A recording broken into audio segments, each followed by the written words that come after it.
YouTube. Hello and welcome into everybody tuning in on that YouTube stream. Thank you so much for being here. We just hit that go live button and we're already in the middle of our very first debate of the day with our first Trump supporter. We got James on the line. We just passed the mic over to James. James, he asked my age. I'm 20, of course. So, James, go ahead and take it away, man. Why do you support Trump? Talk to me. Yes, sir. I'm also 44-year-old. You can't even buy beer. You shouldn't be in politics or nothing. I'm not saying nothing wrong to you, brother. I'm not saying nothing at all wrong. Right. I'm 44 years old. You can't even buy beer. How can you sit there and say, you know, politics? You still probably live with you may not live with your mom. I'm not a bad person like that. You know, I'm a blue collar man. Look at my profile on my page. I climb towers. I live on the beach of Florida. You know, I've lived my life. I'm a 44-year-old. So you're asking me, why do I support Trump? He's following the rules. It's for illegal immigration. He needs these. Listen, let me explain something. I'm going to put this, y'all can record this. Back in 1999, I graduated high school. Okay, in 2001, the FBI got me for making a bomb. I did 10 years in the federal prison. Hold on. Don't, Dean, stop your expressions, little youngster. Come on, son. I'm going to be your dad. Please stop, brother. Please stop. Okay. Please stop. All right, okay. James. Listen. Yes, sir. Please. So I went to prison for 118 months straight. I broke a federal law, right? I made a bomb. I did. So all this illegal immigration, they need to go to jail. They need to go. They're illegals. I don't care about your 20-year-old, 19, 18-year-old. You're illegal. You ain't got your papers correctly. Go to jail. I broke a federal law. They need to go to jail. Okay. That's my honest truth. So as far as Trump, his policies, I do like majority of them. There's liberal ways that I have. Abortion. Can I ask you a question real quick, Yes, Mr. sir. James? Yes, sir. Mr. James, so first and foremost, you said that you should go to jail if you break a law and illegally enter into America. So Yes, sir. Yes, sir. basically Yes, sir. you think that even victimless crimes that can make our country better, they should be punishable via time in prison. So can you explain victimless crimes? Of course. So the reason... If you run, jump, and swim across the border,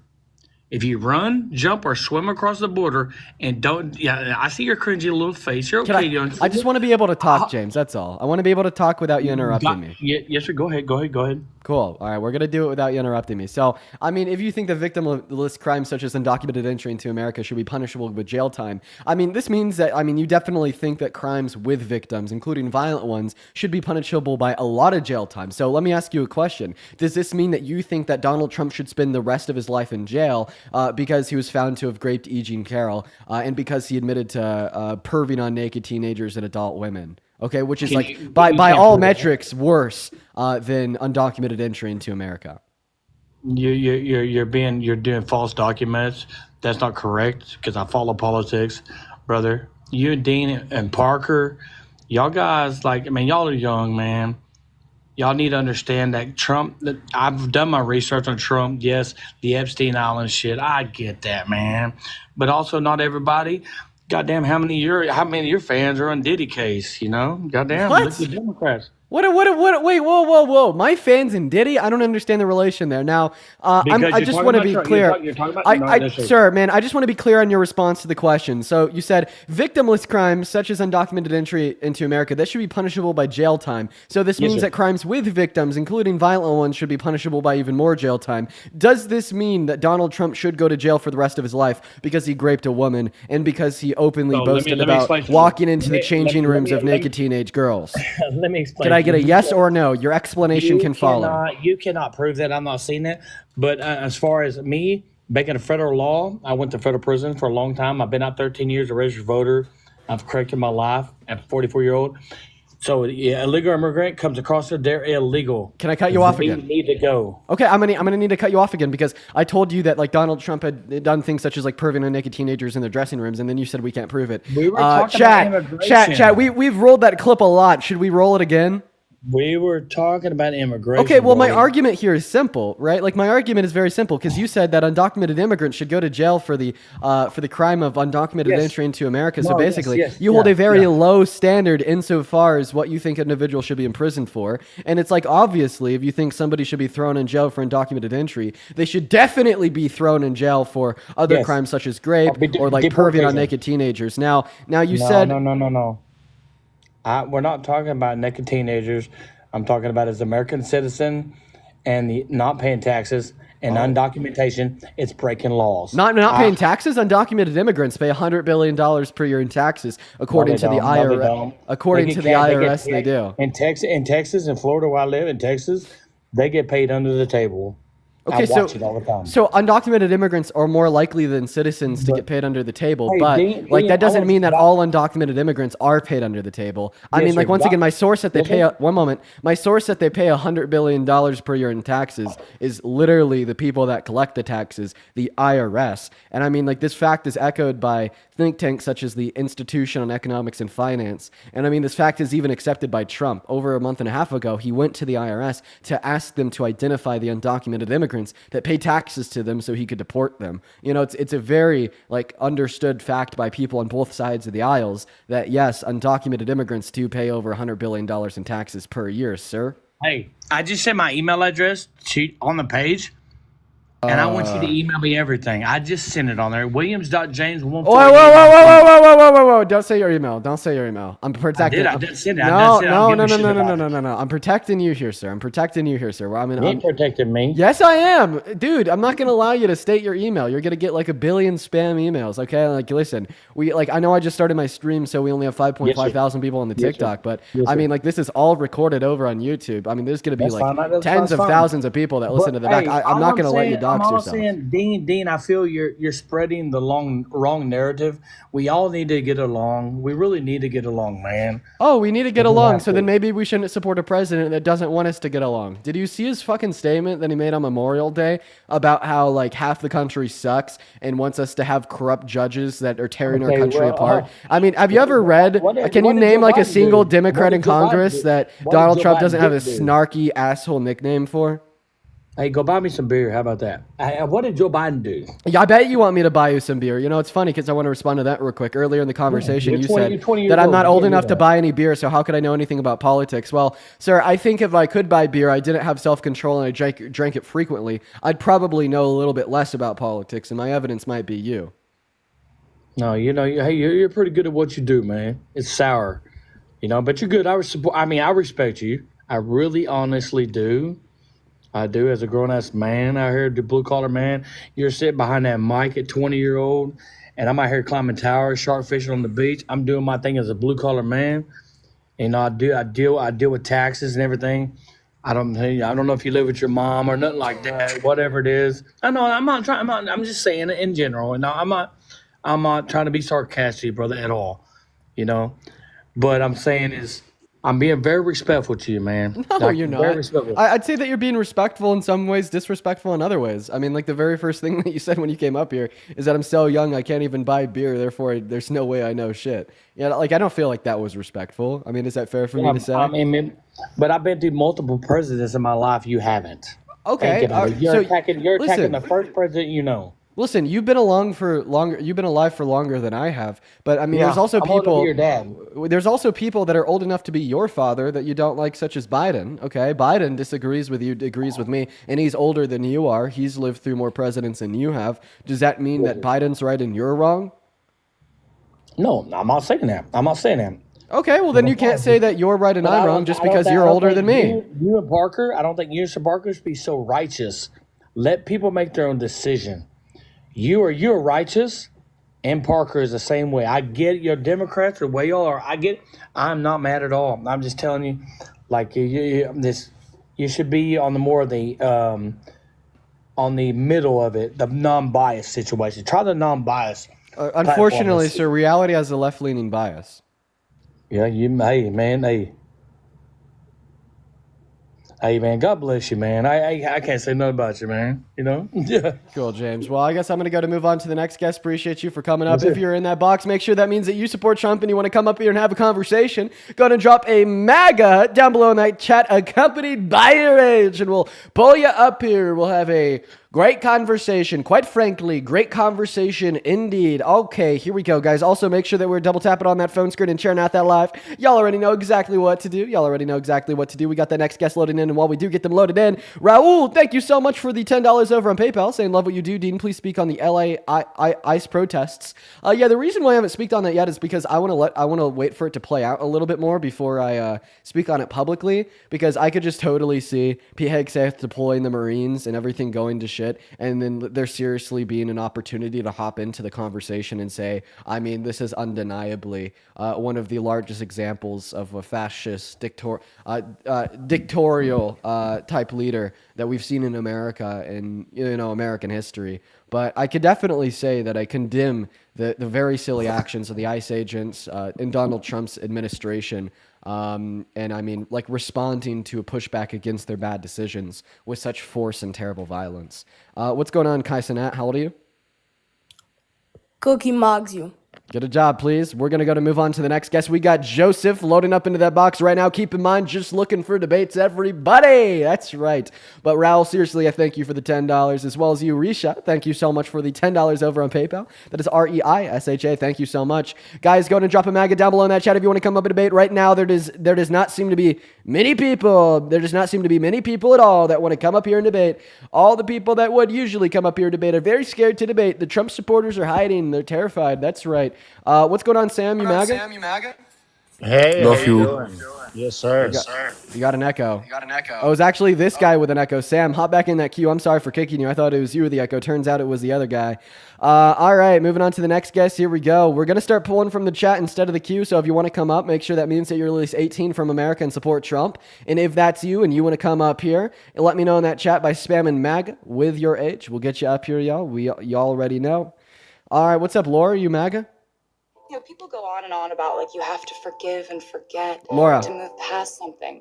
No, you Okay, don't. Laura was like literally just watching like television or something.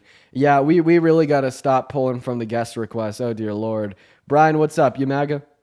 Well, Brian said, see you later. Brian said, I'm going to leave now and I'm never going to come back. Dear Lord, everybody. Okay, moving on. Hey, what's going on, Declan? You MAGA? Okay, all right, y'all. Still looking for the next Trump supporter. Over 10.5 thousand people in the room, not one person that's like, hey, I support Trump, and I'll tell Dean why. Always shocking to me how we could have so many people in here and not one person that supports Trump. I mean, have I just won? Have we successfully made everyone liberal? Because that's certainly what it seems like when we'll go, anywhere close to like 10 to 20 minutes without a single debate. I'm pretty sure that we've successfully made everybody liberal. Let's get some W's in the chat for libbing out the entirety of this country, right? Let's get some W's down below in that chat. While we get that next guest up in that box, here we go, everybody. We got Zayden loading in right now. We got the next guest loaded in as we speak, everybody. Zayden, what's up? Are you MAGA?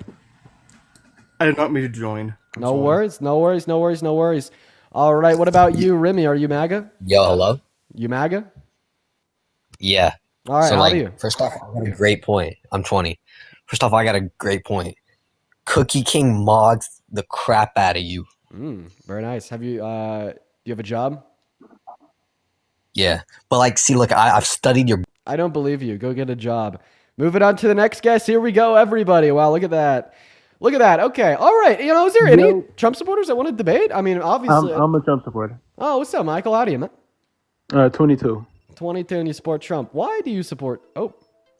I have two great reasons. Sorry, for everybody watching on TikTok, the lag's over now. That was my fault. Sorry for the lag. We're back now. Michael, go ahead and take it away. Tell us why you support Trump. Two good reasons. One is his stance on capital punishment. The second one is I'm a very big advocate for the Second Amendment. Okay, as it relates to capital punishment, I mean, he came out and he said that he thinks people that unalive cops should be sentenced to death, and that's a stance you agree with? Yes. Okay. Do you think that this is a really hypocritical thing for Donald Trump to be advocating for, because it wasn't even 3 months ago when he pardoned people like DJ Rodriguez who pled guilty to trying to kill cops on January 6th? Yeah. So January 6th is a different story. January 6th is a different story than what I'm targeted. The January 6th is different. That's not a different story because we had people like DJ Rodriguez who like drove stun guns into the like necks of cops trying to kill them, and they like pled guilty to that. They admitted it to the FBI, and then they went to jail. And then Donald Trump pardoned them, called them patriots, and let them out of jail. Like this is obviously like a hypocritical double standard here, because basically what I see is like in one sense he's like, oh, if you kill a cop, guess what? Death penalty. But I mean, if you just try to kill a cop and you fail, guess what? You're a patriot of this country. Like make that make sense for me, Michael, please. Yeah, so great. The 1,600 people who have been pardoned by Donald Trump, they went there January 6, 2020 to stand up for something that we believed in. I don't think bringing up something from 5 years ago and not living in the present, I think that's unhealthy. And I think maybe you should work on that. Okay, so like your response to me pointing out that you have a baseless argument, and I mean the proponent of the position, which is Donald Trump, is a hypocrite. Your response to me detailing this hypocrisy is to say that this is something unhealthy that I need to work on. Sir, get a grip, man. Like I mean, like seriously, please get a grip. Like this is crazy. It's like obviously, like it's obviously a good point that I'm making. It's obviously a clear point that I'm making, and it's obviously a fair point that I'm making. You saying one day that we need to send cop killers to the gulag, unalive them, sentence them to death. But if you just try to kill one on January 6th, I mean, guess what? You're a patriot. I mean, like, please help me make that make sense, okay? Because your response to just calling it unhealthy, that I'm referencing other things that Donald Trump has done, is just a very sour attempt at you trying to deflect away from the question that I'm asking. Yeah, great. So when we're talking about peaceful protests, which 95% of January 6th was peaceful, people who went there and stood up for democracy because they thought democracy was being fooled with, that's patriotic. A patriot is someone who loves their country. I think standing up for democracy is patriotic, if you ask me. So, yeah, I mean, like I said, you can sit there and not call it patriotic, but those people went there and fought for what they believed in. Oh, okay. So basically, if you try to kill a cop when you're fighting for what you believe in, it's okay. So when the LA rioters try to kill the ICE agents because they're fighting for what they believe in, you think that's okay, and you think they're patriots because they're fighting for fair and equal treatment, right? They're impeding law and order. No. Oh, but it wasn't impeding law and order. Like when, I don't know, people like DJ Rodriguez tried to take a J6 cop out by driving their own stun gun into their neck. Jesus Christ, it happened 5 years ago. Let it go. Oh, I'm not going to let it go because it's obviously, it sets forth a double standard. See, you have no argument. Your argument is, don't give me that argument. Your argument is, Dean, you're beating me in a debate. Stop beating me in a debate. Your argument is, Dean, I honestly am now going to try to gaslight you into thinking that you're in the wrong. Like, no, I'm not going to let it go, man. Like, I obviously think that this serves a great level of conceptual relevance to just destroying your point here. Yeah, so number one, I think that capital punishment is used for the most severe cases. So I can give you, I mean, I'm not going to, unless you ask for it, I'm not really going to go into it. But trying and actually doing are two different things. So he tried to, he didn't actually do it. So, I mean. Also, if you try to kill a cop, you're a patriot. But if you do kill a cop, guess what? We're going to kill you. Is that the stance? I think trying, you wouldn't get it trying. No, absolutely not. You wouldn't get it trying. That's not even what I asked you. It's about you. Yeah, because you're trying to sit here. I know what you're doing. I know your little game, and you're not gonna. Do you just call like a little game beating you in a debate? I mean, listen, man. At the end of the day, I think that you need to realize I'm not beating you in debate because I'm a bad faith actor that just hates you. I'm beating you in a debate because your point is weak. No, it absolutely isn't. You referencing January 6th. It has no relevancy to what Donald Trump's policy on capital punishment was this time around. The relevancy is the fact that it's incredibly hypocritical. So are you telling me you disagree? If you go to Agenda 47, Donald Trump clearly outlines a plan on executing people found human trafficking. Are you telling me you're against that? Are you against human traffickers being held accountable for what they do?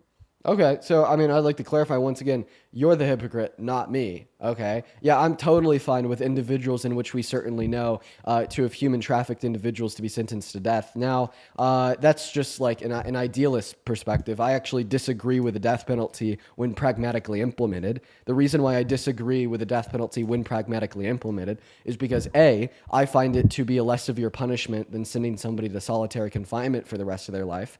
B, around 5% of the people on death death row are later exonerated from death row. So about 5% of the people that we'd be killing are innocent. And then C, it actually costs more to sentence somebody to the death penalty than it is to keep them in solitary confinement for the rest of their life. So for those three reasons, I disagree with the death penalty in all scenarios. Now, once again, you still haven't responded to the hypocrisy that I was able to point out.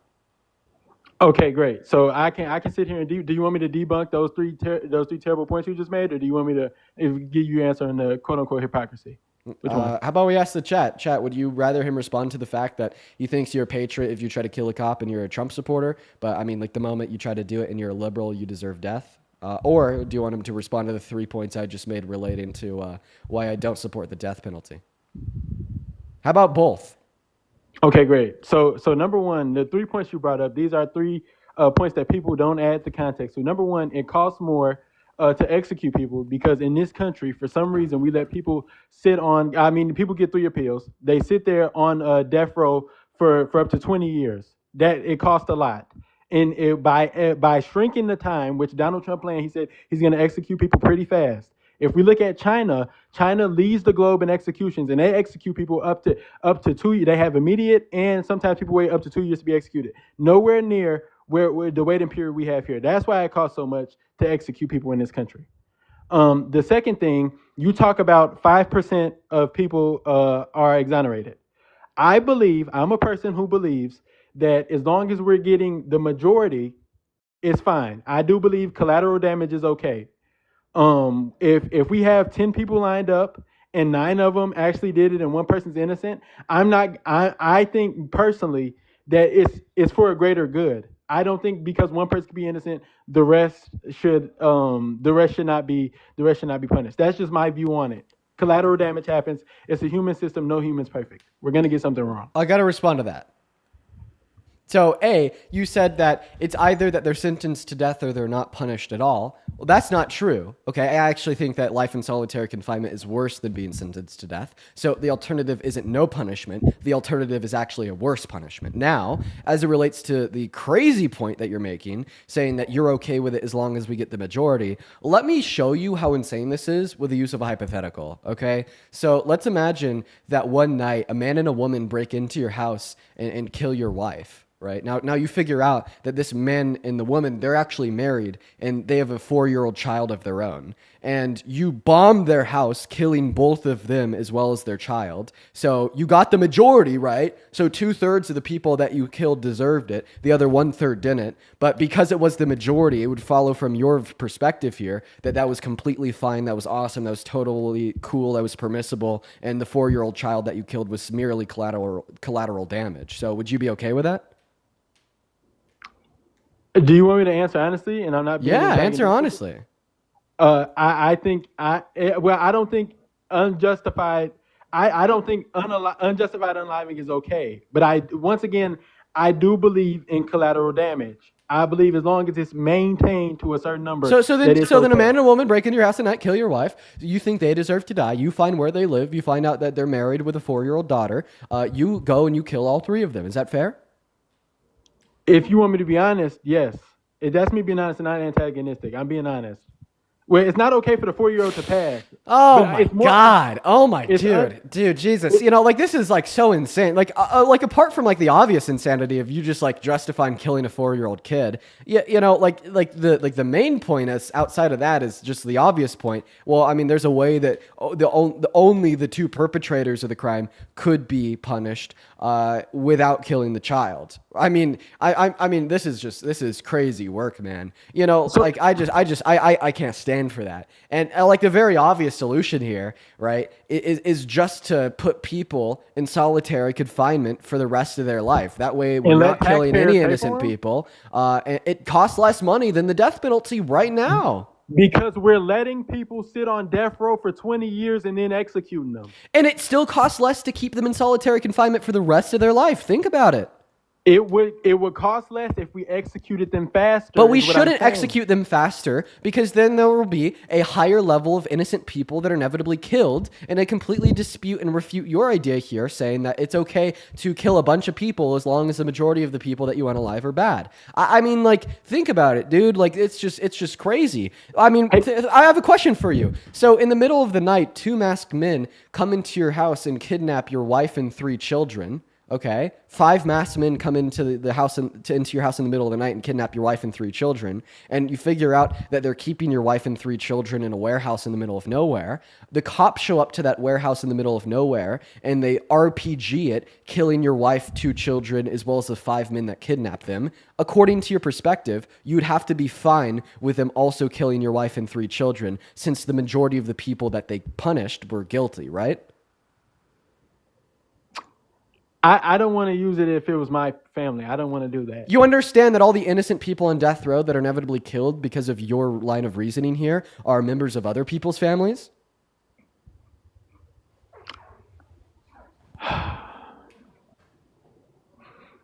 So, I mean, you're taking the worst. You're taking the very worst scenarios.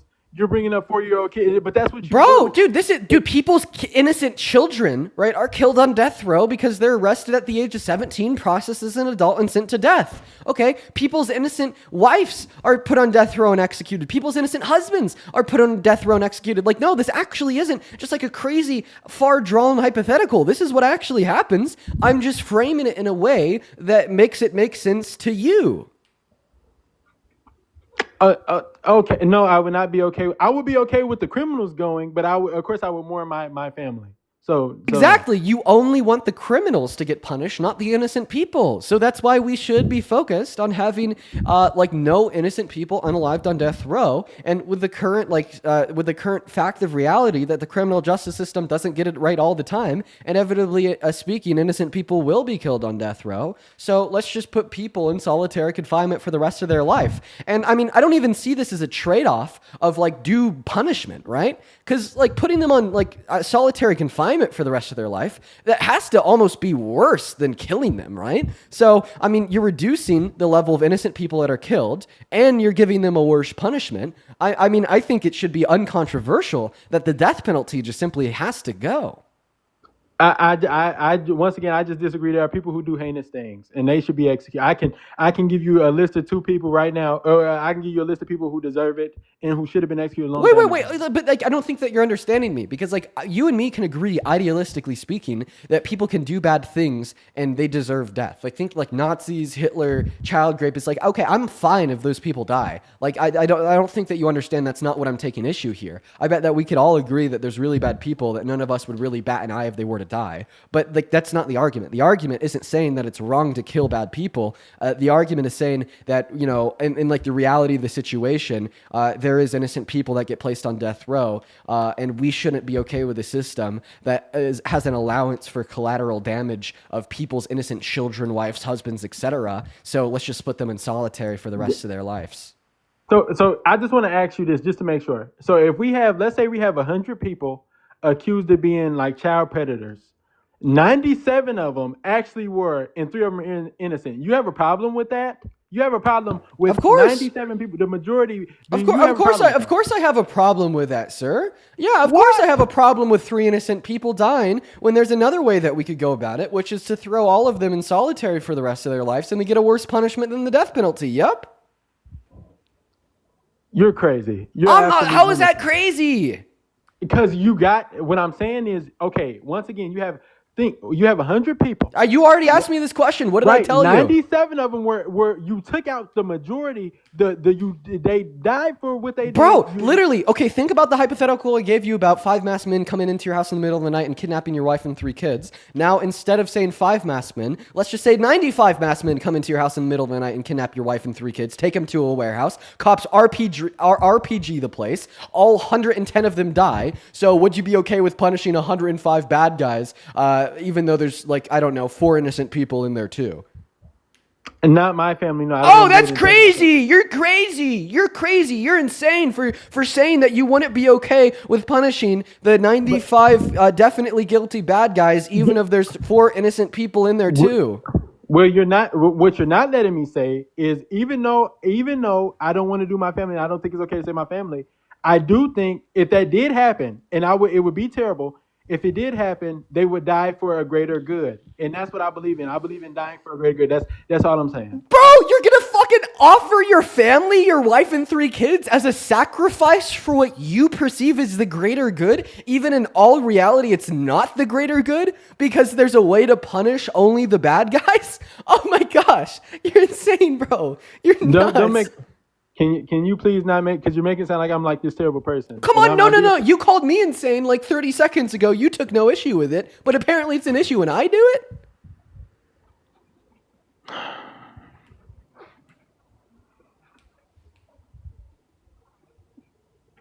Okay, we can move on. I really hope. Like, listen, man, I get it. Like, it sucks to lose debates in front of like 10 to 11, 12,000 people. Well, you didn't go to the Second Amendment. But You I'm stuck just, on- you stuck I'm on just like California. really hoping that like what you're gonna take away from this isn't that Dean's an asshole, but rather that Dean is right. Like, this is like actually a view that I want to convince you of, because your view's like crazy, man. Like, I want you to like recognize that you're wrong and adopt my view. Like, cause I don't want this to just be a slam dunk Dean W. I want this to more so be like a guest learning experience. Dean provided you reasons why you were wrong and why you should stop believing in what you do, because that's a Yeah. crazy belief, bro. Yeah, a crazy belief to say that as long as we're getting majority of criminals, the minority is fine. Okay, great, whatever. Wait, whoa. Wasn't this like the same logic of like the racist stop and frisk policies as it related to black individuals in America?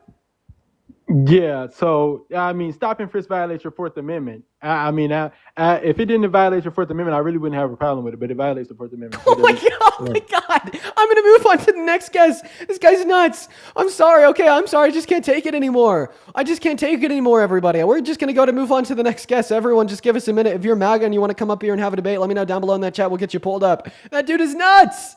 That dude is crazy. Okay, Alicia, thank you so much for the $5 over on Venmo, as well as Courtney. Thank you for the $15 over on Venmo as well. Shout out to Courtney for the 15. I appreciate that. As well as Samantha with a 5 on PayPal and Deirdre with a 10 on PayPal. That is DEIDRE. I appreciate you so much for the love. Deirdre actually says you've successfully made me liberal. Base. Let's go, Deirdre. And what's going on, Naz? Do you support Trump? No, not at all. All right, we're just looking for Trump supporters. I'm going to go ahead and move on. Guys, go ahead and drop a MAGA down below in that chat, accompanied with your age if you want to come up here and debate. What's going on? Do you support Trump? Like support Trump. Like I'd rather have him than Kamala in that sense. Cool. How old are you? 18, What year were you born in? 2006, Ooh, what month? July 20th. Okay. Yeah, Just you'd be kidding, 18. July around there. You don't know your birthday? Now I think that you're lying. What's up, Granny? I'm not telling you. I'm not gonna tell you my day. Okay, I'm going to kick you now. Granny, what's up? Are you MAGA? What? Are you MAGA? What the hell is that? Oh, that's like that is not a granny, everybody. That is not a granny. Wow. Okay, that was not a granny. Maybe that was Granny's great granddaughter. We're gonna move on. What's up, Mason? You MAGA? Why do you vape? Okay, A, I don't vape. It's an anxiety bin. Vaping is bad for you. And B, you were obviously a very evil fetus, so I have to kick you from the live. James, what's going on? You MAGA? Okay, James isn't here. Okay. All right, guys, we need to go back to the drawing board. Keep in mind the rules of the live are very simple. Got to be at least 18 from America and support Trump. If that's you, what I want you to go ahead and do is type down below in that comment section MAGA with your age right next to the MAGA. We'll get you pulled up onto the stream here. We'll have a discussion. It will be great. It will be awesome. It will be fruitful. You know, we're just trying to, truly kind of lock in and have some productive conversations. Jimmy New York, what's going on? Thanks for having me up, boss. I'm 47. Thank you so much. Listen, Magna all day, okay? You support Trump? Absolutely. Are you kidding me? Jimmy. What happened now? You gonna drop me? Why would I drop me? Why You've been dropping everybody. Everybody that comes up, you just drop them. Okay, well the The last person was like a little girl. She was like 12. Bro, you dropped the last 5 people in a row. Oh, let me explain. So the last person I dropped was a 12-year-old girl. The person that I dropped before that was a 12-year-old boy. The person that I dropped before that was probably a 14-year-old boy because he didn't want to tell us his birthday. And then the person that I dropped before that was a first guest that I talked to it for 30 minutes. Okay, And I kicked after he was corrected. insane. You won that debate. You won the drop debate. You wanted to win that debate? You won it. Can we move on? Dean W? Yes. Okay. We can move on. Why do you support Trump, Mr. Jimmy? Oh, okay. Right before the election, I was all Harris. I was at a bar. Can I tell you my story really quick? It's a 2-minute story. Okay, like, can we get it out in 45 seconds? Yes, 45 seconds. I was at a bar. I didn't have my credit cards. I didn't have it linked up to my phone at the time. It was a brand new phone. I couldn't call Uber. I started walking home, and this immigrant tried to run up inside of me through the back door. You know what I mean? He robbed me, and then while he was robbing me, because I was so drunk and submissive, they try to run up inside of me and take out peanut butter. Try to unbutton my pants and he grabbed my hips and put up in a certain oblique way posteriorly, and he was trying to run up inside of me. Okay? How do I know he was immigrant, and how do I know he was trying to do that? Because I was screaming. All the Whitney Houston came out of me. The cops came. They arrested him. They let me get dressed. We went to the precinct so I could press charges. Okay? Went to the precinct, tried to press charges. I wanted to press charges and sue him. Right? They came back, no papers from Venezuela. Now, that's a direct influence to me. When a man is trying to break my back door, man, ain't no man gonna run up inside of me while I'm drunk forcefully. You have to catch a homicide and become a necrophiliac if you're gonna run up inside of me. Ain't no man running up inside of me. And at that moment, I realized that there was a migrant problem in this country, dude. When it directly affects you, yes, you will be biased. And that's where I stand. Okay, I have about 1,000,000,001 things I could say. I'm just gonna say the most obvious response. So, an undocumented immigrant tried to grape you. This means that we have an immigrant problem in America.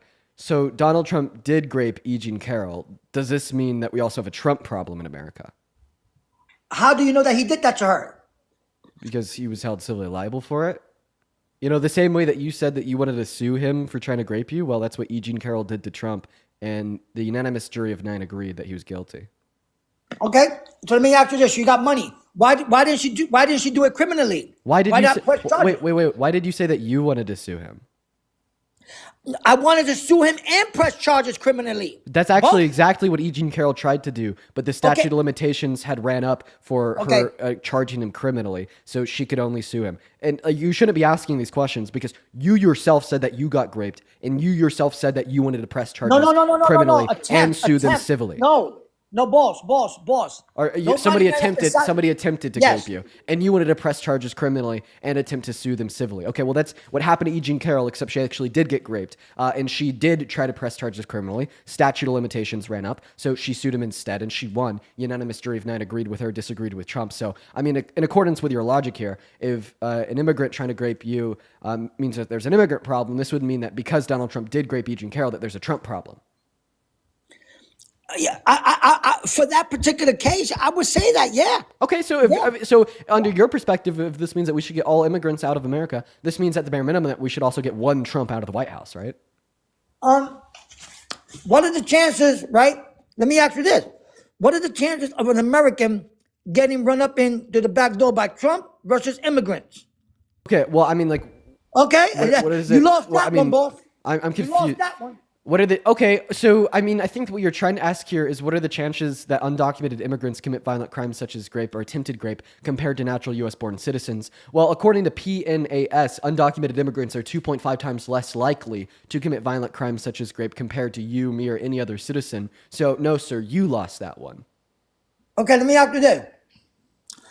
And I'm gonna drop because No, don't drop. Come on, bro. No, this is a big circle, boss. Listen, let me ask you this.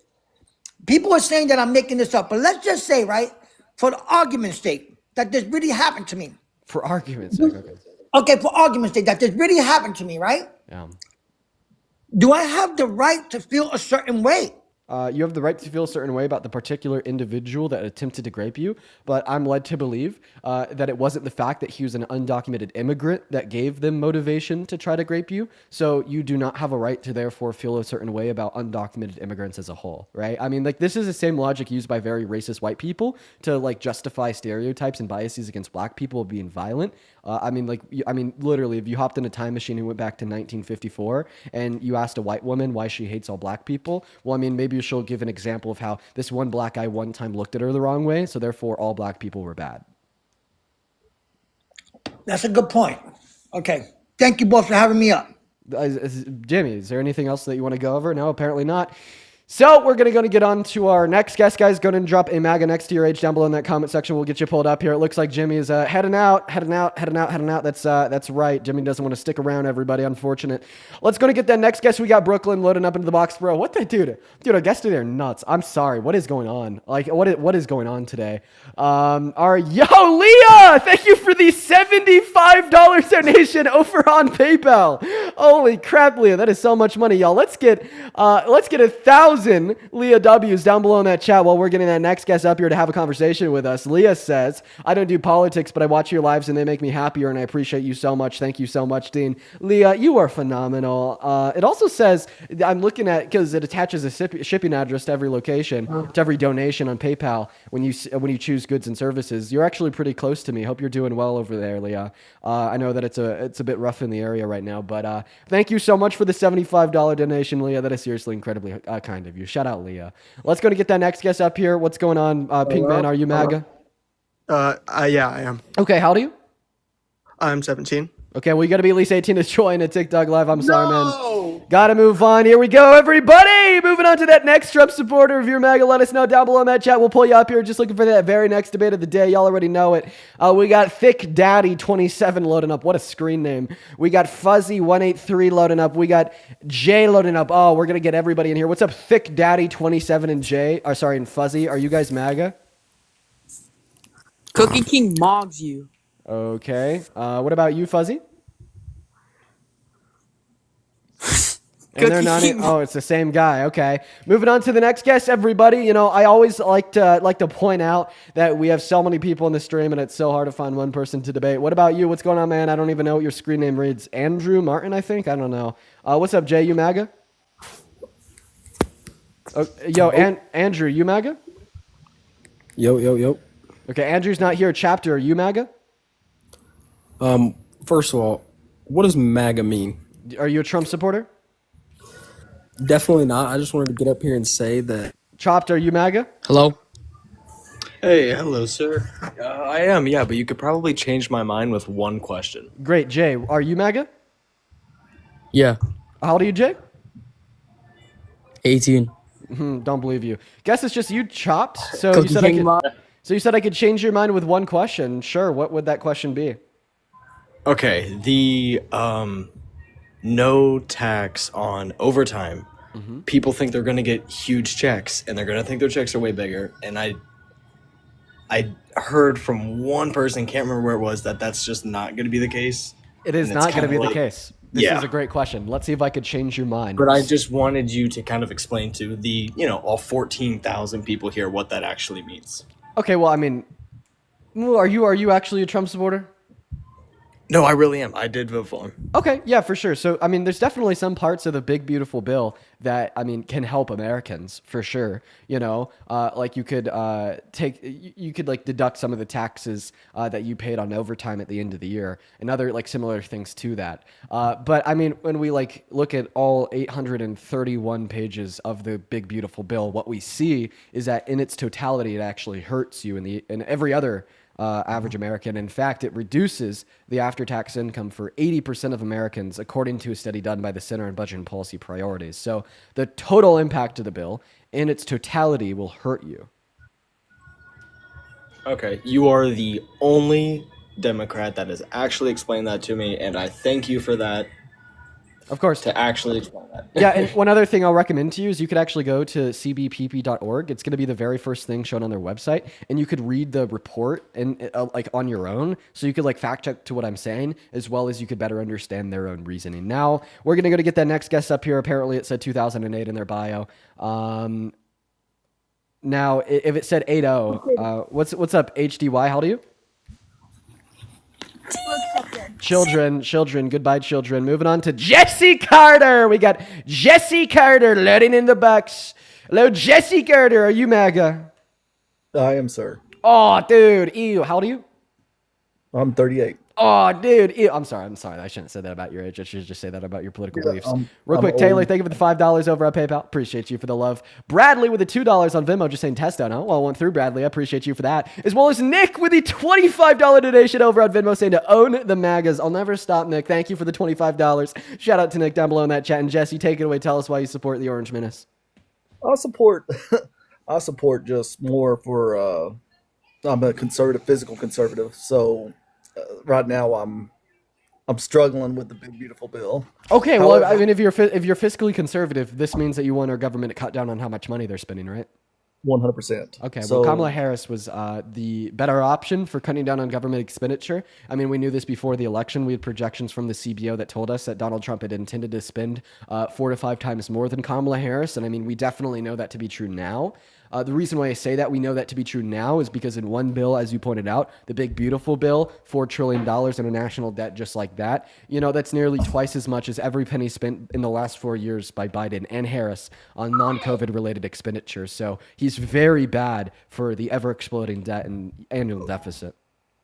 yeah, so I believe that. And I also believe, like, you know, I'm a socially conservative person as well. So What does that look like? I believe in, like, getting, like, sports, for instance, NCAA sports, like, being more fair across the board. Sports. I could only assume that you're talking about trans women and women's sports, right? Or trans men and women's sports, yes. Okay. So listen, man. You know, how many trans women do compete in the NCAA? Do you think? Less than, I mean, it's not many, but it's still. It's around 16, right? So I mean, like Donald Trump has been accused of rape by more women than there is women in the NCAA. I mean, he's been convicted of twice as many felonies than there is women in the NCAA. You know, it's like man, listen, I could give you an argument why I don't think it's like a bad thing. Now I just don't even think that it's relevant for me to give you that argument because it's just such a non-issue, you know? And I mean, like we're starting to see It's Democrats. a non-issue. So the thing is, it's a non-issue until you have a woman get beat by someone who is genetically male. Okay, so would you just consider yourself to be like a victor of women's rights, and it doesn't matter how many women are like having their rights violated by trans women in women's sports, if it's even one, it's just ultimately something that is of the utmost importance to you? No, I don't deal in absolutes, bro. As what I deal with though is I think when we start Like for lugging- instance, like once again, I don't even think I need to give you the argument why I think it's okay for like some T women to compete in women's sports, just because you know there's like significantly larger issues. Like you understand that because of Donald Trump's economic policy, 80% of Americans are going to have their after-tax income reduced. Because of Donald Trump's policy, I mean, we're going to have an additional $4 trillion added to our debt because of one bill. Because of Donald Trump's policy, I mean, 66 million American women and girls, not one woman, not two, but 66 million American women and girls have lost their right to access elective abortions, which I see as a human rights violation. And even if you're pro-life and you don't see it that way, A, we could have a debate, but B, because Donald Trump overturned Roe v. Wade, there is 60 women that got raped and got pregnant as a result of that rape that are denied access to abortion every 24 hours. Can we talk more? I mean, I agree with that. We could talk more about that because I champion that stuff, and I actually studied wholeheartedly, like, because I wanted to change my mind about where I stand because I believe in, it's a woman's rights issue too, and I think it's a bigger right issue. But Donald Trump didn't overturn it. He did get judges in there that overturned it. Yeah, he put the judges in there to specifically overturn it. Not specifically only that. Well, I that's agree. what he said. That's literally what Donald Trump said. So he said he put him in there to overturn Roe v. Wade. He talked about it before he made the appointments. He talked about that when he was making the appointments. And once the appointments were over and the judges were in place and they did overturn Roe v. Wade, he boasted it as one of his accomplishments. It is an accomplishment of his. And I will ask you this. Do you believe that states should have more rights or federal government should have more rights? It depends on like what issues being discussed. I don't think that states should have more rights as it relates to human rights. I'm not a Confederate. Okay, so let's deal with, if you believe that it's a human rights issue, when does a baby become a human? At the moment of conception. The moment of conception. Yeah. So what is the number one cause for abortions?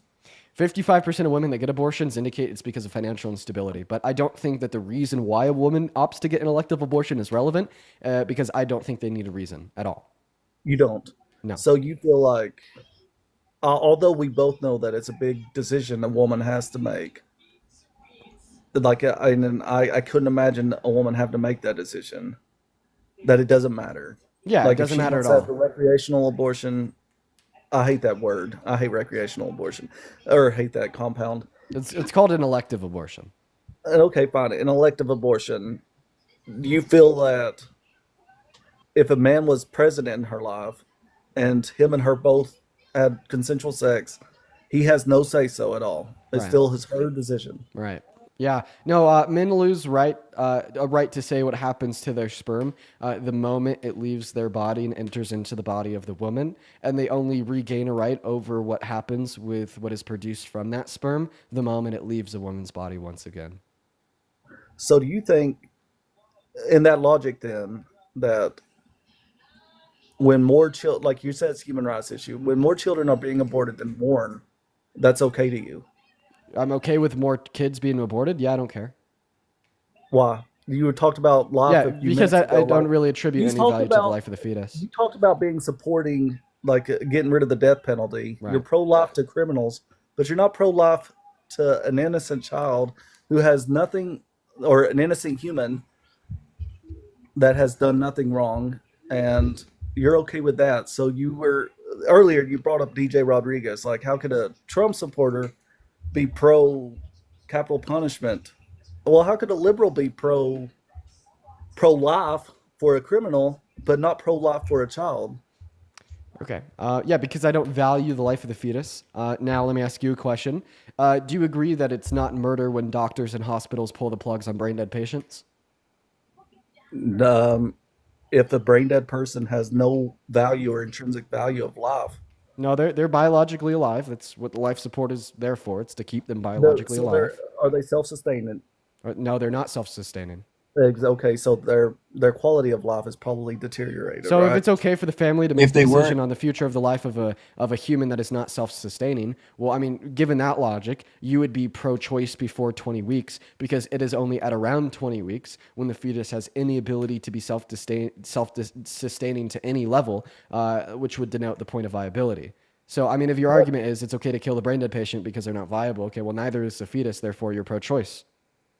A fetus at 16 to 17 weeks can start feeling pain. That's actually not true. Yeah, because of what That's interesting. neurobiologists say. Our best understanding of when life can start to feel pain is around 28 weeks, but I would say that it's not really relevant for us to say that it's wrong to kill the fetus because it has an ability to feel pain for two reasons. The first reason is there's certain people that have a condition that does not allow them to feel pain, but you would still consider it murder if you were to cut their head off, as well as there's like non-humans that have the ability to feel pain, such as cows, chickens, and pigs, yet you're not a vegan. So it's only relevant when a fetus could feel pain, I guess, in the context of abortion to determine its moral worth, but not as it relates to a grown human without an ability to feel pain, and not as it relates to a cow, chicken, and pig. And by the way, you don't even think that a fetus's ability to feel pain is morally relevant to you, because you said that ability arises at 16 to 17 weeks, yet you think it's a murder to kill it from the moment of conception.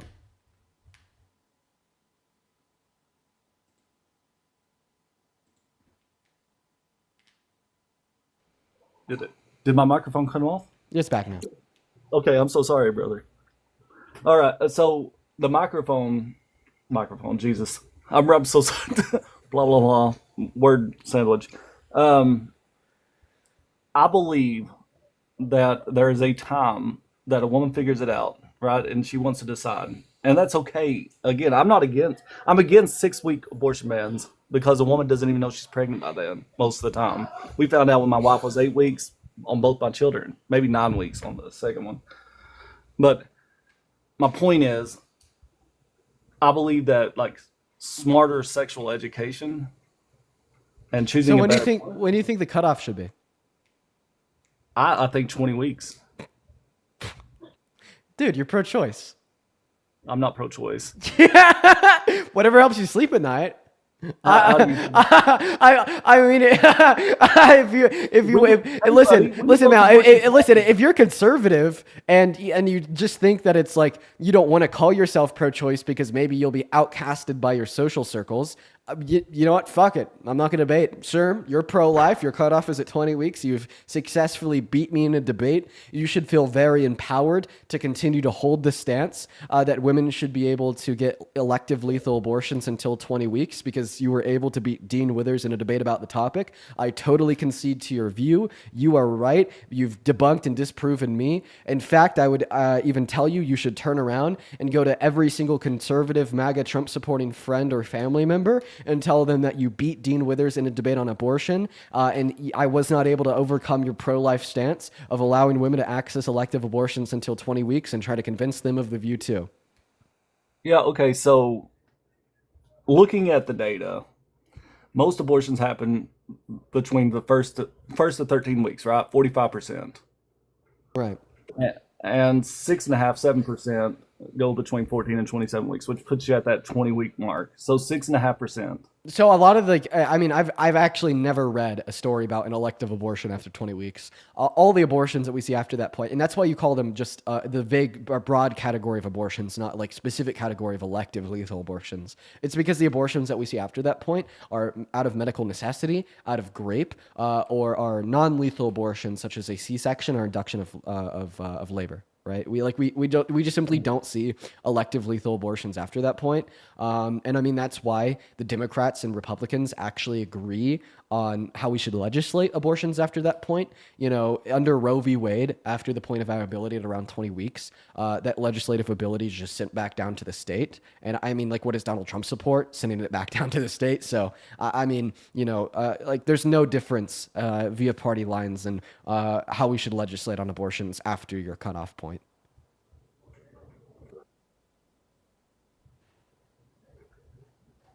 So I think, so on that end, like, I mean, so 14 to 27 weeks on the second trimester.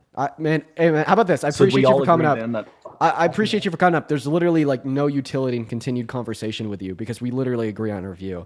So I'm going to go and drop you and talk to Country. Hello, Country. You're definitely MAGA. I mean, shit, you got Country in your name. Why do you support Trump, bro? Well, I want to come on here. You were talking to another guy. I think his name, what was his name? He's like from New York or something. Jimmy. Yeah, Jimmy. He had a real thick accent there. But he said something terrible, right? That happened from an illegal immigrant. Right. Or an illegal alien is what I call them. Okay. I think that we should not call people aliens, but that's just me. I mean, okay. I mean, that's your opinion as well. It's a free country. I'm allowed to, think. But I'm not telling you that and then you're not allowed to say it. I'm just saying when you do say it, it's like you probably a couldn't little have wrong. won that argument against him if you didn't bring Trump into it. Okay, so if we That's go not back to that same argument. Wait, sir. I just want to clarify. Do you No, I'm not. believe 2 I'm wrongs gonna. make a right? I'm gonna go ahead and hop in here real quick. That's just simply not true. So, 2 wrongs make a right? are you gonna listen to what I have to say? I'm listening. Okay, cool. Like You I said that I get my couldn't win. brain like You said quick that I couldn't thinking, win so the just argument against spit it that out.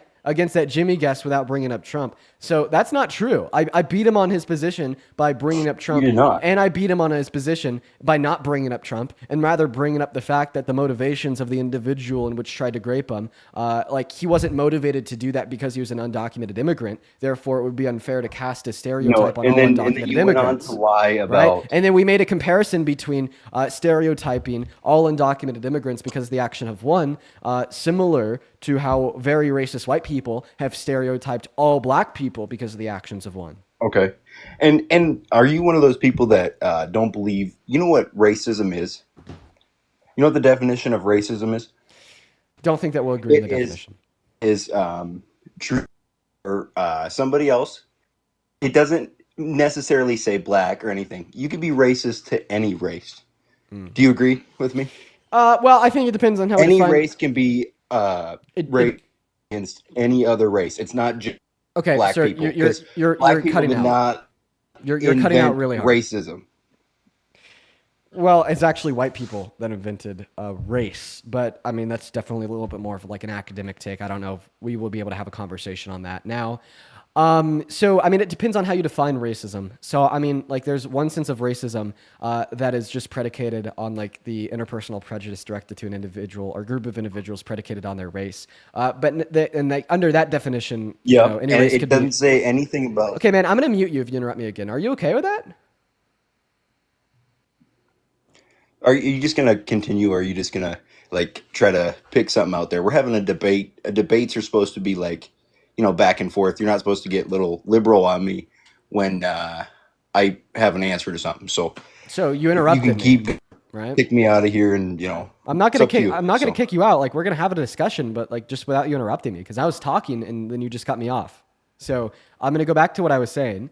So you said, can anybody be racist to anybody else, right? Regardless of the race. You said, Dean, do you agree with that? Okay, my response is, well, I mean, there's like a couple definitions of racism. So under the definition of racism, that is just like the interpersonal prejudice directed towards an individual or group of individuals predicated on what their race is or is not. Anybody could be racist to anybody else. However, under a more academic notion of racism, which more so relates to the power dynamic and which is true of a society and an oppressor class via an oppressed class, and how members that would exist inside of an oppressed class cannot levy power to perpetuate systemic racism against the oppressors. Not everybody can be racist to others. Now, once again, it's just dependent upon the definition that you use, but I think that you're kind of moving away from the original conversation that we were having because you said that I could not defeat that last guest, Jimmy, in his claim insofar as why he supports Trump and holds a stereotype and prejudice against all undocumented immigrants without bringing up Trump. And I was able to detail to you exactly how I was able to defeat his argument without bringing up Trump. And in fact, I'll repeat it for you one more time because, I mean, let's get on the same page here, right? The way I defeated his position without referencing Trump was very simple because he said, because one undocumented immigrant did something bad to him, therefore he holds bias against all undocumented immigrants. Well, because it wasn't the fact that that person did something bad to him because they were an undocumented immigrant, that wasn't one of their motivations in their bad actions. It's unfair to therefore hold that same prejudice towards all undocumented immigrants. The same way it would be unfair to hold like very racist stereotypes, such as the idea that all black people are aggressive, just because we could name one person that is aggressive, one black do person you that is agree? aggressive. Do you agree with me that when somebody does something illegal, it's no matter what it is, if it's small or gets up to murder, it's still wrong, correct? No, so I don't think everything that is illegal is wrong, and I don't think that everything that is legal is good. And I mean that should be a pretty common sense take. For example, gay marriage was illegal before the late early Okay, aughts. we're not talking about that. Yes, we Okay. are. Yes, we are. You just said, do I agree with you that if you do anything illegal, you're doing something wrong? No, I don't. No, because if somebody comes into this country illegally, and not saying they will, or not saying they are going to, but if they shoot somebody in their home, correct? To an unregistered gun that's never been in our system, okay, and then goes back to Mexico, there is no justice for that person who got murdered in their wait, home. wait, wait. So you think that we should give justice to the victims of violent No, no, crimes no, as no, no, committed no, no, by no. undocumented immigrants, and we shouldn't just let the undocumented immigrants go back to other countries and not face any consequences for their actions? No, no, no, no, no. That's not what Listen. you're saying? Because I'm pretty sure that's what you're saying. You've kind of No, like no, no. wiggled out of everything. I just want to clarify. It's funny because since the very moment you came onto the stream, you have wiggled out of every word that has come out of my mouth. But I'd like to clarify. I'm pretty sure that you did just say, oh, well, you know, imagine that there's an undocumented immigrant that commits murder, then goes back to Mexico. I mean, that's bad because Okay, the but victim how of that can- crime. Now, just no, listen no, to me no. finish speaking. You said that's I bad am- because then the victim of the crime doesn't have their, you know, the perpetuator of the crime face any consequences. Well, I mean, you understand that this is what Donald Trump wants. Like the Laken Riley Act, for instance, that he influenced through Congress and signed into law, literally allows for undocumented immigrants to be deported on the basis of an accusation of a violent crime. And because they didn't face any due process in America, because they were not, they were not found guilty of that violent offense, when they're then deported to the other country, they get to roam free in the streets of America. So I want to make it clear, in your last breath, you literally disagreed with one of the policies that Donald Trump has passed in his first 120 days in Listen, office. I'm Republican all the way. I don't agree with everything Republicans do. Here's the thing. I agree with some things, you know, say a Democrat would do or something like that. And you know, it's not that I just lean more towards one side. But what I was getting at is how are our police and how are we going to catch this guy if he's undocumented? We don't know who he is. There's no way to catch him. He's already gone. Like, do you believe that that's fine? Like, if he came over here and did that, like if he came over here with the legal process, got a green card, and came in here and then killed somebody, yeah, then like I would say it's a lot better than coming in here illegally and killing somebody. Would you agree? No, I think that all murder is wrong. It's wrong, but it would, he'd be able to get justice for what happened to him. Okay, Or her. I have a question. So obviously the question that I'm asking you is why do you Without- support Trump?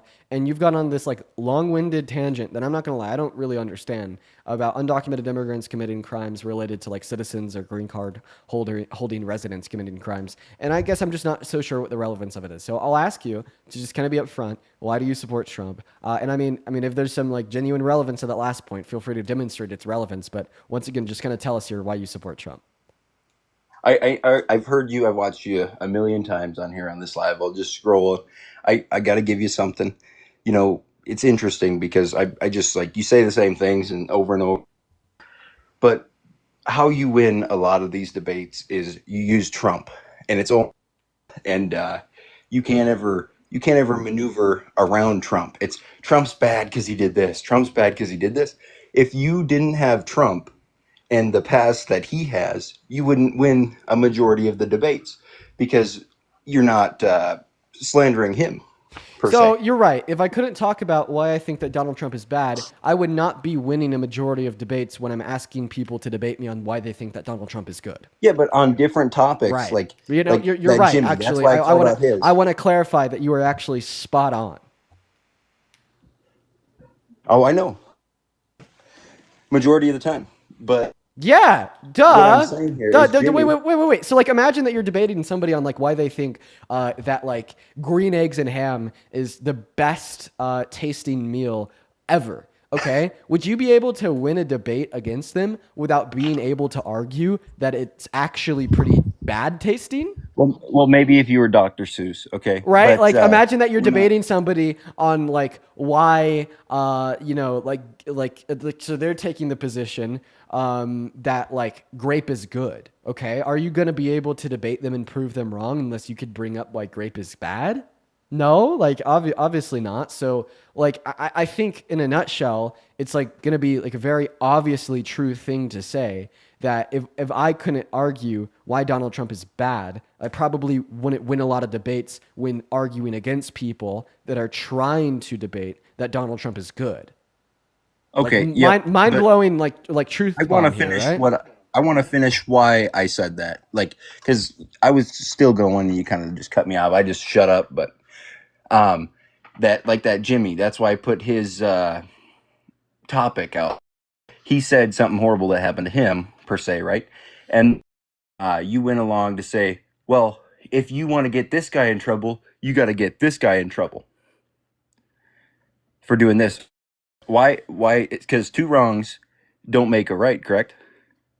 Two wrongs don't make a right. So I'll respond to this one last time, and then I'm going to move on. You're referencing when he said that he hates all undocumented immigrants because he got raped by one. No, he never said that. He never said that. Yeah, that was the Nope, summation. he said he went. Nope. I'm going to go kick you. But anyways, I'm going to go to respond to this for a third time while we're loading up the next guest. So let us know if you're MAGA devil in that comment section. We'll get you loaded up here.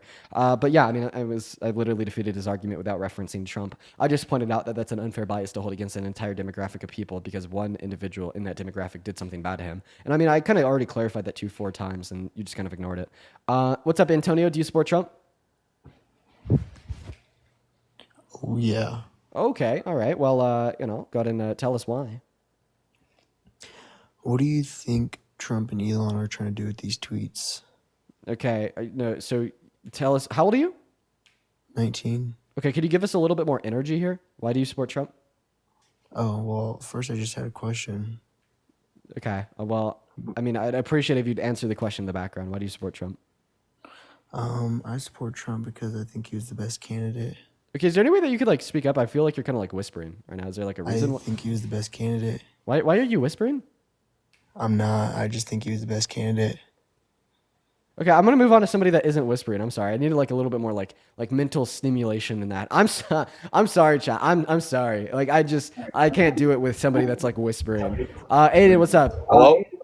What's up, Dean? Can you disconnect me from any Bluetooth device? There's an echo. Oh yeah. Cool. I'm gonna put you on mute while you do that. Feel free to unmute yourself when you get it done. Feel free to unmute yourself when you get it done. What's going on, H Mac? Do you support Trump? No way you added me. What's up, Dean? Okay, well, we're How you just doing? going to debate Trump supporters once again. Only join in that queue if you're at least 18 and support Trump. Let's go and get that next guest up in that box, everybody. Oh, excuse me, as well as Aiden. Once again, your mic is muted. Feel free to unmute it as soon as you're able to kind of cut that echo out. Is this good? Oh, hello. Test? Sorry, I didn't Hello, hear hello. that echo. Jaden, what's going on? Do you support Trump? Don't know. Okay, then don't join the queue, bro.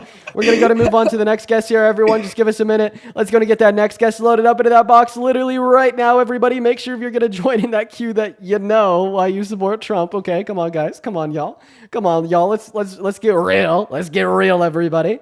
Let's get real. As well as Anthony, thank you for the $10 over on Venmo for schooling these MAGA supporters. I appreciate you for that love, Anthony. Y'all show some love to Anthony down below in that comment section. As well as Emerald, thank you so much for the $20 donation over on Venmo. Shout out to Emerald and Anthony. Let's get at least 200 Emerald W's, 100 Anthony W's. As well as Clara with the 10. Appreciate you for the 10, Clara. As well as Nick. This was 28 minutes ago, but I still want to thank you nonetheless for the $25 over on Venmo for owning the MAGAs. Let's go, Nick, Emerald, Anthony, Megan. I appreciate every single one of you for the love and support. What's going on, Jeffrey? Hey. Do you support Trump? Yes, I do. Okay, howdy, man. I'm 19. Okay, we appreciate you for that, Space Cat. While we're getting going here, what year are you born in? All right. Well, Jeffrey, you're on pause. I can't hear you unless you could see me while he's coming back. Okay. Oh, okay. What year were you born in? I was born in 2005. Okay, what July month? 14. July 14. Cool. All right. Yeah, you would be 19. Real quick before we hop into our debate, Haley, thank you so much for the $25 over on PayPal. Haley says, this is for being an educated male in today's society. I appreciate you for that love, Haley. As well as Keely with a 5 and Zach with a 5. I appreciate you guys so much. And Mark with the $20 over on Venmo. Mark says, great debating. Your pool of guests today is wild. Oh, no, it is. It absolutely is. Thank you so much for the love. Yeah, this guy's 15 says it in their bio. Dude, show some love to Haley and Mark down below in that comment section. Let's get 200 W's for Haley, 200 W's for Mark going on while we're trying to get that next guest up here. I would really appreciate it if you fucking fetuses could just stay out of the queue. You know what I mean? I'd really appreciate that. What's up, hip girl? You support Trump? Yes, Okay. Why is that? because Trump is the best and he believes in God and he's a very strong Christian. Okay, when you say very strong Christian, do you mean like the weakest, worst Christian to ever live, like low key inching on like Revelation era Antichrist? No. Okay, all right. Literally tell me like one teaching of the Christian Bible that he follows. Like seriously, one. Dude, honestly, there's a fruit in the Bible, okay? So when I say that there's a fruit in the Bible, This is what I'm saying, okay?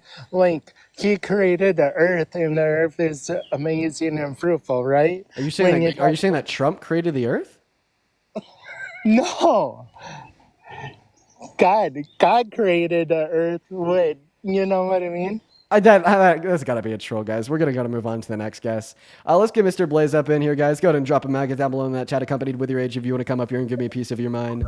What's going on? You support Trump? Yes, I do. Yes, I do. Okay, before we hop into our debate, Eugene Smith. Okay, Eugene Smith. I know that you hear me right now, Mr. Eugene. I'm going to send you an invite to join the live. All that you have to do when I send you this invite is click accept, and you'll be loaded in, and we could have a conversation here. But Mr. Blaze, why do you... Oh, I'm sorry. Mr. Blaze, you got to hop back in that queue. I'm going to talk to Eugene here for a second. And then Eugene, just click accept again. Hi, Eugene. No! No! Oh, man. Eugene, so they were spamming MAGA65 in the comment section, so I wanted to make sure I could talk to Eugene. I'm so sad they left. Harrison with the $10 over on YouTube Super Chat saying Dean is scared of me because he's a grifter. He pays for bots and send him donations so he looks good. Wait, you just sent me a donation. A, thank you for your money. I'm going to donate it to Planned Parenthood. And B, wouldn't this imply that you're a bot? See, I don't know. These implications are a little bit hefty for you there, over there, Harrison. I feel like you've lost the plot. Zach, what's up? How old are you? 26, buddy. I was talking to you yesterday. Oh, it's Zach again. How do you keep on finding your way up in here? Because my other account got suspended for some bullshit. I bet you deserved it, little bro. For what? For I got everything. suspended from your little live because I was up here and a whole bunch of people probably started reporting me. Yeah, so it's the pisser Zach. Yesterday, this guy literally took a piss on live, bro. Like this guy. I did not do that. You literally admitted to it. Okay. Like, that was crazy. Okay, can we agree? Like, listen, if I'm going to entertain any further conversation with you, which, by the way, I'm only considering entertaining further conversation with you because yesterday I brought you up and then I spent the whole time talking to Texas for Trump. And then by the time I had finished talking to Texas for Trump, like, you had to go, I had to go make food. I was hungry. You had to go, like, stare at a wall or something. So... typical bowling people. We didn't really get any opportunity. Bully people all day long, isn't that what you do, little bully? Right. We didn't really get an opportunity to actually chat yesterday. But before we hop into our conversation, can we please agree that you will not piss on my stream again? I'm not going to do that. Okay. Can you promise me? Say, Dean, I promise. I will not piss on your live stream. I promise. Say it, Dean. I will not piss on your live stream. I won't piss on your live stream. Okay, great. We're going to go ahead and give you a partner to debate with because this person is also assuming that they really want to come up. Levi, you MAGA? Yeah. How old are you? 20. What year were you born in? 2004, December 30th. Oh, what time is it? Oh, 7:54 in the morning. Hop out. All right, Zach, it's just you. Listen, I if you want me to bring somebody else up to debate with you, bring them. Do you want that? I don't care what you do. Because I just feel like it's your little live stream, isn't it, buddy? It's not mine. Okay. It's not my live stream. We'll give you an opportunity because, like I said, we kind of we distracted from you for like 2 hours yesterday, and I want to give you a chance to speak. So you tell us why you support Trump. I have multiple reasons. You want all of them? How about we start with one? I got my notes right here. Let's just go 1 point at a time. Well, first, he's a guy who came in here and his first term, he built trust from the American people. I'll show you right here. Hold on. So did he build trust by lying to them about the outcome of the election, promising them? Dude, he didn't stop with that bullshit. He also promised the American people an infrastructure bill. He never got that done. Same thing with the border wall. He said, I'm going to build a wall between America and Mexico, and it's going to be glorious. It's going to be great. Then I'm going to make the Mexican government pay for it all. And then he built less than 50 miles and sucked the bill to you and me, American taxpayers. His first time, he hit a new unemployment rate that was at a 49-year low. That was in 49 years. Trump was the one who did that. Okay. Who else would have done it? The Democrats? They weren't going to do shit. So I mean, unironically, you think he care? You think he doesn't like the Hispanic community? Right here, Hispanic American unemployment is at the lowest rate ever recorded when it was under Trump. So I find your question. He created jobs for the Hispanics. Okay, can you shut the hell up, buddy? So I find your argument funny because what you just said is that under Trump's term, we saw a 49-year record low level of unemployment. And then you went on to say, could the Democrats ever do that? I don't think so. I hate to be the one to break the news to you, but under the Biden-Harris administration, you know, the Democrats, they were actually able to achieve a lower 50-year low level of unemployment. Okay, and what's going on right now? What's going on? He made it even better than it was. Actually, unemployment's gone up since his presidency started. Look it up.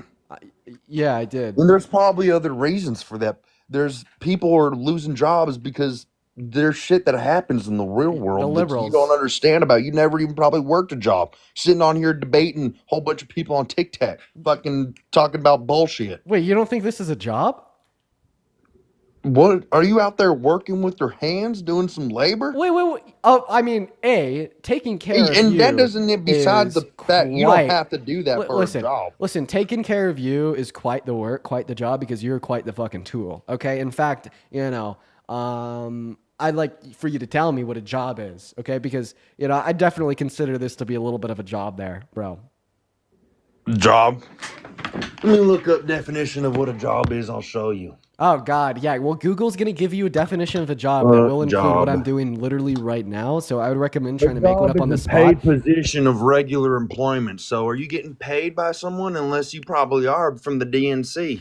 Or two, a task or piece of work, especially one that is paid. Or of the verb version is do casual or occasional work. This one, buy and sell stocks as a broke dealer, especially on small scale. This is all what comes up on Google. So I have regular employment. I do this for 4 hours every day, and very kind-hearted viewers who listen and then tune into the stream voluntarily opt to donate or pay me via the Venmo and the PayPal, which you could find in the link tree in the bio, as well as in the pinned message over on the YouTube stream. I'm earning an honest income.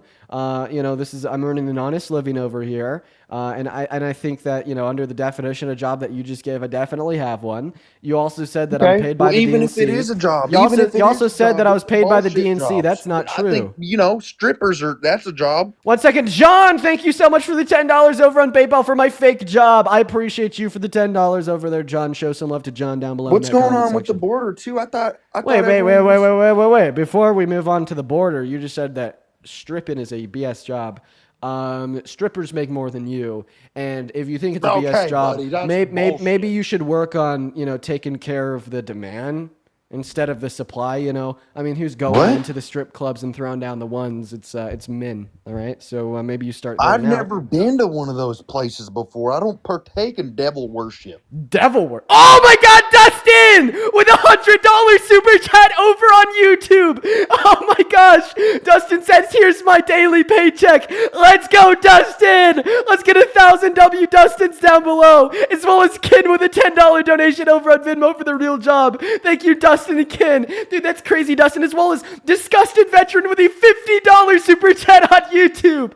Veteran says, "This boomer would like to pay you for you putting up with a cultist of limited intellect every single day. Keep fighting the good fight." I really appreciate that, Veteran. As well as Melissa, thank you for the $25 donation over on Venmo. Melissa says, "From Melissa and Cadence for the fake job, you're making the world a better place." Like thank you for the $25, Melissa. I appreciate that. You're foaming at your mouth. Oh my gosh. You love it. Wait, I'm so sorry. You wouldn't love if people gave you money? Yeah, that was a great argument you ran there, bud. But I seriously really do appreciate you guys for your kindness. Show some love to Dustin, and Veteran, and John, and Melissa, and Coral. Coral's with a $20 donation over on YouTube Super Chat for my hard work. I appreciate you for that love, Coral. And Josephine with a $10 over on PayPal. Thank you so much for the love, for the real job. I appreciate you guys. You guys are so incredibly kind. It's so funny. You're not even getting donations, dude. What? You keep coming up. You're saying all this stuff for clout and for people to send you more money. So like Taylor just donated me $5.60. Prove it. You want me to? Okay. Show us. Okay. It includes their last name though. But like Lisa also just donated me $10 over on PayPal saying, Lisa from Palm Beach, Florida, please hand it to them. I appreciate you for the $10 over on PayPal, Lisa, as well as Nav with the $10 over on Super Chat. Thank you so much. I really appreciate that. You're so dumb. Wait. Let me see. I'll prove it real quick. I will. I'm just gonna. No, I don't care anymore, dude. No, because you just said that I'm getting fake donations. I got a whole bunch of points to bring up here. I'm ready. Wait, I just gotta know. So you think that I'm faking these donations, I got my notes right? today. I got my like Lillian just donated me $10 over on Venmo, asking me if this is the same guy that peed yesterday. It is. So did I fake Lillian's donation too? I don't know, dude. And guess what? I typically don't give a fuck. Wait, look though. So I just blanked out the information. Maybe it's a little bit hard to see, but this is a Okay, this cool. is a $10 donation cool, from buddy. Lisa. You're getting money on from PayPal. people. We don't care. Wait, but you just said I wasn't, and it's all fake. Okay. Amber, listen. thank you so much for the $5 over on Venmo, as well as Paul. Thank you for the $20 super chat on YouTube, saying totally fake donation from the DNC for my not job. Let's go. As well as Mary with a $20 donation over on Venmo, saying, hey Zach, this one is for you. And Ryan with a $5. Thank you, Mary and Ryan and Zach. Holy shit, you guys are going off right now. I appreciate it. As well as Juliet with the $20 over on PayPal for the fake donation. Thank you for the $20, Juliet. And Pam with the $10 on Venmo for my paycheck for my real job. Archer with the $5. Thank you so much for the love, Archer. Holy shit, guys. Thank you so much for the love. Yeah, I'm just making all these up, right, Zach? I don't get Dagny, thank you for the $15 on PayPal for the real job. Appreciate you for the love, Dagny. And Kayla with the $5 on Venmo as well. Thank you, Dagny and Kayla. Okay. Let's get into the debate now. Yeah, let's get into the debate. My notes up today, buddy. Right, buddy. Braden, thank you for the $5 over on Venmo just to say fuck you, Zach. As well as Devin with the $10 over on Venmo saying, here's $10 for your real job. I appreciate that, Devin and Zach. So you're making all that money right now because of me, right? The Derby, thank you for the $10 over on YouTube Super Chat. And Sylvia with the $10 over on Venmo for the fake donation. And ironically, yeah, when people come up here, they say, oh, you don't have a job, you're paid by the DNC, the donations are fake. So that only incentivizes more individuals to turn around and donate to me. So actually kind of, yeah, yes. So in other words, give me yes. something, man. D with the $10 over on Venmo, as Give well me as Zach some, with Haley with the $6 and Give the me 6 cents on some, Venmo. man. Oh, wait, whoa. What happened to you being a conservative? Now you're a crazy liberal communist asking for a free handout? Buddy, listen, today I brought my notes and I'm ready to debate you and show you some things that I want you to just admit. Can you admit that Trump's done good stuff at least, or you think he's only done bad? So, I mean, I think it'd be quite the hill to die on to say that Donald Trump's never done anything good in his lifetime. But I think that the bad demonstrably outweighs the What's good. happening right now? I think that the bad demonstrably outweighs the good. Okay, so do you think that stopping fentanyl? Okay. Good? Now you get fucked, Zach. Now I gotta kick you because you just said the name of another DRUG. You know, I told you last time you came up that you can't do that. I guess I should have repeated it. But Amy, thank you for the $10 over on Venmo for the fake job. Let's go show some love to Amy down below in that chat while we're getting that next guest loaded in, as well as May Lynn. That is MAELYNN with a $15 over on Venmo for the fake donation. Hell yeah, that's coming from a bot. Thank you, May Lynn. You guys are awesome. Huge shout out to the donors down below in that chat. What's going on, Bryce? You MAGA? What's up? Yes, I am. Cheyenne with the $10 over on Venmo just to piss him off a little bit more. And Jolie with a $15 over on Venmo saying, looks like Big Boy has his notes today. Well, we had to kick him. Thank you, Jolie. Cheyenne. As well as Sugar Squirrel with a $20 super chat over on YouTube saying, you got me cracking up over here. Apparently, I'm cracking up too. Thank you for the $20 over on YouTube, Sugar. Carlton with the $20 over on Venmo saying, why is he so obsessed? No clue, but thank you for the 20. Samantha with the 5. And Jay with the $52 super chat over on the YouTube stream. Jay says, hi, Dean, it just hit me. When you get to episode 100, anything special happening? Yeah, we'll do a special episode. Or are you just going to keep going until you can't stand it anymore? Oh, I'll never stop. But I appreciate you for the $52 super chat over there on YouTube, Jay. As well as Kristen with a $10 over on Venmo. What the fuck is going on? Alana with a $5 on Venmo. Ricardo with a $10. Marilyn with a $15. Kaylee with a 5. D with a 5. Oh my dude. Lacio with a $5 on Venmo. Hunter with a $15 over on PayPal for the not job. What the fuck is going on? Oh my god, you guys are going off.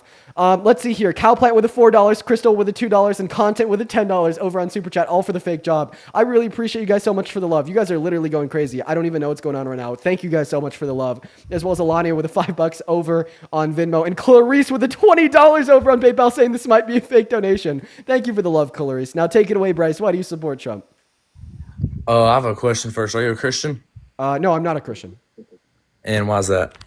Well, I'm not a Christian because I don't see sufficient reason to believe that the Christian God exists, as well as I see logical issues that would exist in the conception of an all good, all perfect, all knowing creator. But that's not here nor there as it relates to like why you support Trump or why I don't support Trump. So let's talk about that. Why do you support Trump? I was just mainly asking if you're a Christian. Okay, well, now that you understand I'm not a Christian, do you want to tell us why you support Trump? I'm just really trying to see if you're going to heaven, man. Trying to see if you believe there's a God that saved you from your sins and died on the cross for you. Do you think like ultimately the only way somebody could go to the Christian hell is if they don't believe in the Christian God? If they do not put their trust and faith in God, then yes. Okay, but like if you do put your trust and faith in God, if you sin but repent, you're going to heaven, right? Yes, because God will forgive you for your sins. Yes. So Hitler was a German Christian. In fact, he built a lot of Christian churches in the state of Germany. If he repented, is he going to heaven? Where do you think he is right now? I mean, I asked you a question. Yes, he's in heaven. If he repented for his sins, then yeah. So Hitler could go to heaven, but I can't? What the fuck? I mean, you can go to heaven, absolutely. If you put your trust and faith in God, then yes, you'll go to heaven. But if I die right now, I don't, right? We're going to move on to the next guest, guys. Let's go to get that next guest up here. If you're in that queue, make sure that means that you support Trump, y'all. We're going to go to get that next guest up in the box literally as we speak, everybody. We got Blake G loading into the stream. Well, we got Blake loaded in. Make sure that we're double tapping all the way on that phone screen, y'all, and sharing out that live. That's right, y'all. Let's see here. Mac, thank you for the $5 over on Venmo. Sarah, S-A-R-A, thank you for the $10. Shout out to Sarah as well. Samantha with the 5. Appreciate you guys so very, very much. What's up, Blake? You MAGA? Yes. Oh, that is a little evil fetus. That is a little evil fetus, everybody. We're going to move on to the next guest. Also, Zach's back at the queue. Yeah, he could drop and then request back because we had to drop him earlier for Listen, saying buddy. the F drug. Okay, we're going to restart. You're not going to talk about my donations. We're going to debate, and we're just going to be good to go, okay? Okay, because I brought my stuff ready. Yeah. Okay, but like seriously, let's just try to stick to the content of the debate. I mean, you've been trying to give me an argument why you support Trump for like literally 3 days, and you haven't been able to get it out yet because you I've continue given to you get multiple, dropped and you keep for like the claiming craziest bullshit on all of reasons. it because you're just a dummy. Okay, well, real quick, before we hop into your debate, there's 4 more people I have to thank you real quick. Gary, thank you so much for the $10 over on PayPal, saying that this is not a donation. This is a recurring payment for a job well done. I appreciate you for the love, Gary. As well as Sarah, thank you so much for the 10. Trude with a 5. Paul with a $20. Thank you for the love, Paul. Let's get 200 Paul W's. As well as Miko with a $50 donation over on PayPal. Jeez, Miko. Let's get 500 Miko W's down below in that chat. I really appreciate you guys for the love. As well as Lily, thank you so much for the $10 This is what over it's on going to be Venmo. all day. And Willow, thank you for the $20 over on Venmo as well. Thank you so much for the love, Willow, to celebrate my job. I appreciate you so much for the love, Willow. Yeah, take it away, man. I'm done reading off all the new donations. Once again, I really appreciate everyone so much for the love. Why do you support Trump? Actually, you already gave us one reason why you support Trump that I want to touch back on. So you said that under his administration, we had a 50-year low level of unemployment. Okay, we moved on from that. No, I'm not done. I'm not done. I want to stick on that point. So is your argument there that because it happened under Donald Trump's administration, he therefore caused it? Dude, just can you listen to what I'm trying to explain to you? It's like you're everywhere. Your head is about to explode. A simple limit, you human, I'm a human. What I got to do to get through to you? I'm a superhuman. Innovative, represent the anything. Okay, so Dude, calm down. Dude, can I won't say the name of it, the bad DRUG, but they've stopped so much of it. Biden didn't do it. Biden was probably doing that stuff in the White House. Dude, that's crazy. What the fuck are you saying? Dude, look at... Wait, that was like... What? What's your evidence of that? Dude, I mean, they found stuff in the White House. Yeah, wait, when Trump was president? No. Yes! No, dude. Uh-huh. When? Yeah, his son, Donald Trump Jr. is a habitual user now. How do you know that? Where's the proof, huh? I'm pretty sure he admitted to it. But listen, he didn't. I want you to please respond to the very first thing I said. The very first reason that you gave insofar as why you support Trump was because under his administration, we had a 50-year record low level of unemployment. That's not even my main reason. That's just one of the little pinnacles of it. I want to talk about it nonetheless, okay? Okay, you fraud. Okay, how about you debate for the shit that you stand for, okay? Don't try to pivot away. Ahead. Speak. So is your argument that he caused that because it happened under his administration? Huh? Is your argument that he caused that unemployment rate because it simply happened under his administration? I mean, I'm not saying that. I'm just saying, yeah, it did happen under his administration. So can you give him a little bit of credit? Oh, if you give him credit for the other level of unemployment that happened under his admin in April of 2020 at 14.8%, marking the highest level of unemployment since the Great Depression. Oh yeah, COVID. Oh, so you're saying that other things outside of the president can influence Okay, what we happens don't have in the to go economy. down that So route if you don't right want to now. give him credit for the pandemic and and for the unemployment rates in which that onset, well, then how come I should give him credit for that for the 3.5% 50-year low level of unemployment? Huh? You didn't even track that. No, I did. You just don't know what you're speaking of. Right. Royce, thank you for the $1 over on Venmo. Raven with $1. Jen with the $10. I appreciate you so much for the love, Jen. And Bart! Mr. Bart with the $100 over on Venmo. Oh my God, Bart. Bart says for all the fake work. We're doing so much fake work today. Thank you for the $100 over on Venmo, y'all. Let's get 1,000 Bart W's. And Sandra for the $100 donation over on Venmo as well. Bart and Sandra. Holy shit. The Mr. and the Mrs. absolutely destroyed. Dude, what the hell, you guys? Let's get 1,000 Bart W's and 1,000 Sandra W's. Sandra says, just because of the hater, plus I really support you and I hope that you're doing, and hope that you keep doing this until you change the country's mind. Dude, that is literally so incredibly kind of you, Sandra and Bart. I do not deserve that at all. That is so much fucking money. Oh my God. You don't Thank you so deserve much. shit. All right. Well, W's for Bart and Sandra down below in that chat. Please, guys, seriously, show them some love. Calm down, buddy. Go back to why you support Trump. Okay, here's one. Let me read this off for you. President Trump is bringing manufacturing back to America. The U.S. gained 10,000 manufacturing jobs in President Trump's first full month in office, led by auto sector, which gained the most new jobs in 15 months. This is a swift turnaround after losing, on average, 9,000 manufacturing jobs per month in the final year of the Biden administration. Yeah, so when we actually look at investment, oh, and now the screen's glitched. What the hell is going on? Sorry, give me 1 second. This whole thing is. Let me read off another thing, buddy. What the hell is going on? Why is it not working? Trump secured the release of 6 American Okay, I'm gonna go ahead and mute you, and the reason that I'm gonna mute you is because I want to show you this real quick. So I don't know why it's not letting. What the hell? Okay, yeah, it's not letting me. What the hell? Okay, sorry, man. Well, it's not letting me move that graph around. But anyways, I'm just gonna give you. You the don't data. have to apologize. It's okay. I know all your stuff's bullshit. Okay, now I'm going to give you the data from the graph. I don't know why it won't let me move it around. But anyways, so we actually saw a stagnation in investment in American industries since Donald Trump won the election in November until the first quarter of this year. Meanwhile, we saw a boom in the investment in American industries under the totality of the Biden-Harris administration. I would show you on this so you're graph. just reading off bullshit. Wait, whoa. You were literally Because I'm reading reading off this right from the White House. Yeah, but I'm refuting what Donald Trump is saying. But this came from the White House, dude, our government. So that came from a Trump staffer. Yeah, they're telling you what it is, and you can't seem to handle it. Okay, huh? so You when gonna we had, cry? Are you gonna cry? So when we had press releases from the White House saying that Donald Trump was the largest threat to American democracy since the Civil War, you believe that too? Huh?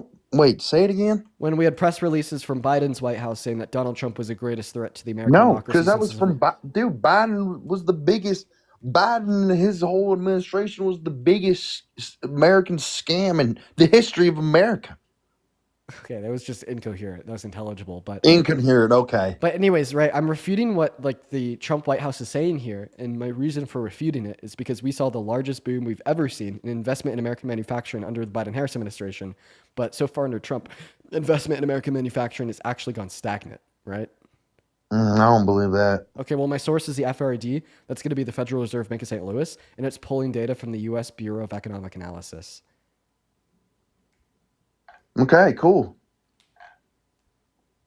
Well, guess what?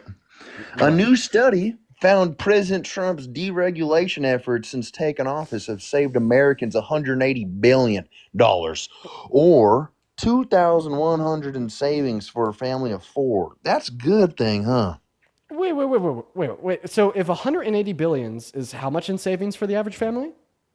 Around, well, it says 2,100 in savings for a family of 4. So 2,100 savings for a family of 4 for every 180 billion dollars. No, that's not what it said. You want me to read it again? For a family of 4. Yeah, read it again. A new study found President Trump's deregulation efforts since taking office have saved Americans $180 billion. Right. So we're talking about the cuts from Doge, and you're saying that if we cut $180 billion from our spending, that saves the average American family $2,100 per year. So that means for every $180 billion that we spend, it costs the average family $2,100 per year. So the Big Beautiful Bill's estimated cost, let's assume $4 trillion. So we're gonna do. Okay, you pulling numbers out your ass.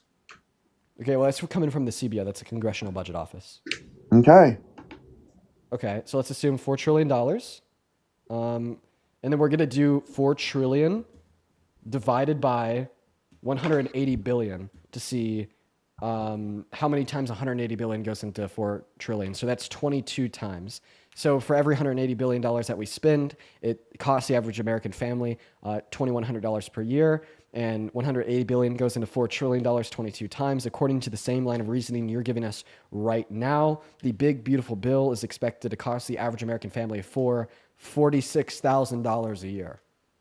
I don't believe it. Dude, you're pulling just bullshit. So I mean, that's like the line of reasoning that you gave me, because I just Dude, did math. I'm reading you statistics. Okay, well, I mean, obviously, like that line of reasoning has to be flawed, because obviously, like the Big Beautiful Bill isn't going to cost the average American family for an additional $46K per year in taxes. But I mean, if we accept that line of reasoning, guess what? Donald Trump's own mathematics here says that his own policy will cost the average American family for an additional $46,000 in taxes per year. I don't believe that.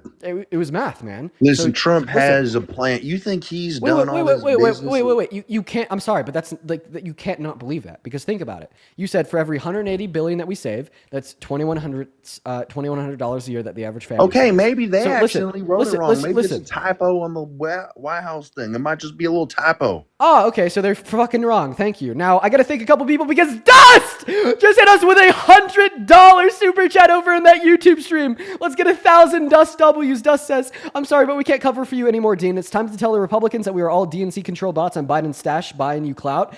Oh no, Dust! Why did you have to leak it? No, I appreciate you so much, dude. That's crazy. Thank you so much for the. They put it right in front of your eyes, and they don't even. They show you right in front of your face, just like Hollywood.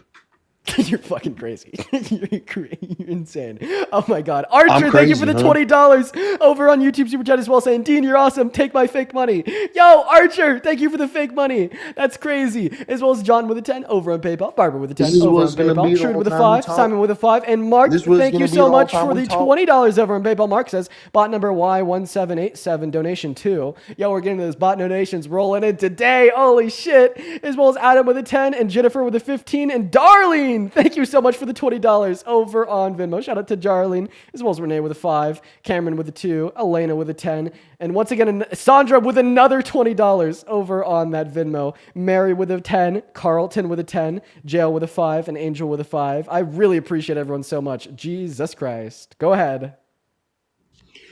You think I heard you say something about him being racist? How come President Trump was the one who ordered the declassification documents related to the death of Martin Luther King Jr.? Explain that one. I can see it hurting your head right there. Martin What? Luther King Jr. was a great man who did great things, and someone took his life horribly. Okay, And so no one cared about it until Trump was the one who said, "We need to figure this out." What? Nobody cared about MLK getting murdered before Trump said we needed to No, declassify that's not the what files? I'm saying. That's not what I'm saying. You're That's putting words in what my you just mouth. said. No one tried to release the information. Okay, so if releasing the information on how MLK was murdered means that Donald Trump isn't racist, this would imply that if he didn't release the information, he would be racist. So because Donald Trump isn't releasing the Epstein Exactly, files, and Biden didn't release it. Oh, so okay. Is Biden racist? Okay. So if they don't release the files, it means that they're for whatever bad things are included in the files. So I just want to clarify here, because Donald Trump doesn't want to release the Epstein files, that means that he's for child rape and pedophilia. He was. It says right here too. He tried to release a file. The files got released under him. They've already been released. What's going on with this? Where are the files? They've been released. You can look them up. No, they actually haven't been released. So they promised to release them, and they even gave Americans a deadline, and then they just simply never followed through. But I've seen it. They came up. I'll show you right here. Oh yeah, please show me the totality of the Epstein files, all pages completely declassified, every single word. And while you're doing that, I gotta thank Sid for the $100 super chat over on YouTube saying can't beat the bot allegation. Sid, you're a great bot, I gotta say. Thank you so much for the $100 super chat, y'all. Show some diddly damn love to Sid down below in that chat for the $100 super chat. At least 1,000 Sid W's. As well as if you're watching over on YouTube and you want to support me, I will say. This dude loves his money, huh? So I'm very grateful for the people that donate to me. And So dumb. one second, man. Listen. So I mean, I've thanked, or at least I've tried to thank every person that has donated to me since I had like 30 live viewers, and I didn't want that to change with the larger I became. Honestly, I'd find that to be pretty like indicative of like me changing as a person and being less grateful for my supporters. So like regardless of how many viewers Wake I have, up. I try to make a point out of thanking everybody that sends a donation. At least I try my best. Of course, there's donations that like kind of slip through the cracks and I always feel bad. But you know, I try my best to thank every person that supports me. Do I you don't think really find the Biden issue was in a that. real person his whole administration? Brother, what? Do you think Biden was alive his whole administration? Do you think Biden's alive right now? Matter of fact, I do. Okay. Do you believe that the CIA has had human clones for a while? Matter of a fact, I don't. Okay. Well, that's where you're dumb. So the other day, this was 3 or 4 days ago, when Donald Trump shared a story saying that Biden was executed in 2020 and then replaced with a robotic clone. You believe that?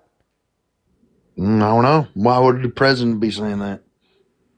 Then you know, you just asked a great question. Why the hell would the president of the United States of America be saying that the old president was executed and replaced with a robotic clone? Maybe because he's fucking delusional, Zach. When did he say that? Yeah, 3 days ago, you shared that social that post on Truth Social. Show me. Want me to show it to you? That's bullshit. He didn't do that. I don't know. Do I have like a Truth Social account signed into my phone? Let's see here. Trump, Biden. I'm just gonna type in the keywords on Truth Social and see what pops up. Oh yeah. Well, I mean, hey, how about this? Here's a headline from Fox News on Truth Social. Go ahead and read that. I can't see it. Can't see it. It's blurry. Can't see it. I know. Wait for it to not be blurry. Like, just hold the fuck on. Okay. Zoom in. Read that. For me. Okay. Well, what if it happened? No, I want you to read it out loud right I'm reading now. Read it out loud. Trump shares posts saying Biden was executed, replaced with drones. What does that say? With a robotic clone. And I have a question. Who made this post? What's the title of the account that made this Fox post? News. Fox News. And what app is it on? I don't know. I can't see it, dude. I'm not a tech whiz. Okay, so it's the most right-leaning news source, quote unquote, on the most right-leaning platform saying that Donald Trump shared this post. So now do you believe it? Yeah, sure. I mean, but why would he say that if it didn't happen? Because he's fucking delusional. He's crazy. He's nuts. He's not aligned with reality. He exists outside of reality. Okay, goodbye. You're an asshole. Goodbye. Why is it wrong for me to call like the president delusional if they're saying that Biden was executed and replaced with a clone? Like that's actually crazy. He wait, I offended him because I called Trump delusional for sharing that? Yo, dude, I swear to God, these men, okay, over on the right, they're so goddamn emotional. CJ, what's up? How old are you? Cookie King mogs you. Please get a job. Moving on to the next guest, we got Benny loading up. Debbie, thank you for the $10 over on Super Chat saying, I think it's great that you want to thank people, but screaming out donations in the middle of a debate is not a good look. The whole format is really strange in general. Yeah, for the most part, I actually do wait to read off donations in between conversations. But the only reason why I didn't uphold that general principle while I was talking to Zach was because I was talking to Zach. But I understand your critique nonetheless. Now, welcome in, Benny. Do you support Trump? Yes, I do actually. Okay, how old are you? I'm 18. I don't believe you. I think that you're under the age of 18. We're going to move on to the next guest. Here we go, everybody. We got that next guest loading up right now, everybody. We got that next guest loading up as we speak, guys. We got the next guest loading up as we speak. We got John loading in, guys. Go to let us know down below in that chat if you're MAGA and you want to come up here and have a debate. What's going on, John? How old are you? Okay, John is gagged, I guess. Okay, didn't even need to make an argument. While we got the next guest loading up, Amber, thank you for the $10 over on Happening. PayPal. How are we? As well as Jennifer, thank you so much for the 15. Shout out to Amber and Jennifer. You guys are awesome. What's up? What time is it? It's 25 past 11. 25 past 11. Sorry, guys. We're only talking to individuals from America. If you're in that queue and you're trying to join the live, make sure that means that you're at least 18 from America. And I really apologize that you guys had to see that. We got him out of there. Holy shit. I'm so sorry you guys had to see that. Jesus Christ. His name was Dylan. I'm so very sorry that you guys had to see that. I acted as fast as I could. Kicked him out to the very fastest that I can. One thing that I'll say is if there happens to be anybody in here that was able to grab his name, feel free to go find his account and find who he is. You know, get him thrown out of his school, get him expelled and eligible for college. You know, find out who he is, find out his name, find out, you know, general information that you could then turn around and report to whatever his local PD is. I completely support that. You guys have my full advocacy in doing so. Feel free. Just know that I completely support that. Feel free to find out who that is and report him to his local PD and whatnot. So, unfortunately, you know, there's nothing that I could do about that. So we're just going to go ahead and move on to the next guest. We got Speedy loaded up in the box. Somebody in the YouTube comment section says, you mean doxing him? Please don't. So I didn't advocate for doxing him. I advocated for figuring out who he is so you could report him to his authorities because that's a crime. Like I don't know why we stigmatize reporting crimes to the local authorities of people that commit crimes when it's on the internet, and all of a sudden that's a bad thing. But then of course it's like an okay thing to do when you're in person. You know what I mean? Like I'm actually just like telling you like the proper legal channels to take because that was like, you know, it was illegal and whatnot. Now Speedy, what's going on? How old are you? I'm 19 years old. All right, what year are you born in? 2005, December 29th. Cool, and you support Trump? Yes. All right. Before we hop into your debate, give me 1 minute here. Jasmine, thank you for the $25 donation over on Venmo. Jasmine says, Zach's really emotional. Maybe he should smile more. No, I agree. Zach should smile more. He's a very emotional man. Thank you for the $25 donation over on Venmo, Jasmine. I really appreciate that. Thank you, Jasmine. And take it away, Speedy. Why do you support Trump? I just want to talk to you about his tax code and, you know, his recent bill, which I knew that the no full tax on OT was going to be a whole sham. But do you believe that the bill is beneficial to Americans in general and that it was a good thing? No, actually, no. So I think in the totality of the 381 pages of the bill is actually a detriment to the American people. I mean, A, it costs a shit ton of money. CBO's estimate is like, what, $4 trillion? And B, it reduces the average tax income for 80% of Americans per the Center on Budget and Policy Priorities. Can you elaborate on that? I'd never heard about that. I just seen that it only was a 20% credit and that, you know, I wouldn't qualify for it. Well, I mean, sure. So if you go to cbpp.org, the very first thing that you'll see at the top of their website is a study done on the BBB and what's proposed so far and what was revised and sent to the Senate by the House of Representatives. And it basically details how, in totality, it's going to reduce the after-tax income for 80% of Americans while increasing it for the top 20%. For more specifics, I'd honestly just recommend you go reference their study because they'll be able to give you not only the points that I'd be able to tell you, but they'll be able to explain their justification. I got one more question for you. What do you think would be, in your opinion, the best, I don't know, I guess, tax code? The best tax code? Well, I don't know if I'd be able to tell you what is best because, you know, I'm not like, I don't think I'm qualified enough to say what would be best, but I could say that, you know, what Kamala Harris ran on was better. Well, what about it was better, do you think? Yeah, sure. It cut taxes for the average American compared to increasing them. And it didn't cost $4 trillion over 10 years. It was actually self-sufficient over 10 years. Well, thank you, man. Of course. You have a good one. Yeah, I guess you as well. He just wanted kind of an explanation of economic policy. Can't hate that. We're going to move on to the next guest. Here we go. We got Billy8106 joining into the stream right now, everybody. Next guest is loading up right now, guys. What is going on, Billy? Do you support Trump? Yeah, I do, man. How you doing, dude? I'm doing all right. Why the hell do you support the worst president of your life? Just a couple of things. I kind of really want to, I don't know, kind of get into something about this bill, or some things about this bill. So I'm kind of like, all right, so you hear different things about what's actually like the tax on tips and the tax on overtime. So like, what is really the truth? Because even when I looked it up, it's kind of like hard to understand. Once again, I reference everybody as I did to the last guest. I'll tell this to you too. And honestly, I'm not going to repeat myself. So maybe I'll just do a rough overview of this.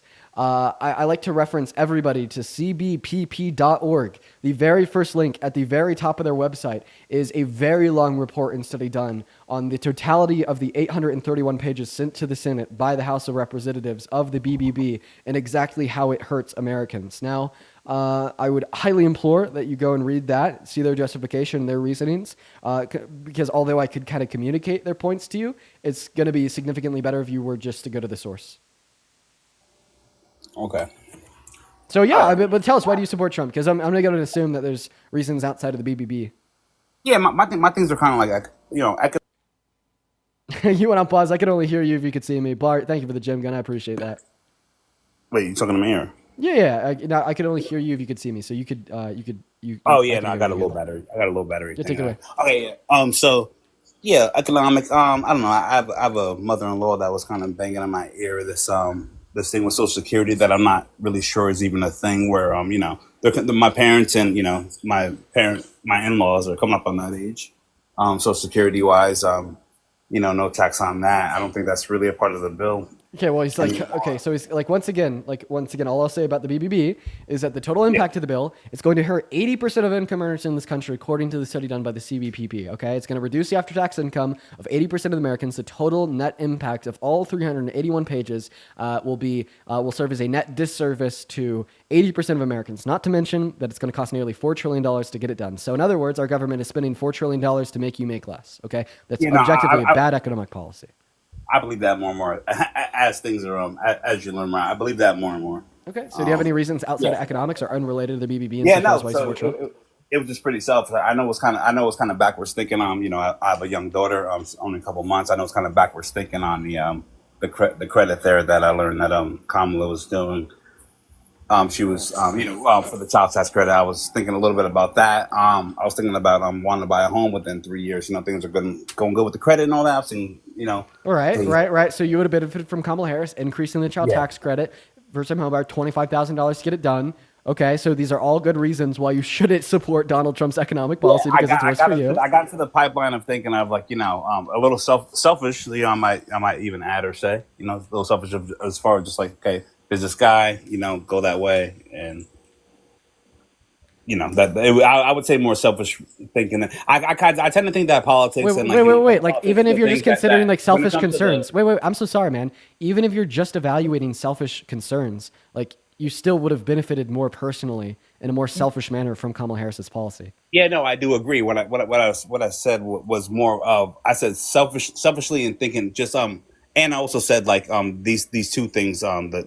Where I learned it would be more beneficial, like I said, in buying a house, and where I learned to be more So why do you think that Donald Trump is a good president? I learned these things after. I was talking to more of a kind of just working all the time and just going back and forth, okay, and just going with the gut feeling more thing. I'm being honest with you. Oh, I'm not asking you why you voted for Trump. I'm asking you why you support him today. Oh, I can't say that I honestly do, to be honest with you. Okay, so then I wouldn't recommend that you join a live asking the question, why do you support Trump? But I appreciate you for coming up nonetheless. Appreciate you for answering questions and being receptive. We're going to move on to the next guest, Jaden. Come on, guys. Come on, y'all. We're going to get that next guest up here literally right now, guys. If you're part of the 12.2 thousand people in the stream, y'all make sure that we're double tapping away on that phone screen. Here we go, guys. Bro, yap for nothing, literally. Oh, dear God. All right, moving on to the next guest. Here we go. What's up, Harry? You support Trump? No. Okay. All right. Then please don't join the live. Moving on to the next guest. Here we go, everybody. Looking for that next Trump supporter. Apparently, Jimmy's back. Okay. Jimmy wants to have continued conversation. What's with these Republicans? Okay, Jimmy, hop in that queue. I'll let you up. If you hop in the queue, I'll let you up, Jimmy. What's up with these Republicans being like so weird, man? What's going on? Do you support Trump? I do. Okay. How old are you? I'm 18. What year are you born in? 2007. What month? 5th March. Okay, yeah, you'd be 18. So why do you support the worst president of your lifetime? Do you know what? What time is it? 11:34. Sorry, mate. Get out of here. Just Moving on to the next guest. Here we go, everybody. Holy shit. Okay. Moving on to the next guess. Darren, why do you keep re-requesting, man? Why do you want to get cooked again? Because I wasn't done with the. All right. Well, feel free to rejoin when you're not driving. How about that? Moving on to the next guest. Here we go, guys. Once again, make sure that you're double tapping on that phone screen, share it out that live. I don't know why that Darian guy keeps on requesting back to get cooked again, man. It is what it is, though. At the end of the day, all I can say. Let's go to see what that next guest has to say. Keep in mind that if you are in that queue, if you are spamming maggot down below in that chat, make sure it means that you're from America, at least 18, not driving, and support Trump, and ready and willing to have a conversation. Okay, all right. We're gonna go to get that next guest up here. They're spamming women of color for Trump, so let's go and get them up here. Hello, hello, hello. Hello. Hi, how old are you? 19. What year were you born in? 2006. What month? On March. In March, I make you 19. Do you have a driver's license? It's in my car. Okay, so you do have a driver's license. What is a yellow dotted line next to a solid yellow line on the road mean? I don't have a driver's license. You just said it was in your car, your line. Moving on to the next guest. Here we go, guys. Holy crap. Yo, Christian. With $100 donation over on PayPal. My man, holy crap. Thank you so much for the love, Christian. Let's get 1,000 Christian W's down below in that chat. Now, Christian has specifically asked me not to read his message out loud on live, so I will not read your message out on live, and I am reading it now. I'm really sorry that happened to you, man, but thank you so much for the $100 donation, man. We all love you here. I hope that you're doing well. Stay safe, bro. Huge shout out to Christian down below in that chat, y'all. Show some love. What's going on, Irina? Do you support Trump?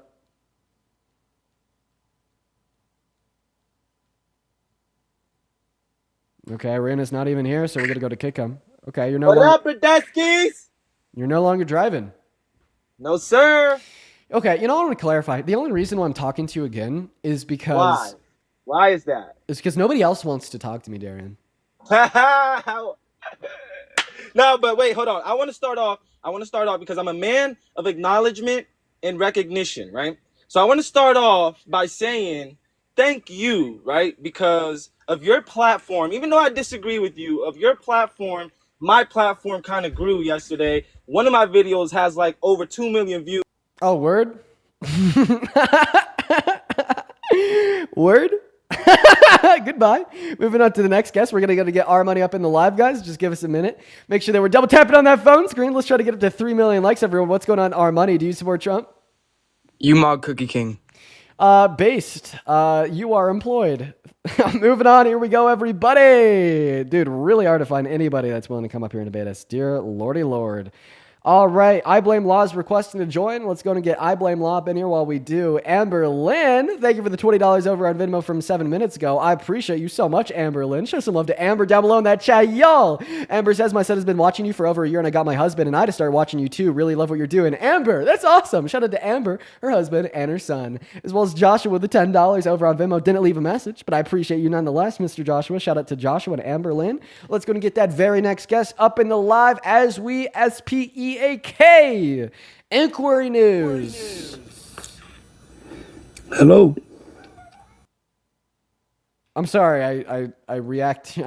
Inquiry News, get back in the queue. I kicked you out really quick. I'm not gonna lie. I was scared of the static noise. I thought you were gonna come up here and scream into a microphone and break all of our ears. But on second thought, in reflection, I probably should have let you stick around. I don't even know why. My body involuntarily kicked them. So Inquiry News, hop back in that queue. I'm sorry for making you kind of jump through the hoops here, but I feel terrible. I truly do. We're gonna try to get Inquiry News back up here. Once again, I don't know why my body just involuntarily kicked them. So hop in that box, Inquiry News. We'll get you back up here. Hop in that box, Inquiry News. We'll get you back up here. Let's go to move on to the next guest. It does not look like Inquiry News is coming back. That is very unfortunate. Very unfortunate indeed, everybody. Here we go. All right. What's going on? You support Trump? Yeah, How old are you?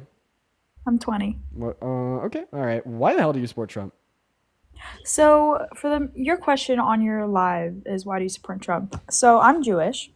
I don't support him though, for who the person he is or what he's done. But the main purpose why I voted for him is because to help Israel. Does that make sense?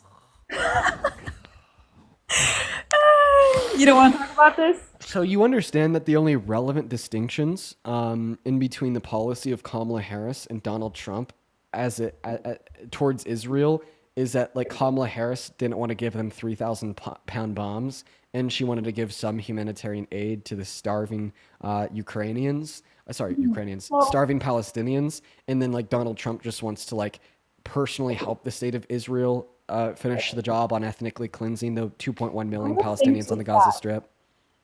Okay, so have you noticed that the hostages are free since he became president?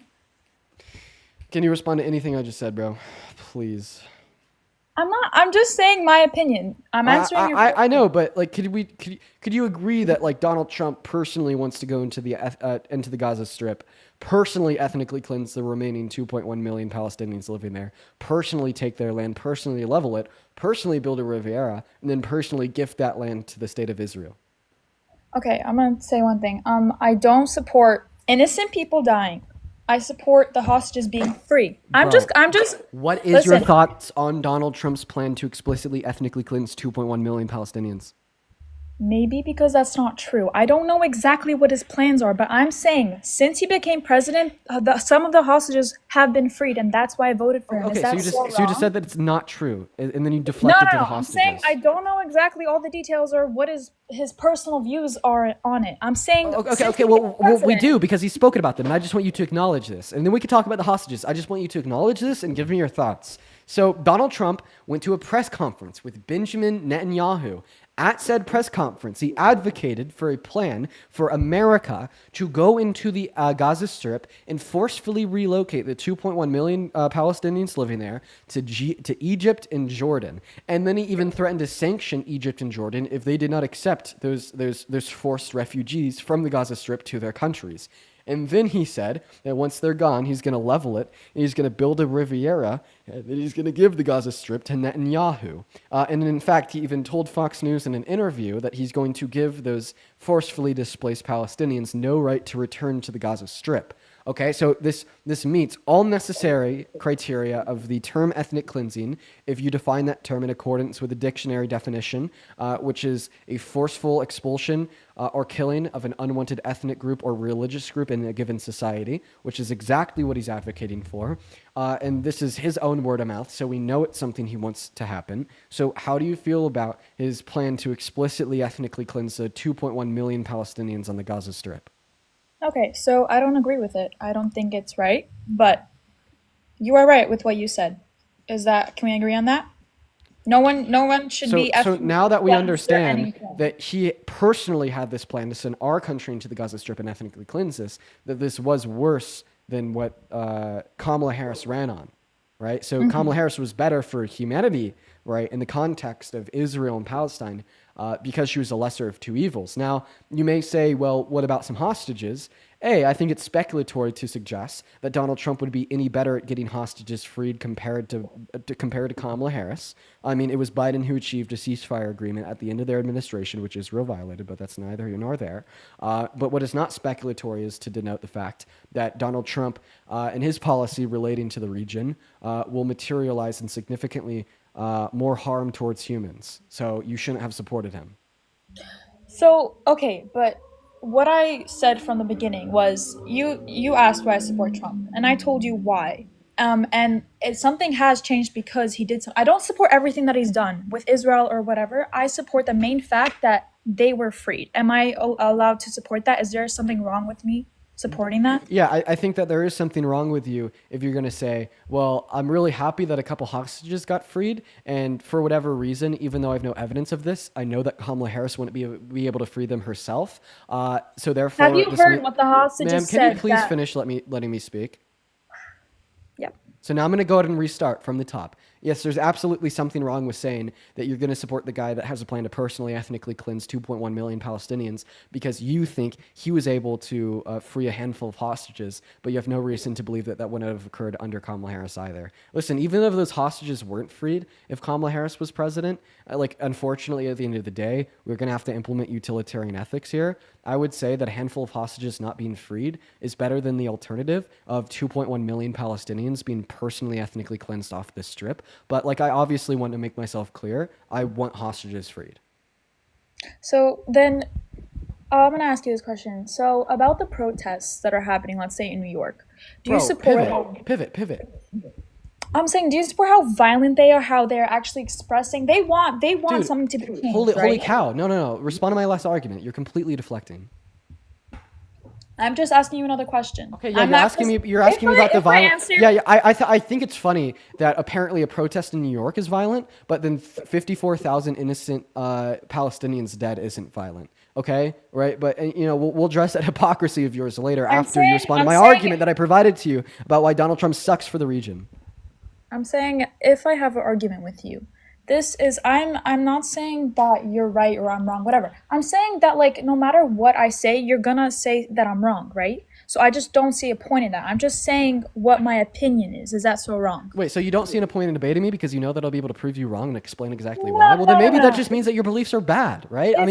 Let's be clear. Like, I would not say that you could prove me wrong in what I believe in because I believe that I've put a lot of thought into what I believe in and why, and I've been able to construct them in a very logically cohesive manner. Now, if you're telling me that I'm going to be able to prove whatever you say wrong, this just means that you're doing something wrong by holding to beliefs in which aren't logically cohesive and don't have much thought, nuance, and context put into them, right? And I've been able to demonstrate this to you as it relates to you supporting Trump, even though he has a plan to personally ethnically cleanse every Palestinian soul remaining on the Gaza Strip. And now it's kind of hypocritical for you to say that you support the state of Israel, implying that you don't think that the deaths of the 54,000 innocent Palestinians are unwarranted. And then you turn around and you call a protest violent.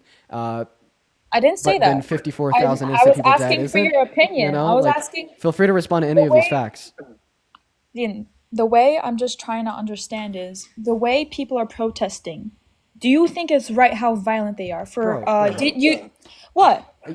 Listen, you're asking for my thoughts on like violent protests. Okay, I don't like violence. Okay? No, I'm saying right? But this doesn't address like anything that I've said. Please like stop deflecting from what I'm saying. Okay, what do you want me to answer exactly right now? I want you to answer to the fact that Donald Trump is the worst of two evils as it relates to the policy in Israel and Palestine, and specifically his policy will cause more real material harm to innocent humans. Okay, you know what? If it makes you happy, then sure, you're right. But you asked for my opinion. I told you why I support Trump, and that's it. Okay, well, in saying that I'm right on that point, you concede your argument because your argument was that his policy was better for Israel and Palestine, but you just conceded and agreed that it was worse. I'm agreeing because that's what's gonna make you happy. If this was a debate against someone else, do you have any reasons why I'm wrong? Listen, how long can you debate with me? What, an hour? Could debate for about everything? I could debate with you for as long as you're on my live, and you determine that. I'm just saying nobody should be. Listen, ma'am, if you're not willing to debate like what I believe in that you disagree with, why are you here? Because you asked the question and I answered it. Okay, do you understand that this is a debate live though? I mean, there's a little bit more nuance to what the space is about, just compared to like the five words over my head. Just to be free. Okay, well, she left. She left mid-sentence. I didn't kick her. In fact, if you go to my YouTube stream, or you're on my YouTube stream, you'll be able to see my phone and my laptop right here. I was touching neither of them when she ran away. Why did she run in the middle of her breath? Yeah, Zionist shill gets proven wrong in like less than 30 seconds and runs away.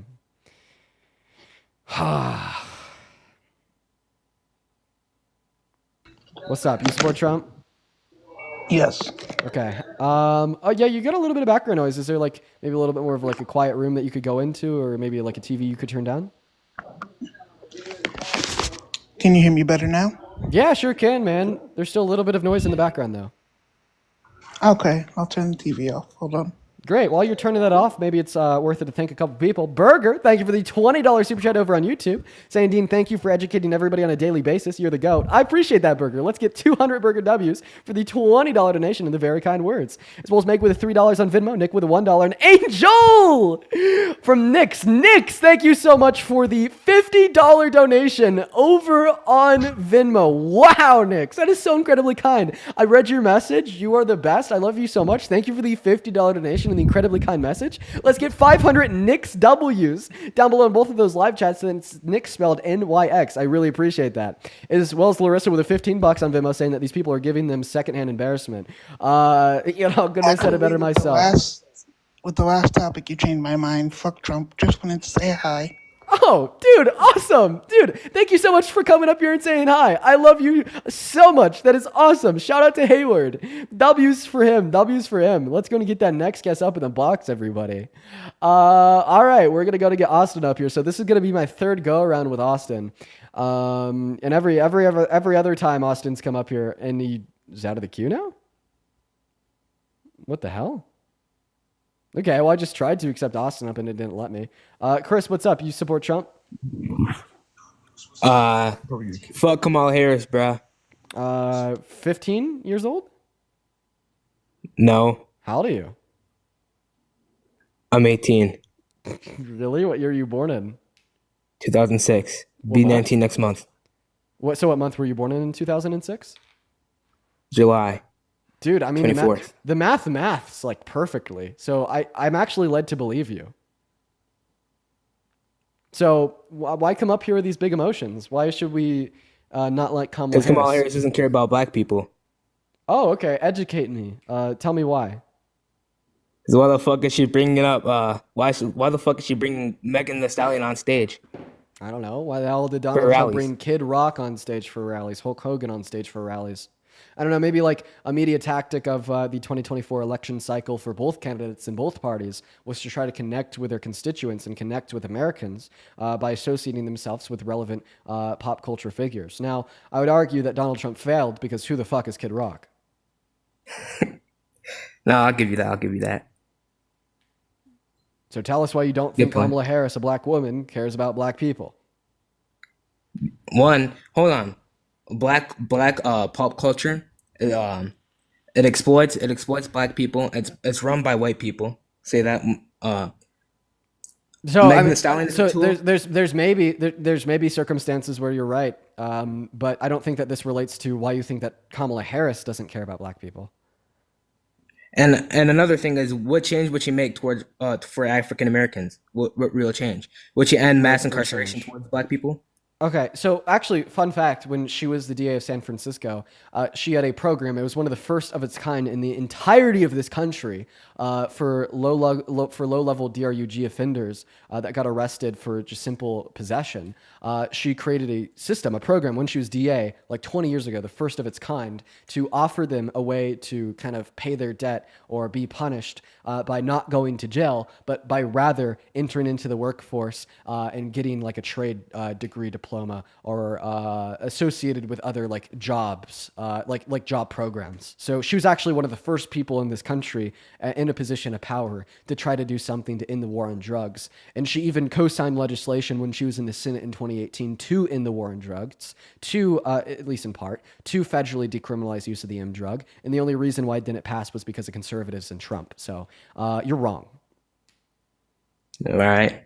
But still, the DA, she was a DA. She's a prosecutor. Prosecutors play a part in the system. That Right, and literally- when she absolutely prosecutors play a part in the system. But name another prosecutor 20 years ago that was actively trying to play their part in the system to get less low-level drug offenders out of jail and on the right path in society like she did. Please tell me. Name one other prosecutor 20 years ago that was even thinking about something like that. I can't. Exactly, bro. Like I think that this is like an acknowledgement that we need to make here, right? It's But like- also, what policies did you make under Biden's administration that actually benefited like mass incarceration during her time? Because when you're president, she had the leverage to make real change for African Americans. You're and saying Africans. you're saying that she and Biden could have done more. I actually agree with you, man. I don't think that the Democratic Party does enough for marginalized communities in America. We haven't seen direct policy pass for marginalized communities in America as long as I've been alive, that's for sure. Okay, but this doesn't therefore imply that the Republican Party is better. Okay, like they're worse. Like because like I can't specifically give you policy that the Biden and Harris administration passed designed for marginalized communities in this country, including Black Americans, but I can give you specific policy of Donald Trump's that will make living material conditions for Black Americans worse. Okay, right? Like A, his BBB reduces the after-tax income for 80% of Americans and does so disproportionately the less money you make. Okay, and Black Americans are disproportionately impacted by systemic forms of oppression, which has resulted in the consequence of them having lower levels of income on average compared to white Americans. So it disproportionately would negatively impact Black Americans. Not to mention that he also is now contradicting the First Step Act passed under his first administration. He wants to just re-embolden the war on drugs. He wants to sentence people to death for dealing drugs. He shows no indications that he wants to federally decriminalize use of the M drug. And the more Republican and right-leaning a state is, the worse and harsher the punishments are for mere possession. I mean, literally look at Texas and then compare it to California or Colorado. It's a very obvious truth that although the Democrat Party, in my mind and yours, isn't doing enough for marginalized communities, the Republican Party is actively harming marginalized communities. All right, Dan, you have a point. There's a few things I want to say. First off, to that one lady from before that was defending Israel, fuck Israel, free Palestine. We should free Palestine by any means necessary. They're leftists. Okay, welcome in, Kindle. Go to unmute that mic. Hey, what's up, Dean? How you doing? Doing all right. You support Trump? Yeah, personally, I'm a Trump supporter, mainly because the views I see, a lot of the things that he does supports the views. I don't believe with everything that he's doing is right, especially how he's dealt with Israel and stuff. I feel like there's calmer and more peaceful ways to go about it. But okay, yeah, for sure. Let's have that conversation. And I thought I'd just point out to the last guest, I wasn't kicking them because they were saying free Palestine. You know, like in fact, I agree with them. That's that's why I kicked them, because they were LARPing as a Trump supporter. But anyways, yeah, why do you support Trump, man? Take it away. One reason why I support him, me personally, I'm a Christian, so just like a lot of the views that he has for Christian bases and stuff, that's why. But Be Christian and support Kamala. Oh, who's ever in the background is cooking your ass. Okay, listen. oh, listen. that's my friend. He supports Kamala and stuff, like his Listen, views on abortion and stuff. I gotta That's ask his you a view. question. I gotta ask you a question. All right, ask away. So if there's a political rally going on outside, and you know this rally is a bunch of people, and they're all like screaming about how evil rich people are, and they had signs in the air that said, "If you're rich, you're going to hell." Where on like the political spectrum do you think they'd fall? I don't think they would fall anywhere on the political spectrum because that's their opinion. Okay, so I mean, like that picture of Hassan Piker with a shirt that says "Eat the Rich," you know, that doesn't indicate any like political biases that he may hold. That doesn't place him anywhere in the political spectrum. I personally haven't seen that picture. So, Okay. So I don't know what so you're like when socialists or like billionaires are inherently evil, that doesn't inform you at all about like their political beliefs, their economic beliefs. No, not at all. I think it's very clear that like, you know, when we hear people talking about how rich people are evil, they're going to hell, like this probably indicates that they're pretty far left. Could you agree, or if you disagree? Yeah, I mean, you could agree, but there's also people on the right that will say the same thing. Like too. who? Not everyone on the right is Christian. There's people who believe that what Trump's doing is right. Even Wait, though they're not no. Give me like an example of somebody on the right that talks about how all rich people are evil. Well, you wouldn't know him, but I personally have a friend that doesn't like rich people. He hates rich people for some reason. I don't know. I know I'm cooked. Don't worry about it. Is this like one of those like Canadian girlfriend situations? No, it's not a Canadian girlfriend situation. No, don't do that to me, Dean. Don't do that to me. But listen. May my friend ask a question? He's not going to say anything bad. He just wants to ask a question, if that's all right. For sure. Before he asks a question, I just want to explain to you why I was asking you those questions. Okay. The reason why I was asking you guys those questions, is because, I mean, in Matthew 19 of the Christian Bible, you know, this is the gospel of God. Jesus says that it's harder for a rich man to enter into the kingdom of heaven than it is for a camel to pass through the eye of a needle, right? And this is like indicating that if anything, Jesus is a god diddly darn socialist. So the teachings of the gospel, the scripture, the Bible, I'd say, kind of exists outside of politics. Okay, they're not intended to be political, but guess what? Everything is political. So the teachings of God, if they were to be classified under a political thought, spectrum of thought, they'd be classified as pretty far left leaning. Going back to the verse and stuff, when you said that it's harder for a rich man to enter into heaven, if you look at like the context in which I was speaking in, whenever a lot of rich people, they have a lot of greed. Like their main focus of life is money. Like their whole entire life revolves around money and stuff. So when he was saying that it's easier for a camel to go through the eye of a needle, it's because camel has nothing to lose. They have everything they have faith and stuff to believe into. But a rich person, they believe they can do it all on their own because they have their money. They can buy their way into almost anything that they want. Oh, that's funny that you say buy their way into almost anything that they want. This reminds me of that one clip where Donald Trump has a camera following him around, and then he offers a mother $10,000 for her car, and then the mother's like, well, my kid is in the back seat, and then he gives her another $30,000 to not just buy the car, but to also buy the kid. Huh? You bought a kid?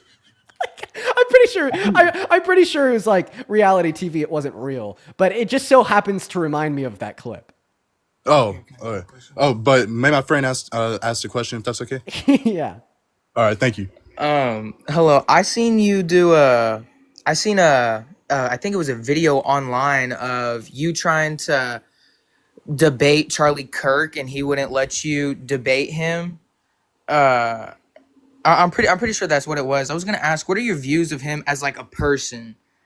Well, I think that Charlie Kirk is a terrible person. My first point of evidence would be the clip where he thinks that there's a gray line of engaging in intercourse with drunk women as it relates to consent. Yeah, I did see that. Now, there's about a billion other reasons I could go over, but, I'm more, insofar as to your friend that's a Trump supporter, maybe I'd ask if you want to pass the mic back to him. By the way, you're awesome. I heard what you said there at the beginning of It's not really that I pick a certain political side. I feel like that a lot of beliefs on Kamala's side, I stand a lot with that, and there's like 1, 2, maybe 3 that I stand with Trump. Well, but my biggest thing, it comes down to like with the abortion and people being able about their body. Like I feel like if it's your body, that's your choice on that, especially when it comes to abortion and things of that sort. But a lot of the things I don't stand with, like I heard there was something about a kid like 16, 15, he transitioned or something, or she transitioned. I'm not 100% sure if that's true. I just feel like if it is, you shouldn't be able to make that decision until you're 18. Okay. Well, we could talk about that, but I wanted to finish out the conversation with your friend first. Do you mind if I talk to them? Yeah, that's fine. Cool. So, yeah, you were telling me that you feel like Donald Trump aligns closer with the teachings of the Christian Bible. What teachings of the Christian Bible does Donald Trump more closely align to? I mean, personally and stuff about my decisions with abortion and stuff, how he decided to do stuff with that. I don't think that outright making it illegal, like in all the states, I don't think that's the right idea. I don't believe that. But me personally, I believe that at conception, that's a child. That's just how I was viewed. That's how I was raised and stuff. So, I mean, other people have beliefs. Like my brother, I don't know, we don't need to bring like gay and stuff into this, but my biological brother is gay. So, but I still support him and stuff because he's my brother. Okay, so we'll get on to that, but I want to stick with the abortion point first. All right. Quick question. How do you know that Kamala Harris doesn't agree with you? It's mainly because how she went around with trying to do it, and she was going to just make it legal for all, like everyone. Like I don't have a problem with it, that it being legal and shit. Sorry. So you just said that you don't have a problem with it being legal. So then why do you have a problem with her wanting it to be legal? I don't have a problem with her being legal. So then how do you know that this doesn't align with the teachings of the Christian Bible? Because listen, man, I'd say that like maybe you might be able to draw a conclusion that if you're a Christian, you should think that abortion is morally wrong. Okay, right? But I don't think that this informs you about what should be legal or illegal, because I don't think that religious beliefs should be able to inform the law. Okay, and there's like a plethora of reasons why. Let's start here. Do you agree with the teachings of Romans that all sins fall short of the glory of God, and in fact, all sins can be viewed identically in the eyes of God outside of blasphemy? Yeah. Okay, should it be illegal to lie to your children and tell them that Santa Claus exists? Yes. Yeah. I'm not going to tell my child that Santa Claus exists. No, should it be illegal? Should it be illegal to do that? No, I don't think it should be illegal. I mean, it's not So right. if it shouldn't be illegal to lie to your kids, then why should it be illegal for a woman to get an abortion, given that those two sins are viewed identically in the eyes of God? I don't believe that's illegal. I mean, like, that's her body, her choice, but I don't think it's right there's a difference between Wait, some so you're, being so you're illegal. saying that you personally think it's wrong, but everybody should make that decision for themselves. So that is literally the policy that Kamala Harris ran on. I mean, obviously Yeah, she wasn't shouting about how she thinks it's wrong, but she's a fucking Baptist, okay? Baptist. 9 out of 10 times we could assume that a Baptist is going to think that abortion's wrong. They just think that women should be able to make that decision for themselves, and that's a policy that she ran on. It's actually Donald Trump who ran on the policy that not only does he think it's wrong, but that women should not be able to make that decision for themselves. So if anything, right, your conceptions of Christian scripture, right, and your takeaways from the church, your takeaways from your theological discovery that you think it's wrong because of your religious beliefs, but your religious beliefs shouldn't inform what is legal or illegal, is more closely aligned to what the Democrats want compared to what Donald Trump wants. So if what you believe in is more closely aligned to what the Democrats want compared to what Donald Trump wants, why the hell would you support Trump? Understandable. Okay, so I'm taking a second to process what you said and stuff. You speak a little fast, which there's no problem with it. It just takes me a little longer. I do. But, I do speak a little fast. That's right. You're right. I believe that you're right. It's just that my beliefs and stuff just cloud the vision and stuff. That's just how I perceive things. Well, So actually, like my last argument was only predicated on your beliefs. My last Yeah. argument had nothing to do with what I believe, and only to do with what you believe. I mean, like you're the one that told us that you think it's wrong, but you're also the one that told us that it shouldn't be illegal because it's completely incoherent to drive a system of legality or illegality predicated on the Bible for the reason that I pointed out of all sins being viewed identically in the eyes of God. Now, it is your beliefs that drive the conclusion that the Democrat Party would be better than the Republican Party on this issue. See, Kendall, you're agreeing with him, but just because of the way that you stand with your own religion, you're not willing to be like, okay, I can 100% accept what you're saying because I believe in that. You're agreeing with him, but you're saying that you're just because you believe in Christ and you were raised like this, that throws everything else out the window. Listen, man, I think that a lot of people hold to this misconception that if you're pro-choice, this means that you must think that abortion's not wrong. That's not true. You could think that abortion is wrong, but as long as you think that women should be able to make that decision for themselves, you are pro-choice, and I accept you. that's just where I stand and stuff. But if actually there was earlier, I was in the line. I've been in line for about 30 minutes, and I heard you earlier ask someone about car questions. I don't know why I thought that was interesting or why I wanted to get on that wagon, but car questions. You asked her about what the dotted line and like what a solid and dotted line meant on the road, the yellow. Oh yeah, that's just like age confirmation questions. Oh yeah, okay. But hey man, listen, I appreciate you for coming up, Kendall. It's a good discussion. All right, and I appreciate you for being willing to hear me out for what I have to say. Yeah, you have a great rest of your day. You as well. Yeah, W them. That's what a productive conversation looks like, guys. That's what a productive conversation looks like. We're gonna go to move on to the next guest. Everyone, give us a minute. We're gonna go and get that next guest up in the box right now, everybody.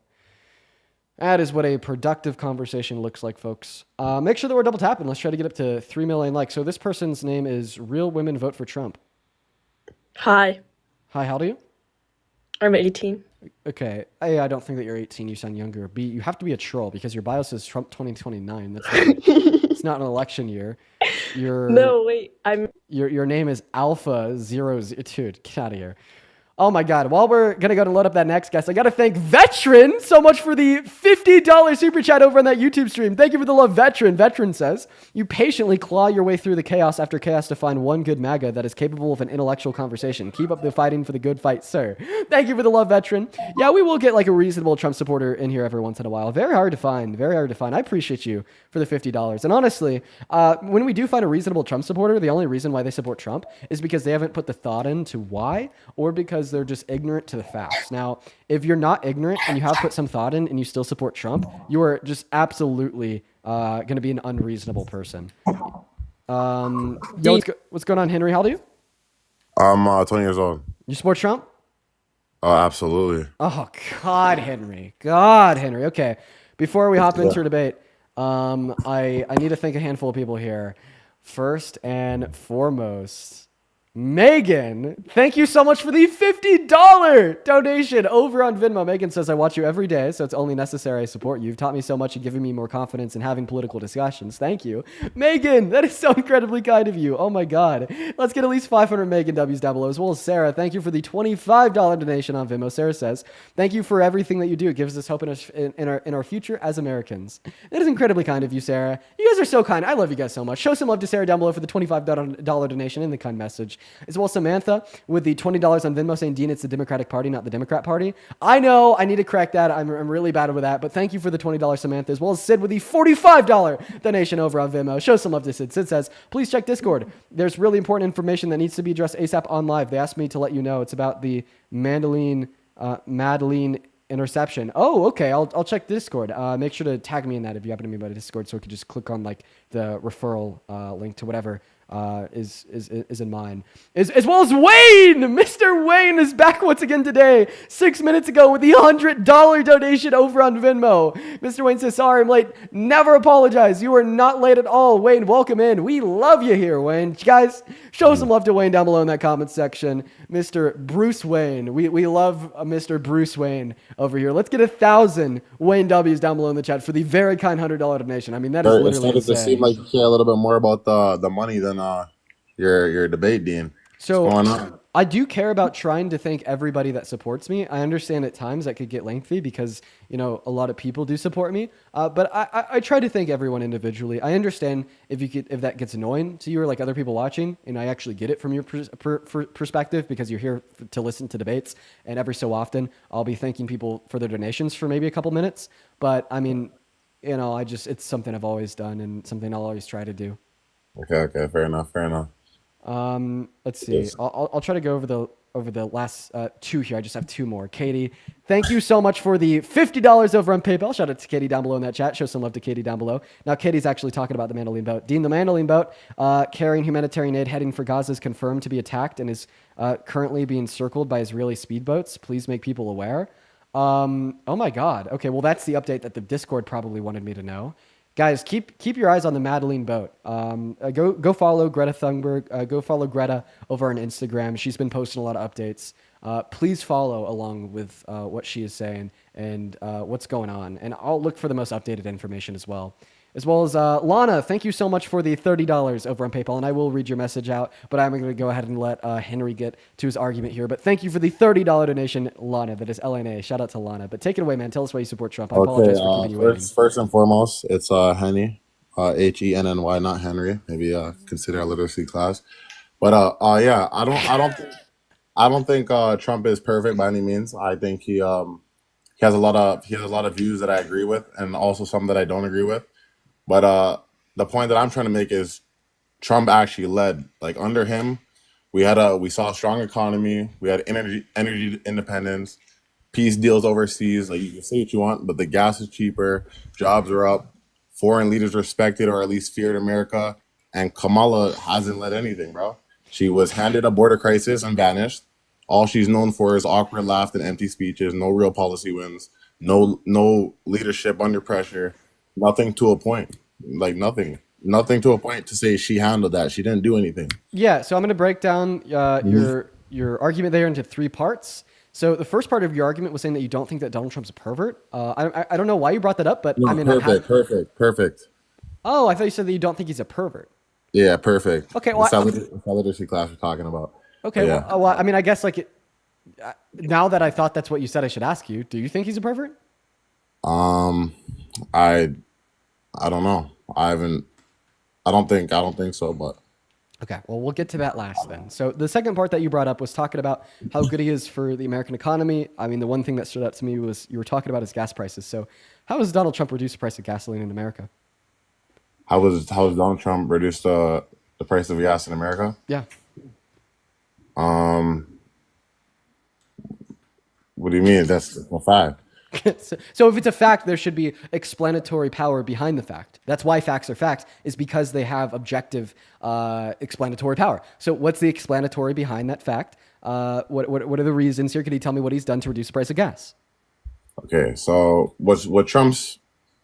presidents don't directly control gas prices, obviously, right? They're driven by global oil markets. Like OPEC decisions and supply demand dynamic. You're reading that off of ChatGPT. So ChatGPT just proved you wrong. Thank you. How? Yeah, because you said that he did directly control the gas prices and he reduced them. Now you're saying otherwise. No, I didn't say he reduced. Like he obviously he can't change the gas prices, but his decisions led to the gas prices being reduced. Okay, what decisions did he make that led to the gas prices going down? He rolled back on relegations on drilling and Regulations. pipeline. Yeah, regular. Yeah, I started a little bit. It's You're a little good. bit. Yeah, it's 12,000 people in here, bro. No, I get it, man. Honestly, I'm surprised more. Dude, I'm going to be honest with you, Annie. I'm surprised that more people that come up here aren't nervous because I would be nervous as fuck. Yeah, I don't do this a lot, but yeah. So he rolled back on regulations on drilling and pipelines. Do you agree with that? So, I mean, I think that there's like some deregulations he made to the EPA. Now, do I think that these impacted like overall like domestic supply of oil? And this is something that he did to make gas cheaper? Absolutely not. Okay. So, I mean, are you aware of what the EIA is? No. So the EIA is the Energy Information Administration, and what we see under his first term was the most gas he ever produced in a single month was 12.9 thousand barrels of oil per day in December of 2019. So the Biden-Harris administration actually produced more than that for a year straight under their administration. So your argument is invalid because basically you're saying that he dropped prices by rolling back regulations on oil production, which meant that more oil could be produced, and that meant that there's a larger oil supply, which meant that there was a lower equilibrium price because of the larger supply. But he also that argument is bad because there's an even larger supply under the Biden-Harris administration as they approved more permits for drilling on federal land, which would indicate that they reduced the price of gas more than Trump.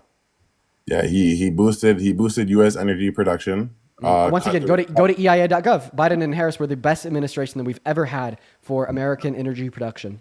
Okay, do you agree that Donald Trump made U.S. less dependent on foreign oil? Actually, no, I disagree with that. In his first administration, we had more month-by-month imports than we did under the Biden-Harris administration.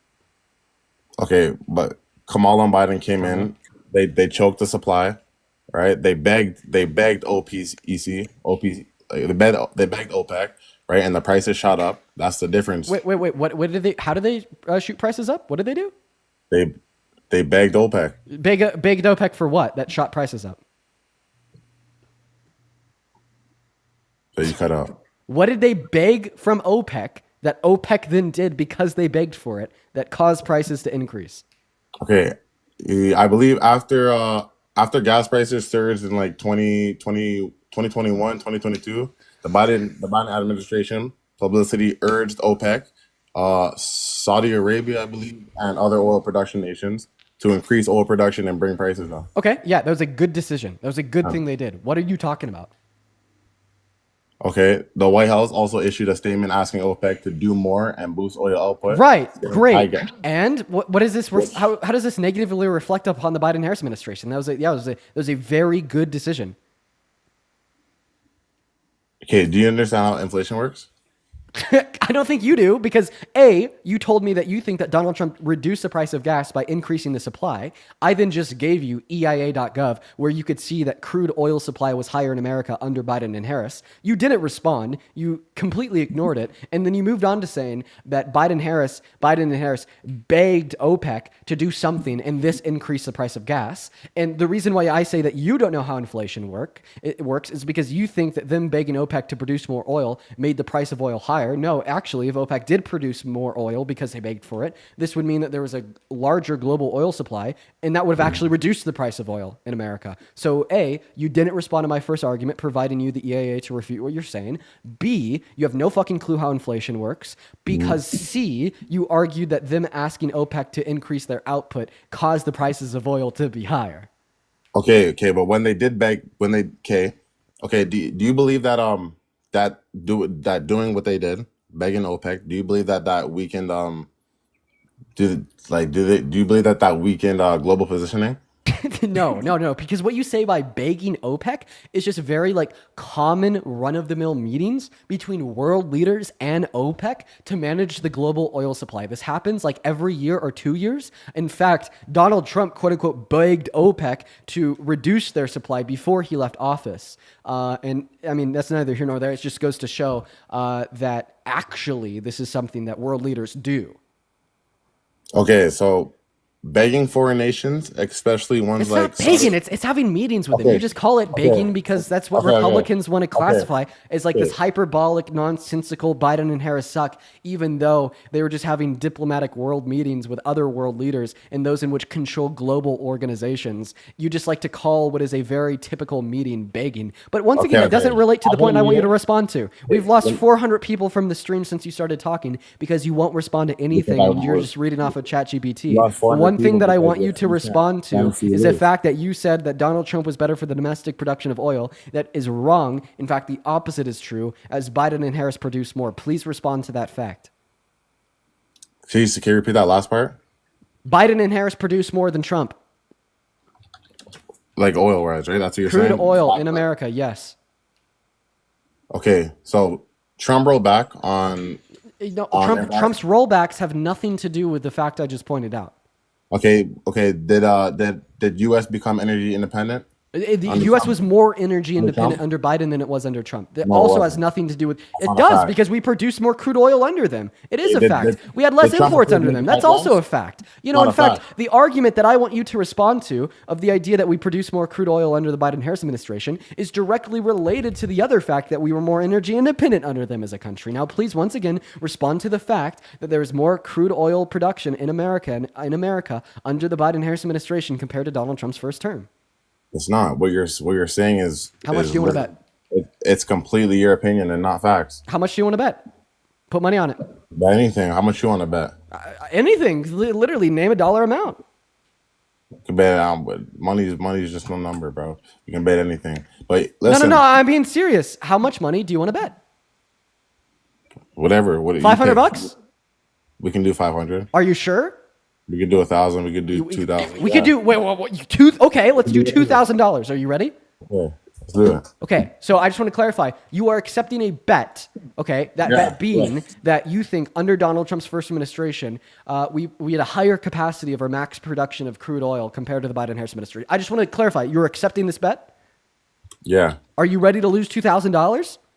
We'll see. Well, okay, let's see right now. Go to Google, type in EIA, monthly crude oil and natural gas production, then click on the very first link that pops up. This will then lead you to EIA.gov/petroleum/production, and it will land you on the crude oil production in America. And we see a graph that starts when Donald Trump's starts in April of 2015 and ends now. What we see is that the highest month-by-month production under Donald Trump's first administration, and once again, you could fact check this via the graph I just showed you, is going to be in November of 2019 at 12,994,000 barrels of oil per day. Now, if you go to the Biden-Harris administration, you will see starting in July of 2023, we produced more than that, benchmarking at 12.9 thousand barrels of oil per day. And for every single month for the next calendar year and on, we produced over 13,000 barrels of oil per day.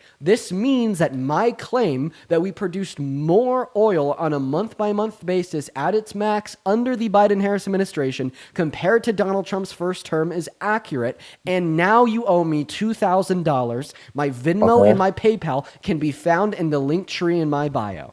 Okay, so now that we're done spitting fake facts. In 2018, U.S. crude oil production grew 70%, reaching a record of 10.96 million BPD, right? A jump of 1.6 million BPD over 2017, right?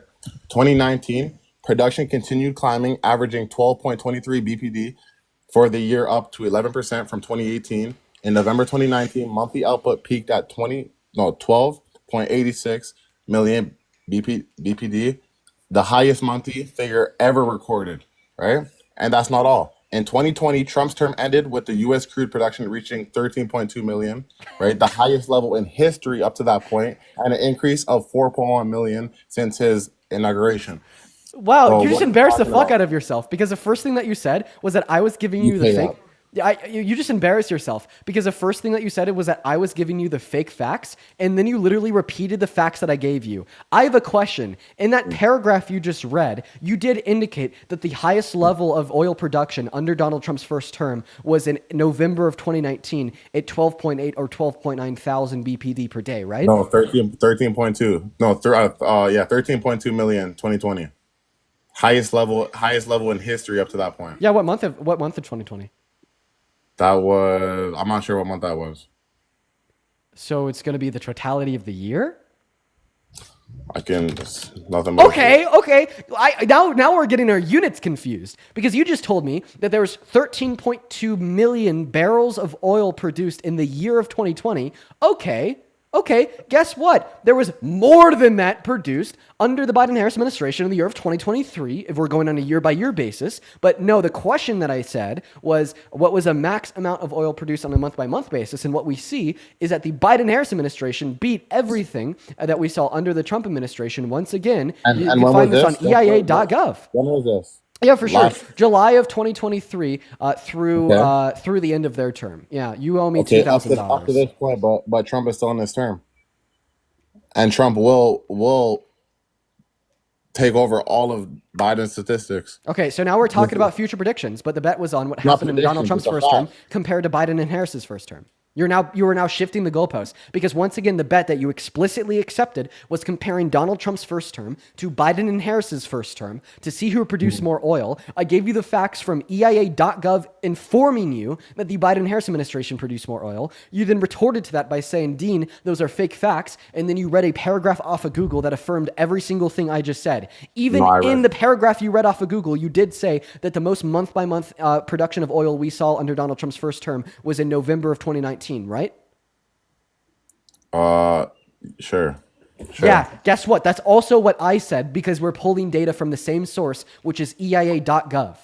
You cannot call my source fake facts and then also pull data from it and ironically pull the exact same data as well. But you're okay. So let's look at this, right?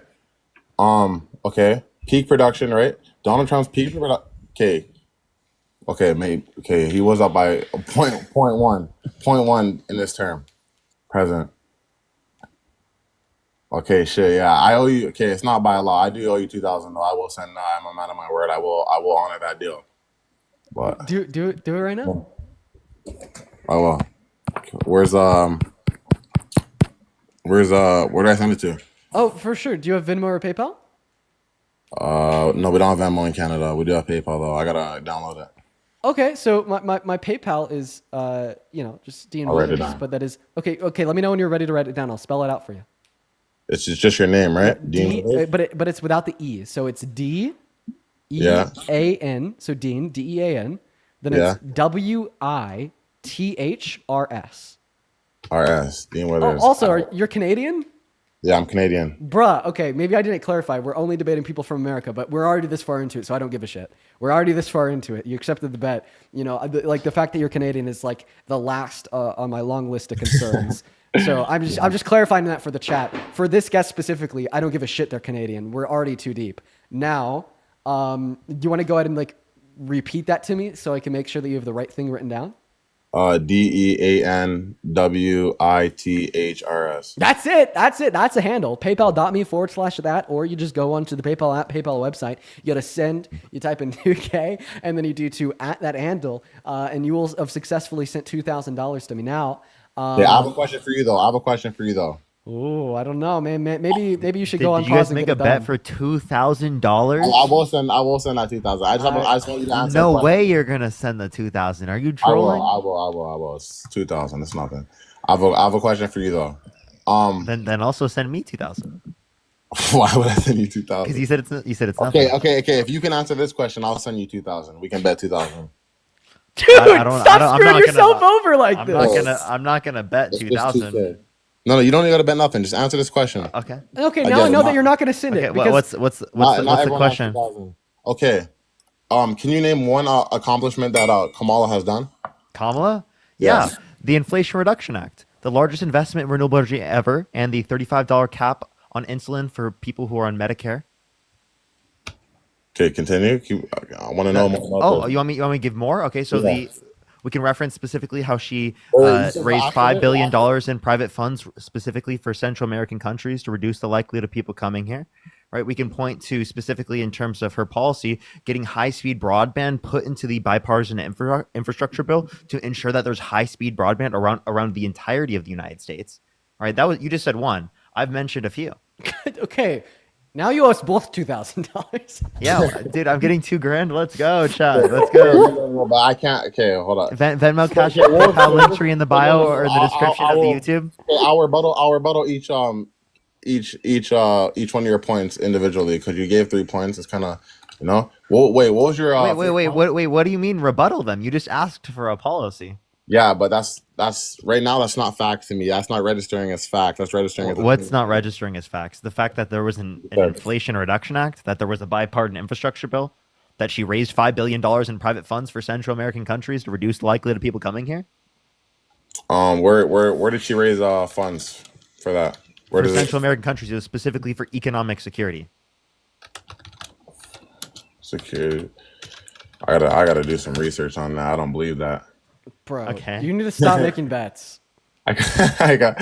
All right, yeah. Parker, what's your PayPal? Bro. Okay, it's in my bio. Are you able to click through my bio and my link tree? We're not gonna see It'll take you right to it. I'm down 4,000. That's crazy. That's fine. You said it's nothing, so it's like it's no big deal, right? It's nothing. It's no big deal. So I should see $2,000 in either my Venmo, Cash App, PayPal, or in my YouTube Super Chat, right? Yeah, you'll see it, and then you give me a shout out when you see it. All right. Okay, for sure. I'll make sure to look for you. All right, got you. Amen. Yo, listen. Trump. I mean, not Trump. Elon Musk for next president. Make America great again. He's not even eligible for the presidency. Fuck it. All right, Henny, you owe me $2,000. You have my PayPal written down. I don't know why. Parker, I don't know how you got in on that one, man. I don't know how you got in. I kind of feel bad, honestly. I feel bad. I don't. He said $2,000 is nothing, so I don't mind. You're right. Apparently, it's nothing. Test. Hey. Hello? Hey, can you hear me? Sorry, you got an echo, man. We got to move on to the next guest. Everyone, just give us a minute to get that next guest up in the box, Hey, y'all. everyone. We're going to get that next guest up in the box right now, guys. Make sure that we're double tapping on that phone screen, sharing out that live with a handful of friends. We got another hour left on the stream, everybody. And oh boy, do I need to use a restroom. So we're going to get our next debate going here. I'm going to pass the mic over to Parker. Then I'm going to go Goopy real quick. I'm going to Goopy. That's right. Hello, Natty. Do you support Trump? No, I don't. But I wanted to bring up the solar industry right now and how much we're hurting because of Trump's policies with taking away with the bill. So I am a regional manager for a solar company out of the East Coast, and I employ over 150 people. And we all lost our jobs last week because investors are pulling out. And they are not, the banks that we use, the lenders that we use to finance our solar projects are pulling out just because Trump is taking away the tax credit. So maybe you guys should talk about that with whoever wants to argue the point. Nadia, I really appreciate you for coming up and sharing that information with us. I mean, he's taking away tax credits for solars, for EV. I mean, he's even gone in these tirade rants about how much he hates solar for whatever fucking reason. And I agree with you. He's That's actually a insane, really right? bad It's the future of energy, right? We should be investing in this because we want to be able to be less dependent on foreign energy, and because we want to be able to adapt to the future, right? Plus, it's going to be less costly in the future, and it is the case that in terms of climate change, we have to address that, but he doesn't even believe in climate change being caused by humans. He thinks the climate's going to start cooling, and that science just doesn't know it yet. Right. What's up, Pixel? You support Trump? No, I just wanted to say you're also. Appreciate you for the love, Pixel. Moving on to the next guest. Here we go, everybody. If you're in that queue, make sure that means you support Donald Trump. We're just looking for Trump supporters right now. Make sure that you're from America, at least 18 years old, and do indeed support Donald J. Trump. Once again, please don't hop in the queue if you're anything but an American adult that supports Donald J. Trump. If you're a fetus, if you're a child, if you're not from America, if you're Canadian, if you're Venezuelan, if you're anybody but from an individual from America, please do not join in that queue. Make sure if you do join in that queue that you're at least 18 from America and do indeed support Donald J. Trump. And if you want to come up here and have a debate with me and Parker, make sure that you're also not driving, that you're ready and willing to have a conversation with us in a very calm, controlled manner. We're just looking for productive conversations, everybody. What's going on, Daniel? How old are you? How's it going, Dean? How's it going? Can you hear me well? Yeah, how old are you? I'm 18. I'm March 29th, 2007. Great. Do you support Trump? I'm actually just here to apologize. I'm going to clear my name. I was on your debate before a little while ago. and I said I supported Trump. It was a lie. I just wanted to talk to you. Have a great day. I apologize. I just want to clear my name. Vanity, thank you for the $5 in YouTube super chat. They said Parker, they have surrounded the Madeline 29 Mina Minago. Please mention it. I got you. Dude, okay, listen. I'm sorry for laughing at you. I'm really sorry. I'm happy that you don't support Trump. I think what I really laughed out there is what could have led him to coming up here and saying what? there had to be something that maybe it was one of his friends, maybe it was or a significant other. I wonder who came to him was dude, you should go back on there and you should be or did he think about it himself? I'm just really curious of what had to happen to lead to that. What's up, Jaden? You support Trump? Yes, I do. Okay, how old are you? 23. 23. All right, let's have a conversation about why you support the worst president of your life. I'm going to go and let you start that conversation with Miss... My fault. A little under the weather. No worries, Jaden. I'm going to go let you start that conversation with Parker. I'm going to go use the restroom. For everybody watching, I'll be right back. Give me a minute here to go take a bio break. BRB. Wait, Dean, before you go, I'm not quite sure, but I think that this is a troll. Oh my gosh, chat, stop snitching, bro. No, it's not just chat. I knew it was you too. I can't catch a break. What's up, George? I could just tell it's him always. You support Trump? He's so funny. I actually do, but I want to know why. Well, one, it's really an honor to talk to you guys. Two, can I know why you don't support Trump? Real quick. Well, there's about 1,000,000,001 reasons, man. Hey, I'm not gonna lie. You actually, I have a resource for you. So on my account, go to my reposts. Yeah, it's gonna be my second or third most recent repost. It is literally me talking about why I don't support Trump for 6 minutes. So I'm just gonna go reference you to the repost. It's the second or third most recent repost. In fact, I reposted it twice from 2 different people. It's me talking about why I don't support Trump for 6 minutes. Hello, Abby. Are you MAGA? Yeah. How old are you? 19. What year are you born in? 2005, January 3rd. Okay, checks out, Abby. I'm going to go and let you start the conversation with Parker down here. I'm going to be back in around a minute, guys. I'm going to go take a bio break. BRB. Okay. Basically, I don't... Okay. It's mostly because of my Christian beliefs that abortion is murder. And I have, reasons why. Okay, wait, hold up. The whole chat, you were wrong. What was your birth year? 2005. 2005, and you said you're how old? 20. 20, and you said what month? January 3rd. January 3rd, 20. Okay, so you're 20. Yeah. Okay. Did you say earlier that you weren't 20? No, Did you say earlier that you were 19? I said 20.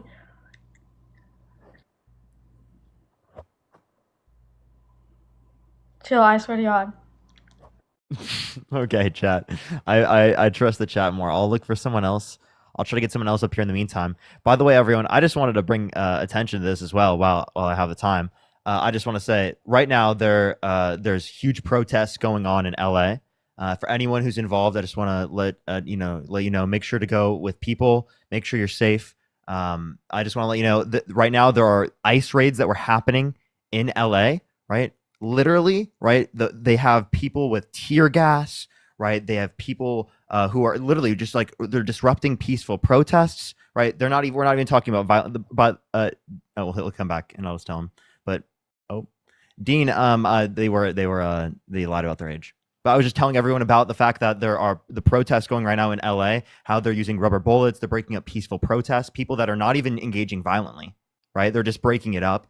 Right, they're sending in federal agents so that the people within the jurisdiction, right, they don't have jurisdiction there, right? So it's just the federal agents. They can do what they want. They can go into these areas. It's incredibly disastrous. And I just wanted to also bring attention to that, everyone. I genuinely wanted to. That's very good. That's it's incredibly concerning what's going on. Very good. Bring attention to it. I'm really. One thing I'd recommend, guys, if you happen to be engaging in this protest you're out in LA, don't get violent. I mean, it just gives more of a right to the Trump administration to go down there and be disruptors to a higher degree. Don't give them what they want. They want the violence, but then they could be reactionary. So don't give it to them. What's going on, Daniel? Do you support Trump? I'm sorry, I didn't mean to actually accept, but if you give me 30 seconds, I just want to say that I'm a 45-year-old man, and you have. Oh no, Daniel! Oh my God, Daniel! I didn't mean to kick you. I had my button hovering on the kick button because I was gonna kick you, but then I was like, I'm gonna let him talk. But then I took my hand off of the kick button, because I didn't want to kick you, but it registered as if I did hit the button. Oh man! Oh Daniel! I was gonna let the guy talk for 30 seconds, dude. Dean, holy shit! Daniel. I never do this. I'm going to make my first ever exception for you. Daniel, if I see you back in that queue, I'll let you back up here. I actually didn't mean to kick you. I actually didn't mean to kick you there. I for the first time ever, I'll let a non-Trump supporter, I'll intentionally let a non-Trump supporter up on this live. If I see you in that queue, I'll let you back up. Jojo, what's up? You support Trump? No, hell no, I don't. Based you. See, that's what I was going to do to Daniel, but then he was like, if I could just speak for 30 seconds. So I was going to let him. I was going to let him speak for 30 seconds, but now I don't see him back in the queue, man. That's rough. That's rough. Well, everyone on the YouTube stream or TikTok stream, do tap that screen. Let's get up to 4 million likes, everyone. Share the live as well. We'll help get it out to more people. Hi there. What's going on, Gianni? You support Trump? Hello there. Briefly. What did you say? I don't even know if he know what he said because he left. So what the hell? Okay. I didn't even make out what he said. Yeah, I mean, I think he said briefly. I don't know. Dean Hinney is actually trying to donate. I don't see it. Yo. I don't see it. Jade in the comment section says, Dean, I'm the guy with the best sounding Hyundai you've ever heard yesterday. Oh yeah, I saw you driving. You do have a really good sounding Hyundai. That was a good sounding Hyundai, man. Can't lie. What's up, Jack? What's up? How old are you? Okay, Jack, if you can't... Okay, Jack isn't even here. We're going to move on to the next guest. I apologize. It takes us quite a while to find a guest. It's been happening with me, too. Yeah, it's because they're terrified, Parker. Quite frankly, very, very scared. He asked for Parker's email or PayPal. Yo, dude, Annie, I sent you the @ for mine, okay? All you need to do is go to PayPal. You don't even need an email. You just need the handle, okay? The one Also, that you wrote down. You can go into our link trees in our bio, and it is the case that you can literally just click directly on it, and it will take you directly to our account. Right. Hello, Sam. Are you MAGA? Okay, holy fuck. Okay, we're going to need to try to do something new because these Trump supporters are just terrified of us, everybody. How about this? If you're a Trump supporter and you want to debate, go ahead and put I am a Trump supporter in the comment section. And attach your age. We'll try to get you up here. I have no clue what's going on. I'm really sorry, you guys. Hello, Debate Me made a whole new account just for this. How old are you? Hi, I'm 27. Do you support Trump? I did vote for him, yes. I don't support everything that he does. Overall, do you support his administration? Yeah, for one reason. One main reason. I've learned a lot from your debates, honestly. I've been watching you for over a week now. And you've changed my mind on some things, but the main reason I still support him is due to the topic of abortion. Okay, let's talk about abortion then. I'd love to have a chat. Honestly, I'm going to be honest. Abortion is probably my favorite thing to debate. Out of everything we discuss, so you're pro-life? Yeah, 100%. Okay. Now, why are you pro-life? I have a follow-up question after I'm done explaining.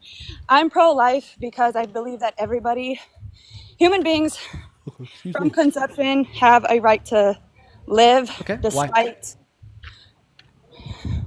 Because the essence of human life is very important. Okay, why is that? Why wouldn't it be? Well, I mean, for sure. I think that both you and I could agree that the essence of human life on its own isn't very important in all circumstances. A good example, one of these circumstances would be brain dead patients. I mean, they have the essence of a human life. They're alive and they're human. Yeah, obviously, we don't think it's murder to pull the plug on them. And then also, maybe for a human zygote, that's going to be the first stage of human development. That has the essence of human life. They're human alive, but I don't think that we classify it to be murder to slap a unicellular organism. Now, I do see a couple allegations here down below in that chat. How old are you? I am 27. I was born April 21st, 1998. Yeah, why are you guys saying that she's 14? They got to be trolls. Okay, stop spamming that in the chat. My But anyways, voice go to respond to sounds what I just tired. said. Sorry, People my have voice done that on sounds... live streams recently, too. You don't even you don't even sound like a 14-year-old. My voice is higher pitched, so that's why I'm like, I can Does it- understand why somebody would say that. And I'm out of breath. 'cause I don't that's think not you sound 14 either. No, take it Okay. away. Please respond to the reasons I just granted. I'm sorry. Well, first of all, you mentioned a human zygote, right? Right. And it's a single-celled organism. Mhm. If we found that life on any other planet, it would be considered life. Okay. Just like the zygote's considered life. Do you mean to say it would be like protected life? You mean to tell me if we found that on Mars that the governments would If not? you found say a that if you it's found life? if you found a Wait. plant on Mars, would you like consider that to be the same value as a human life? Wait. I No, wanted to because respond. plants Are you operate saying that like differently. if we found a unicellular organism on Mars that we would protect that unicellular or organism, like our governments would agree that we can't kill it?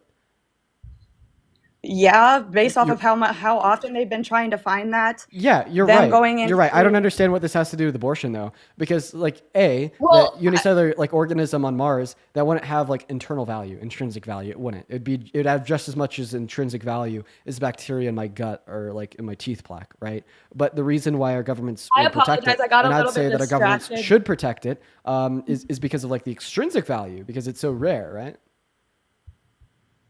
Right. You know, like if there's only one chicken alive on Earth, would we be okay with killing that chicken and eating it? No, we'd protect it. We'd protect No. the hell out of it, right? I did get a little distracted when somebody brought up me being 14 and when I was trying to answer that from your argument, so I apologize for that. Okay. But I've honestly prepared my own argument because I believe that the pro-choice movement, just in general, first of all, has a very big hypocrisy in it when it comes to the bodily autonomy factor because there's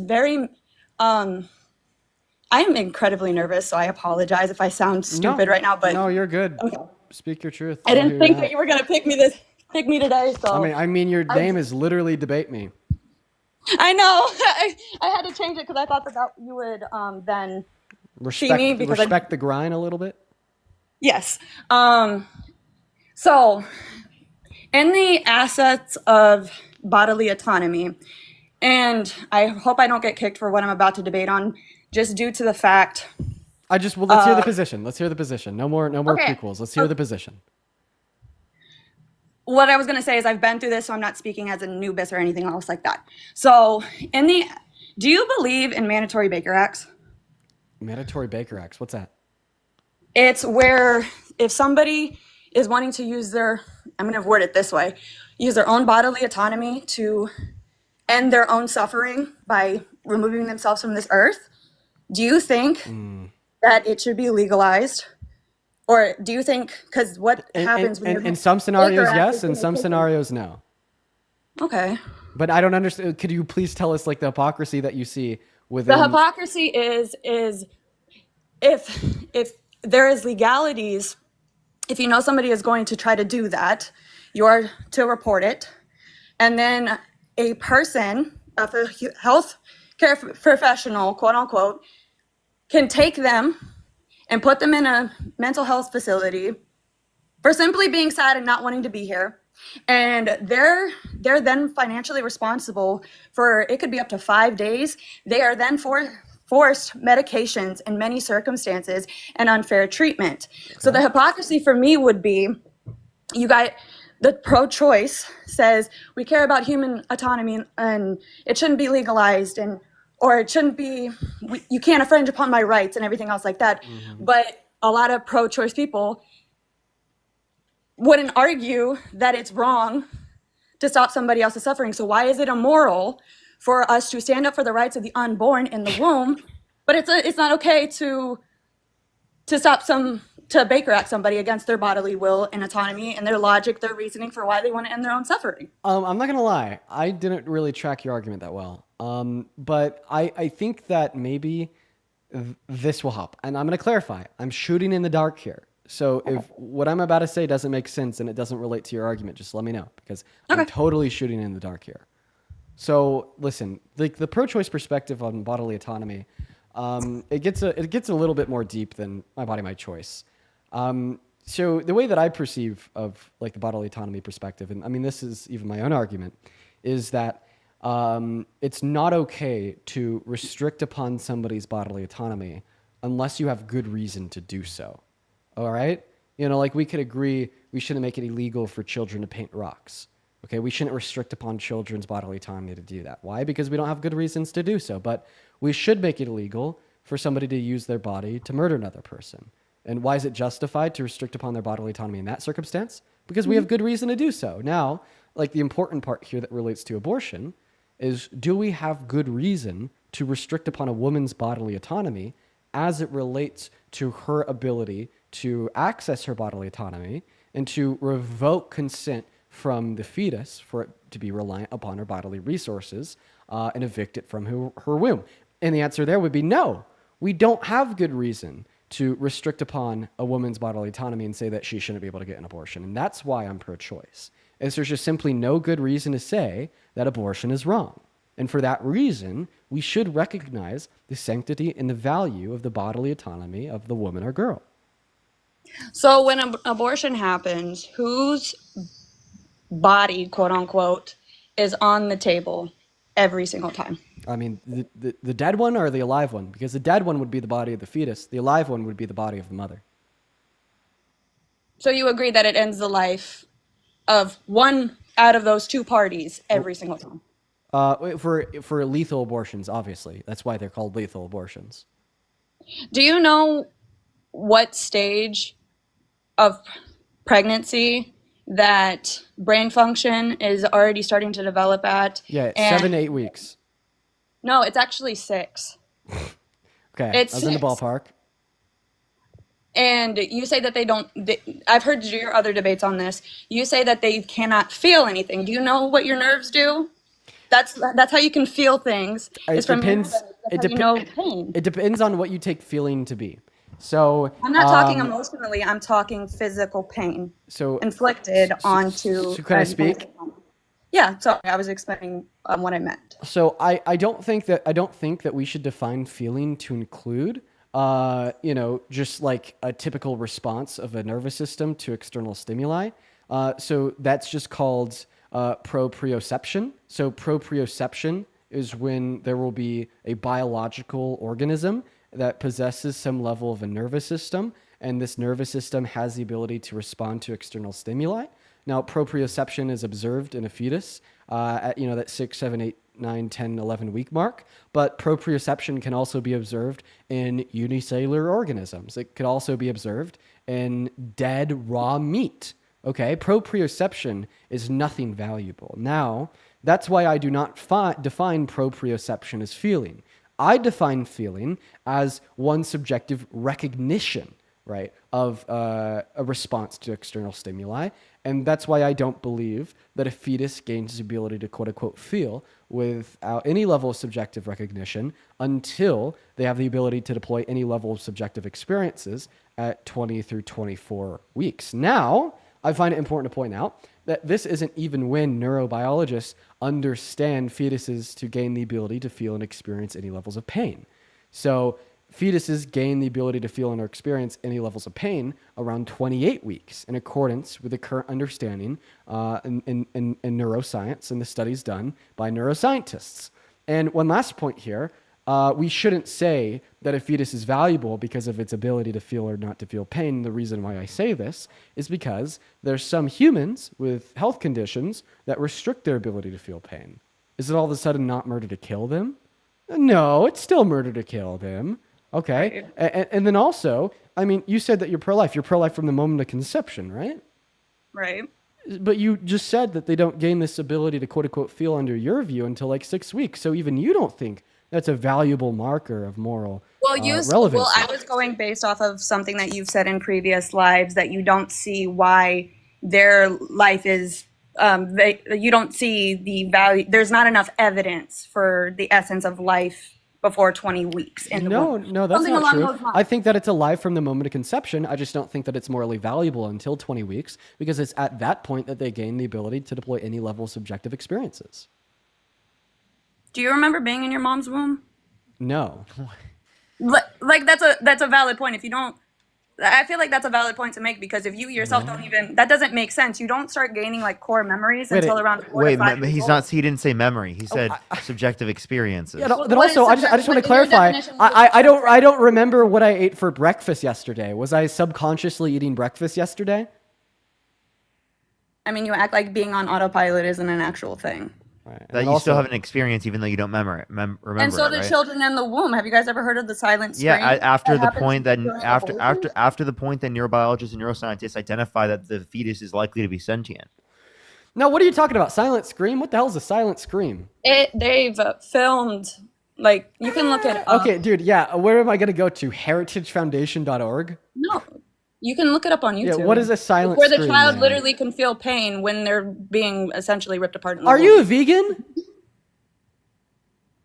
I used to be a vegetarian. Why is that relevant? Used to be, so you're not anymore because it'd make you a hypocrite. Chickens feel No, it pain. doesn't. Cows feel pain. Feed it like pigs feel pain. Wait, I mean, But I'm not talking about animals here. I'm talking about human life. Pain who only you matters when logic- it's experienced by a fetus. So I just want to clarify. For the humans that can develop without an ability to feel or experience pain, if I were to cut their head off, that wasn't murder?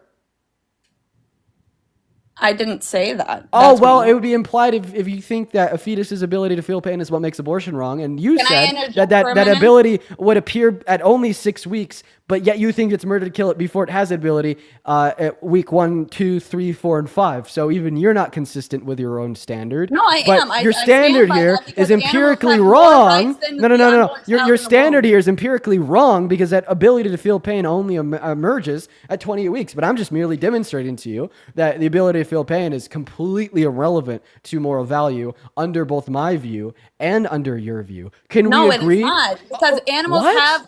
animals literally have more rights than fetuses in the womb. Wait.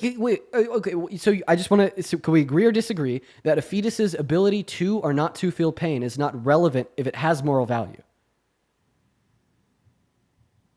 That doesn't make sense. Okay. So you would say what you're would asking you- me doesn't make sense. Would you say that it is relevant to determine if the fetus has moral value? Yes. Okay, But not now if a trait holistically. now listen, if a trait is relevant to determine if a fetus is morally valuable, this just means that its moral value will go up if it has the trait and it will go down if it doesn't have the trait. So I just want to clarify that you think that a fetus with the ability to feel pain is morally valuable, yet you don't think that a fetus, but you think that a fetus without the ability to feel pain is not morally valuable. You are literally twisting my words. That is not what I was saying. Okay, well, I mean, if you don't hold that standard and you think that all fetuses are morally valuable, regardless of their ability to feel pain, then it's not relevant under your own perspective. But once again, fetuses only gain that ability at 28 weeks. But once again, we both agree that that ability is not relevant to moral value, okay? Because if there's a grown adult human without that ability, they're just as valuable as you and I. And if there's a fetus without that ability, at 27 weeks, after the point in which it has an ability to deploy any level of subjective experiences, it's also as valuable as you and I, right? So, I mean, I think that we need to make that recognition that A, you're wrong on when fetuses gain the ability to deploy any level of pain perception, and B, pain perception is not relevant to our positions on why we think an entity is or is not valuable.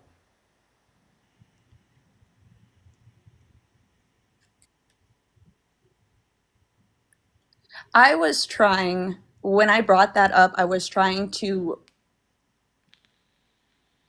essentially humanize what you guys don't consider to be valuable, like, and giving another reason as to why it should be protected. I'm not taking away from the people that can't feel pain on this outside of utero. I was giving another stance as to why it's why they're not just a clump of cells. Okay. Well, guess what? Your argument's working against you because fetuses don't gain the ability to deploy any level of pain perception until 24 through 28 weeks. I'm going to give you a source from WebMD. Go on Google, type in WebMD, when can a fetus feel pain in the womb? It'll tell you that I'm right, and it'll give you 3 sources to justify it. Now, if you don't trust WebMD, how about you trust the National Institute of Health? Go on NIH.gov, type in the fetal pain paradox -PMC. What you'll see is that neuroscientists generally agree that ability is expressed in between 24 and 28 weeks. If you don't trust the NIH, will you trust ACOG? So go to acog.org, type in gestational development and capacity for pain. You will see that the science conclusively establishes that a human fetus does not have the capacity to experience pain until after 24 through 25 weeks. You could also get this from the Journal of Medical Ethics, the Lozier Institute, another study done on the NIH, the JMA, which is the Journal of American Medical of the American Medical Association. The name of the study on there is called Fetal Pain: A Systemic Multidisciplinary Review of a Fetus's Ability to Deploy Pain Recognition. You could also find this on Carry Network. Fucking NPR's even reported about it. Like, goddamn, I mean, like the consensus is established very soundly in medical sciences. So if your point here was to humanize a fetus, just contribute yet another reason why it's morally valuable. Well, guess what? Once again, the argument's working against you because they don't gain that ability until 24 weeks.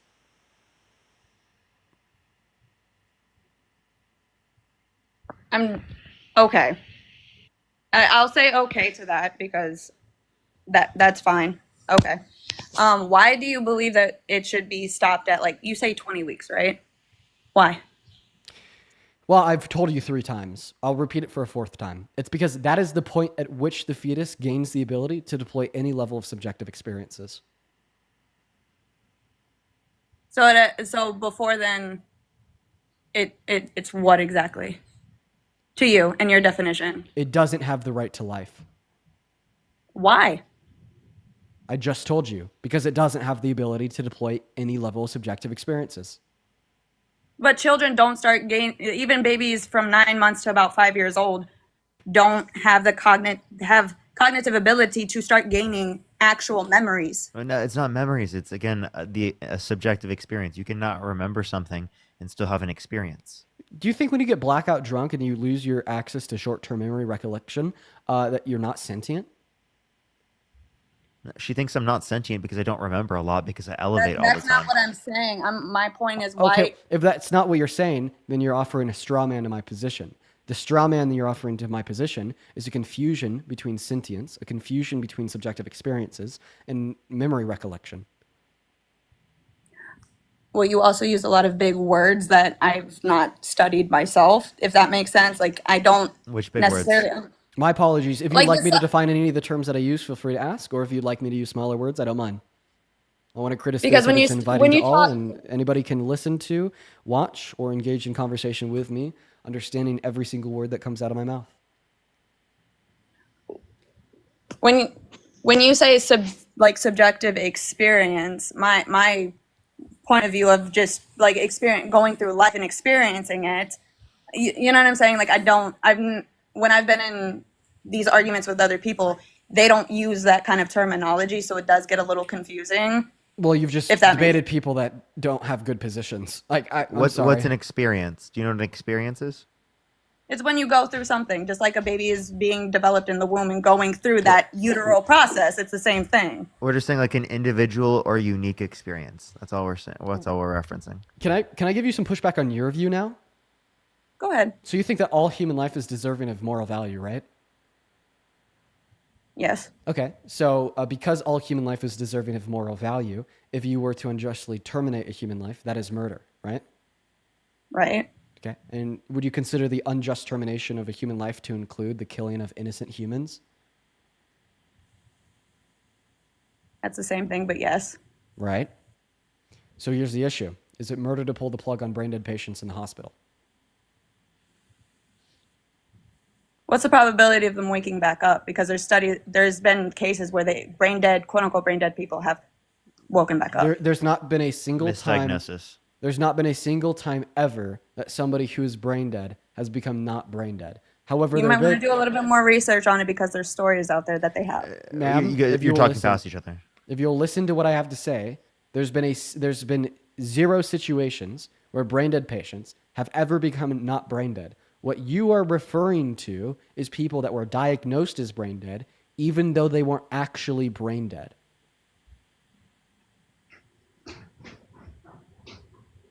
Okay.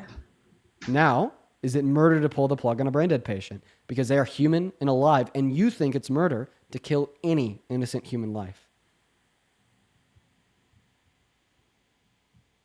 Do they have a will? Do they have a power of attorney? Have they spoken to anybody So now you about want to what ask they about want? DNRs? Like a No. DNR. Yeah, DNRs. Okay. For brain dead patients that don't have DNRs, is it murder to pull the plug on them?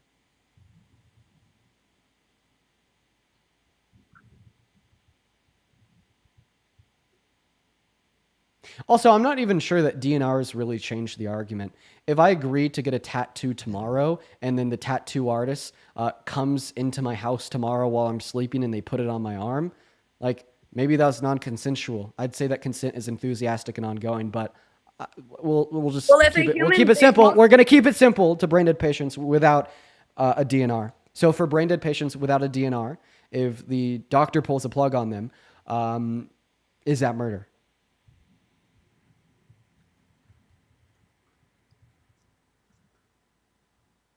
Like, I'm pretty sure the only reason why I would DNRs are say- justified is because brain dead patients aren't valuable.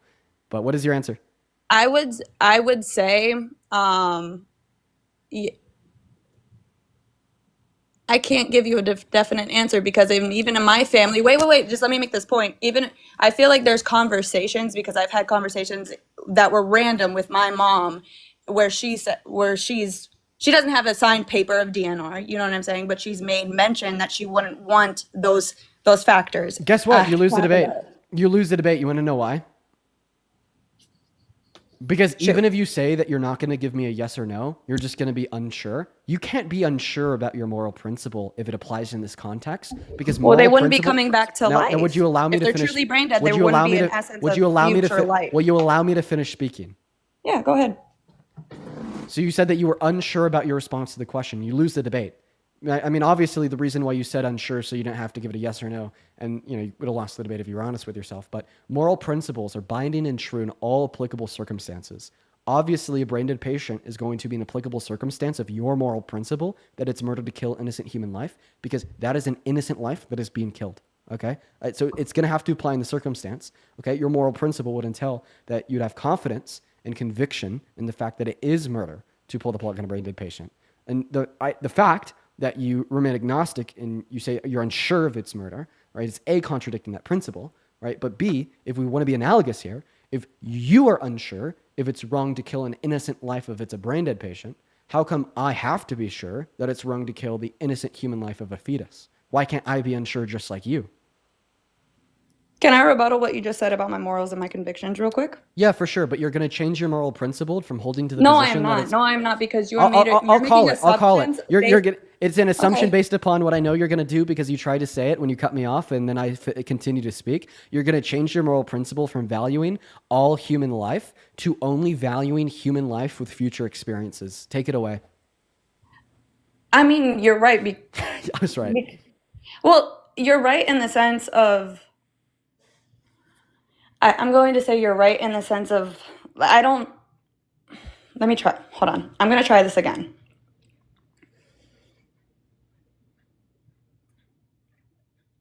Because I believe that human beings have a soul. And like when their soul is no longer with them, they're no longer here, if that makes sense. So if there's no brain activity, which is where your soul and things like that, your logical reasoning and things like that continue, you know what I'm saying? But to me, they would already be gone. Hear me out. So, like, A, you're just assuming that humans have this thing called a soul. B, you're just assuming No, that's a my soul. moral conviction. I believe every person has a soul. Your moral conviction is assuming that humans have this thing called a soul. B, you're assuming this soul to be whatever you want it to be. And C, you think that you're the ultimate arbiter of who has or does not have a soul with no reason. So, I mean, if your principle is just that you get to choose which humans you think have a soul, and you get to decide what a soul is, and you think it's a soul in which drives moral value, you can baselessly say that brain dead patients don't have a soul, therefore they're not valuable. Sure, that's fine. As long as I get to baselessly say, in accordance with your principles, that fetuses don't have a soul either. For no goddamn reason, just like you're saying about brain dead patients.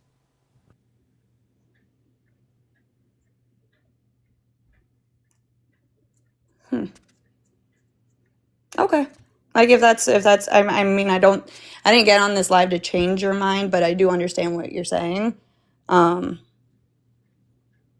I would love to have this debate. I'm gonna go back and I'm gonna refine my debating points, and then hopefully someday in the future we can debate again. I do hold respect for you because I think that you guys are very intelligent. Sure, I'll let you on my live whenever you request if you want to debate abortion after you refine your points. You know, eventually you're going to hit this wall where you can't refine them any further, and then you're like, oh shit, got to be pro-choice. Well, the thing is, I used to be pro-choice. I used to be pro-choice. Well, you'll probably hold a different pro-choice position, but a strong. No, one. I will never. I don't think it's right to terminate the life of a human being. Okay, well, then you're just going to live at the any rest of your life being decision. an incredibly ignorant person. If you're just Can already I like, ask a question? yeah, for Yeah, sure. go ahead. Before you ask your question, I just want to finish out with what I was saying right there.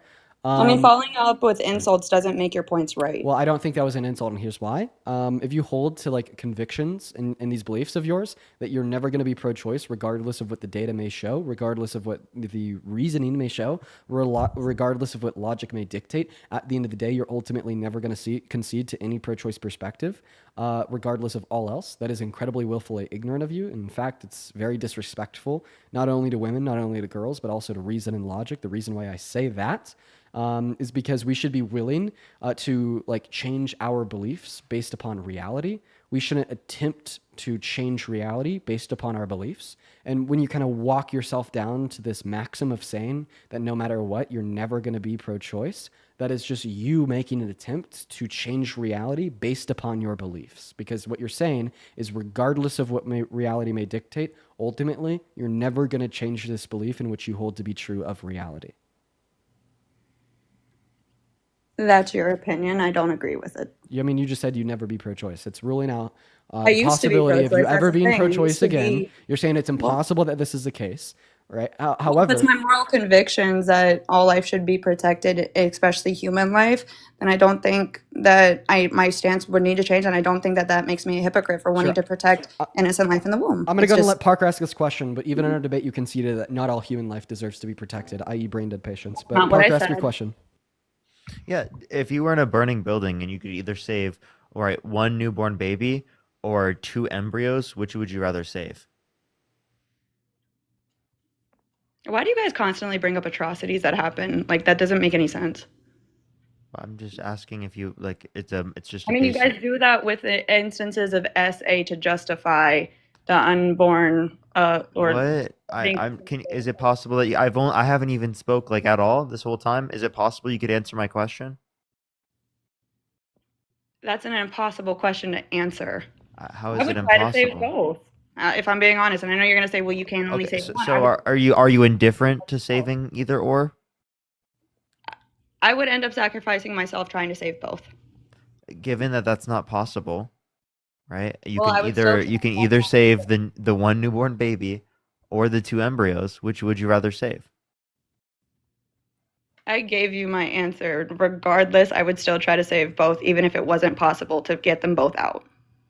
What about So you'd 5? kill yourself? What's the relevant distinction between the answer you gave and the answer of you saying that you just kill yourself? Like, basically, Parker's asking the question, would you save the 2 newborn babies or the zygote? Your response is, Parker, I'd kill myself.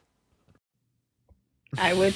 I mean, I think What- that's sacrificial, but that's fine. Given that's not possible, and the only possible things you could do, right, are either save the newborn baby or the 2 embryos, which would you rather do? Those are the only possible things you could do. I don't want to answer that question because you're going to flip it and sit there and say, well, see, you don't value human life in the womb. And that I'm not going to do that because you're trying to. How about 10 embryos or 1 newborn baby? Are they going to end up in viable pregnancy? Like, Yes. It In the shouldn't matter future to you will be. because you just said you value humans. It's a human life regardless if it ends up in a viable Well, an pregnancy or ectopic not. But I'm not going to add that one on. I hate mean, it. ectopic I hate it. pregnancies- I hate it. I hate it. I hate it when pro-lifers have this moral conviction that, oh, human life is valuable. But then they stop thinking at the moment that a pro-choice oppresses them. Then all of a sudden they're all concerned with experiences, viable pregnancies, and futures. I well, don't I'm get it. saying viable pregnancies because ectopic pregnancies are never been viable and they are not. Okay, so you're saying that this very valuable human life could die in the next week or two? Wait, that happens all the time. That's going to happen to us. Like, obviously, it doesn't matter if you truly Well, I'm value sitting human there life. saying You wouldn't ectopic pregnancies you wouldn't are really medical care about how emergency. long that human life is going to last. No, Dean, I was sitting there making a distinction between like viable pregnancies. That's it's going to be life. Versus you guys, I've heard pro-choicers argue ectopic pregnancies that are literally a medical emergency because it could kill it's never going to result in a Really, the example that I'm giving you is just to see how much you value embryos versus how much you value newborn babies. And I it's really value just them it's both really the just same. if you valued them the same, well, then you would rather save the 2 embryos over the 1 newborn baby. But clearly, that's not true in like your intuitions. Like your intuitions aren't that like you'd rather save the embryos. Your intuitions are to save the newborn baby, right? I mean, you're going to try to back me up into one answer or the other. So I'll say yes, just for the sake of your argument. And go ahead and do what I just said that you were going to do. And it's just going to be what it is. What do you mean? You're going to sit there and say, well, you don't value human life in the womb then. Because I agreed with you. Probably. We're saying we don't just value cellular human life. By the way, I thought I saw Henny in the comment section say he sent you 2K. Yeah, he didn't. Yeah, he's just lying in the chat. Is there anything else you'd like to say? Because I have something that I would like to thank someone and to No, say thank you live for. Thank after you. Dean says thank you to I'm his good. donos. I'm good. Thank you for Great. letting me. Yeah, appreciate you for coming up. We're going to move on to the next guest. And Parker's right. I do have a handful of people to thank, and so does Parker. So we're going to make sure to do that real quick before we move on to that next guest. While we are getting that next guest up in here, I'd like to thank Myra. Thank you so much for the $20 over on PayPal. Myra says, sorry, I can't just give you 2K. That was crazy. That was pretty wild. I really appreciate you for the $20, Myra. That is Mayra. Thank you so much for the love. As well as Mia with $1, Lana with $1, Andrea with the $5, and Lana. Once again, I thanked you a while ago, but I'm thanking you again. Thank you for the $30. You are phenomenal. Shout out to Lara. As well as Ian. Thank you for the $5 over on Venmo. Lauren, thank you for the $20 over on Venmo from 12 minutes ago. I really appreciate that. Lauren says, you're amazing. No, you, Lauren. Thank you for your kindness. Let's get 200. Lauren W. says, as well as 100. Sarah W. Sarah says, I've been watching you every day for 5 months and even changed my Republican fiance to Democrat from your live streams. Beast! Oh my God, Laura! W's in the chat for Laura and Laura's fiance. Oh, that makes me so happy. I love hearing about liberal women with Republican men that are able to get the Republican men to go from Republican men to liberal men. I mean, that is just a beautiful story, Laura, Sarah. Shout out to Sarah. Sarah also says, Tuesday's my birthday, and I'm looking forward to the most is listening to you. Thank you for all that you do. Huge shout out to Laura, and happy early birthday, Sarah. Thank you so much. Okay, I'm all caught up. Let's show some extra love to Sarah down below in that comment section. Maybe there's also a couple super chats. Yes, Rose with the $10. Burger with another $20. Thank you so much for the love, Burger. Burger says, there are too many Trump supporters in debt to you. Hopefully this makes it easier for you, Dean. Stop grinding. Don't stop grinding, please. Burger, I appreciate you for being in here. Thank you for the $20 donation. Take it away, Barker. All right, Sid, can we get some W's for Sid in the comment section for the $150 on YouTube super chat? She has 2 messages for the chat, everyone. And I actually think these are really cool, like things I was gonna say anyway. Actually, by the way, there is a drone above the Madeline, specifically it's like the aid ship associated with Greta Thunberg. If you've looked into that, Dean, recently, or you probably heard about it. We were talking about it a little bit earlier. Yeah, and there was a drone that dropped white liquid all over. Apparently, she said that she's watching the live stream, and they're saying that it was chemicals, right? And then there was an important connection on ship that has connection on ship has been lost, and Israel army may have bombed the vessel, boarded the vessel. Sorry, not bombed, boarded the vessel. That's what Sid said. So thank you so much, Sid. Can we get some W's for Sid in the comment section? Actually, thank you so much for bringing that information. That's great. Brianna, thank you so much for the $2. I really appreciate it. Thank you. Tobias, thank you so much for the $10. Thank you so much. They said Samantha drink water.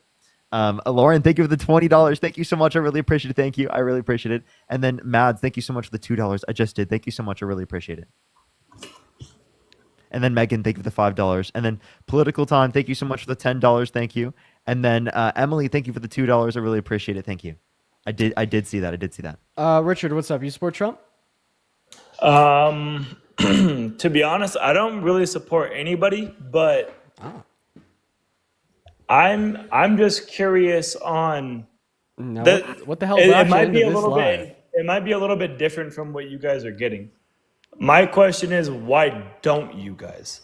I don't support anybody. I don't want to say I'm independent, but I'm in the military myself.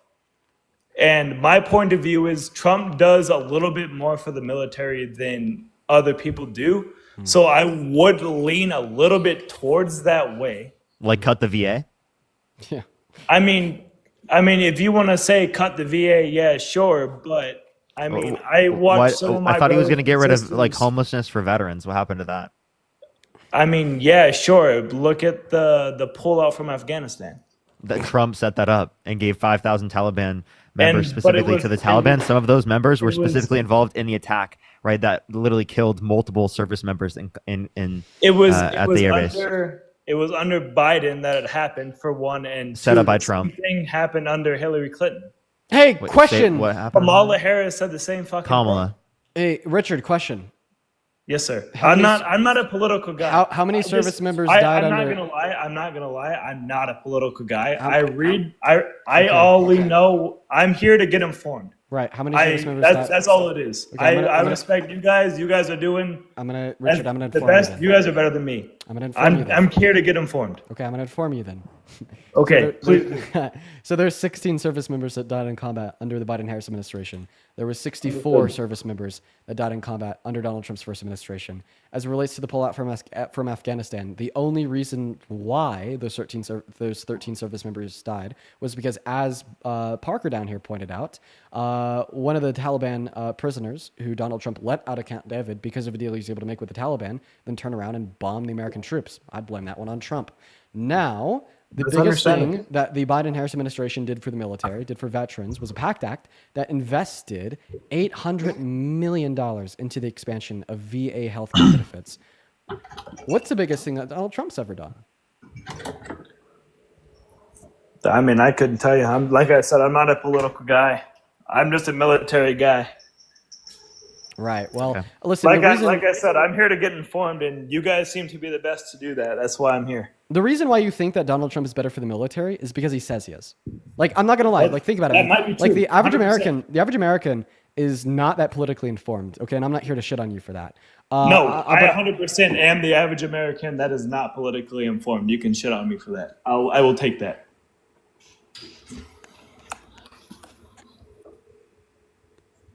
But no, continue, but sorry. yeah. Anyways, no. What I just wanted to say there was the reason why you think he's better for the military is because he says he is. I mean, that's why I think that Donald Trump has been such a successful politician is because he has no problem lying to the American people. You'll just kind of say whatever the fuck he wants. Like, dude, he literally ran on like abolishing inflation. Like, come on, that's not true. He just says fake shit all the time. He's like, I'm gonna abolish inflation. I'm the best person that's ever been for the military. The wall was open. We need the wall. The border was terrible under the Biden-Harris. Like, all that shit, man. It's literally political brain rot. Okay, like the facts say otherwise. But I do have one point. Since Trump came into office, I'm enlisted. I'm lower enlisted. All right. People at McDonald's make more than me a year. One thing that I say that he has done something good on for at least the lower enlisted people, the grunts that are doing the fucking work. Sorry, I don't know if you're a language. I apologize for my language. I appreciate you for apologizing for saying fuck. Honestly, we really can't say that on live. So, I apologize. I'll censor myself. But just never say fuck again, please. All right. You better never say fuck again. That was horrible. Oh man, no Like way. fuck, dude. That was terrible. Never, Oh, never fucking again, please. No, on a real Shit. note, I But- need to get better. Listen, this is a detour. I need to get better about using language on here. A, because at the end of the day, although that this is a space that is intended for adults, there's definitely a lot of children that will scroll in and out. And B, my grandparents watch this. You know that? Every single day, my grandparents watch this. Yeah, show. my mom watched one time and she was like, oh, the swearing. Yeah, my grandparents watch like every day, right? In fact, I'm sure at one point in time they'll even hear me saying this right now. So, grandma, grandpa, I'm sorry for my use of explicit vulgarity. Seriously, I deeply apologize. I next time will come back and I will make sure to bring tears. I promise, and a ukulele. I'm sorry. Whoa, whoa, come on, bro. I'm actually not trolling. I'm not even joking. I'm not. I was being serious, like talking about, like I was serious when I said that she watched every day. I was serious when she'd be watching right now. Like I'm No. seriously I know I'm that. seriously saying That's why. I'm That's gonna why I try tried to take it to like the cut furthest possible extent. I wasn't even messing around. Grandma, I promise I have good friends. Anyways, take it away, Richard. Okay, so my point is, a lot of us lower enlisted guys, in the military at least, I can speak. I swear to God, I speak for the majority of them. We don't care who the president is. We get told what to do regardless. Okay. All right. Well, Richard, I'm sorry, man. I'm going to move on. The only reason why I'm going to move on is because I think that we kind of exhausted our conversation. I probably should have kicked you a while ago, like when you said that you didn't like prefer one. Like, I should have kicked you a long time ago. But, we had a conversation. Now, let's go and get on to the next guest. We got Tina loading up in here. What's going on, Tina? Do you support Trump? Yeah. How old are you? Hello. I'm 21. I'm actually the boyfriend of the user here. I just wanted to like sidetrack from that conversation you had with that woman there. Okay. I felt like it got a little bit tense. Do you support Trump? I don't. I feel like I'd be a fool if I did. Oh, WU. Keep being a good boyfriend, man. Keep being a good boyfriend. Everyone, tap that fucking screen right now. I better see 4 million likes right now. I'm telling you, if we don't get 4 million likes within the next 15 fucking seconds, I'm going to cry on the stream right now. What is this? What is this Henny motherfucker? Dude, apparently Henny made a video saying, dude, okay, we got to get Henny up here. Okay, he's only going to be up for like 30 seconds. Let's go to. Where's my $2,000? Where's my $2,000? Let's go and listen to this video together. For those of you who are watching, I just got finished debating Dean Withers. I absolutely humbled Okay, him. Dean, you're my son. Whoa, Henny. I sent you lunch money, Dean. Henny, we need to listen to this together. Withers, I absolutely humbled him. I destroyed him. I embarrassed him. But Dean, because I feel bad for you. Henny. Dean, I feel bad for you. Name one specific point that you humbled, destroyed, and embarrassed me on. Deanie boy. Every point I gave to you, I destroyed you. So why do you think Let's be real here, Dean. You got destroyed. Henny, so what? Don't deny it. Don't deny it. So you agree that you owed me $2,000 because I won the bet? No. This has to be rage bait. This has to be rage bait. He's definitely rage baiting. Wait, where's my $2,000? Dean, he didn't send me shit. Yo, Parker, son, I have not forsaken you. I have not forgotten about you. You will get your money, Parker. Because I am a good father. Okay, what? That's interesting. Dude, he's rage baiting. Yeah, it's funny because like 9 out of 10 people that say that, oh, I humbled, destroyed, and embarrassed. Like they won't be Tree, rage thank you baiting. for the $5. Thank you. Of course. Thank you so much, Tree. Thank you. I had to kick that person because their camera's on. Because of the day we've had, I feel like it was necessary. Moving on to the next guest. Here we go, everyone. Do give us a minute to get that next guest up in the box. Y'all. You've got people in the comment section spamming Henry W. What the hell? Parker, do you want to help us get our next guest up in here? Yes, I got you. Great. We're going to go to get that next guest up in the box right now. Everybody, while we are, got to thank Deborah. Thank you so much for the $20 donation over at Venmo. Deborah says, thank you for educating the masses. Deborah, I appreciate you for your kindness. Let's get 200 Debbie W's. As well as Katia, thank you for the $20 over on Venmo as well. Katia says, the live stream is fire. Sadly, Dean, you're a faggot. Dean and Parker are faggots. Dean and Parker are freaking faggots. Dude, calm down, little bro, okay? Stop using slurs. It's not cool. But Katia, seriously, thank you so much for the $20 over on Venmo. Katia says, live stream is fire. Sadly, getting through Trumpers is impossible. Enjoyed the Sunday a little bit more thanks to the debate. That's awesome. I'm happy that this has made you enjoy your Sunday a little bit more. I appreciate you for that, Katia and Deborah. Somebody's got an echo. Hey, John, Liam, and random person, are y'all MAGA? Hell no. Okay, who said hell no? Hell no. I'm going to guess that was... John. Oh, it's John? Okay. See you, bud. Liam, are you MAGA? No, but wait, just a second. Please, wait. Random person, are you MAGA? Yeah, these are the people that are in our guest request. Why do you guys even join? I don't know. We did get 4 million likes, though. W. Zella with a $5 over on Venmo. I appreciate you so much for the love. I voted for Kamala Harris, but I'm also here to ask for captions on your lives. The deaf community loves you, but your lives are not accessible for us. See, so TikTok has an auto transcription option for captions on TikTok lives. Now, I don't know how to operate it. I do know that there is a way. So honestly, I would highly recommend using TikTok compared to YouTube. and turning TikTok's auto transcription option on, as well as first name, last name. Oh, FF Bubba. Bubba, thank you so much for the $16 over on Venmo. Bubba says, hopefully within the next 4 years, we can make up some more of the progressive movement and take back the House and the Senate. I think that we will, even as early as midterms, Bubba. I'm not going to lie. I think that we will. Can't you look at captions on prior lives? Like prior lives on YouTube? Yeah, like so they provide captions? Auto captions are in prior YouTube lives, as well as you get lifetime captions, like in real-time captions on TikTok. I know that it's a setting. The only reason I know it's a setting is because I accidentally turned it on somehow. I wish I knew how, I tell you. As well as Shirley, thank you for the $25 over on PayPal. Shirley says, the Gaza Freedom Flotilla is under assault. I'm actually curious, where are you guys getting these updates from? Because I was just looking at Greta's social media. I'm not seeing them. Radio. Yeah, Sid. Go ahead. Sorry. No, I kicked them. I was going to say something similar. Sid, thank you for the $10. Thank you so much. They said it has been confirmed that volunteers on board have been kidnapped by the Israel's army.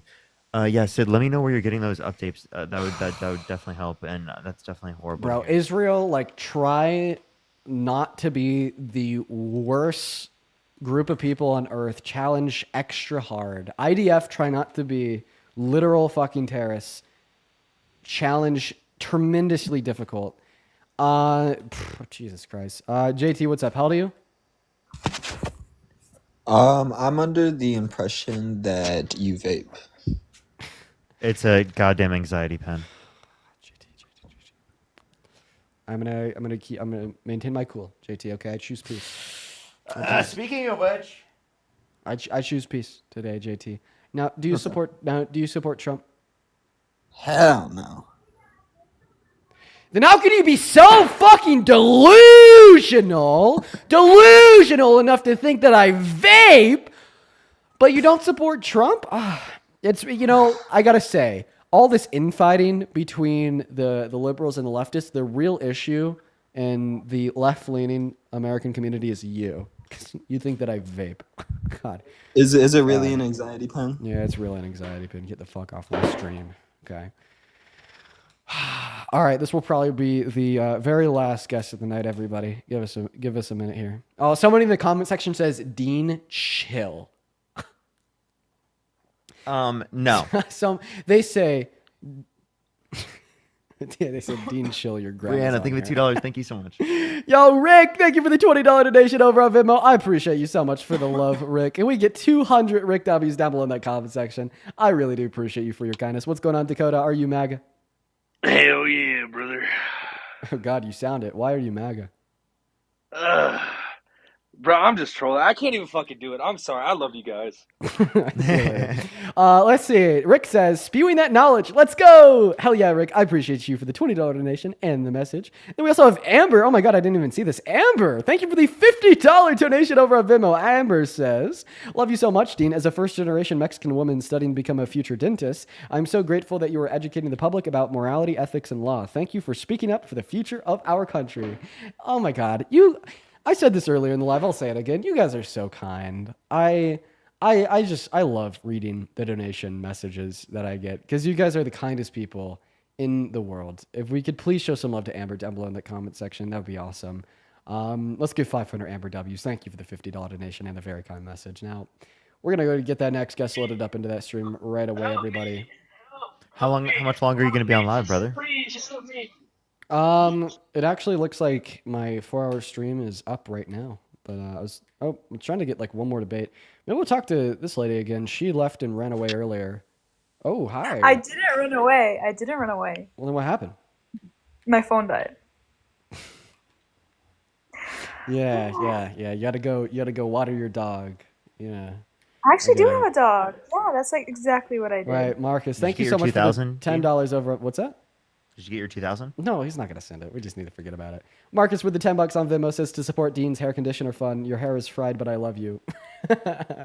I fried my hair in my youth when I used to get perms. It's kind of fucked for life there, but I appreciate you for the $10 on Venmo, Marcus. So, Ren, we were talking about earlier about, you support Israel, et cetera, et cetera. What are your thoughts on the state of Israel taking down... My name is Karen, by the way. It's not an R. Fitting. Karen, what are your thoughts on the IDF soldiers taking down the Freedom Flotilla? Well, about them going to Gaza, I don't see it realistically happening. But I'm happy that they're trying to do whatever they're trying to accomplish. But Well, I mean, like the breaking news. The breaking news is that the Freedom Flotilla was boarded by IDF soldiers, and apparently a couple of them are, being held captive by the IDF as we speak.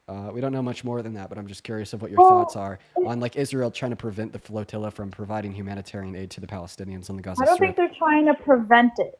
What do you if it was another What? country? Didn't they If say? it was another country, Didn't they literally say that they were trying to prevent it?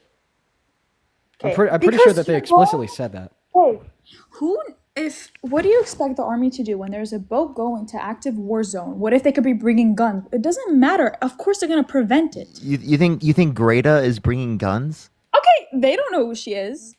Come on. What do you mean? Come on. Oh, You don't know you don't know who Greta is? Can I take? I know who she Can I is. take a guess? Okay, well you're telling me the government doesn't I'm know who telling she you is, Is but this, we is do. this just one of? I Oh, think- let me guess.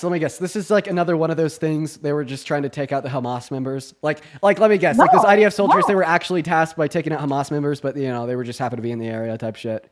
There's probably like an Hamas telling terrorist, you, like if you're- like I don't know, like swimming by the boat, and they just so happened to also capture and like Greta and whatnot.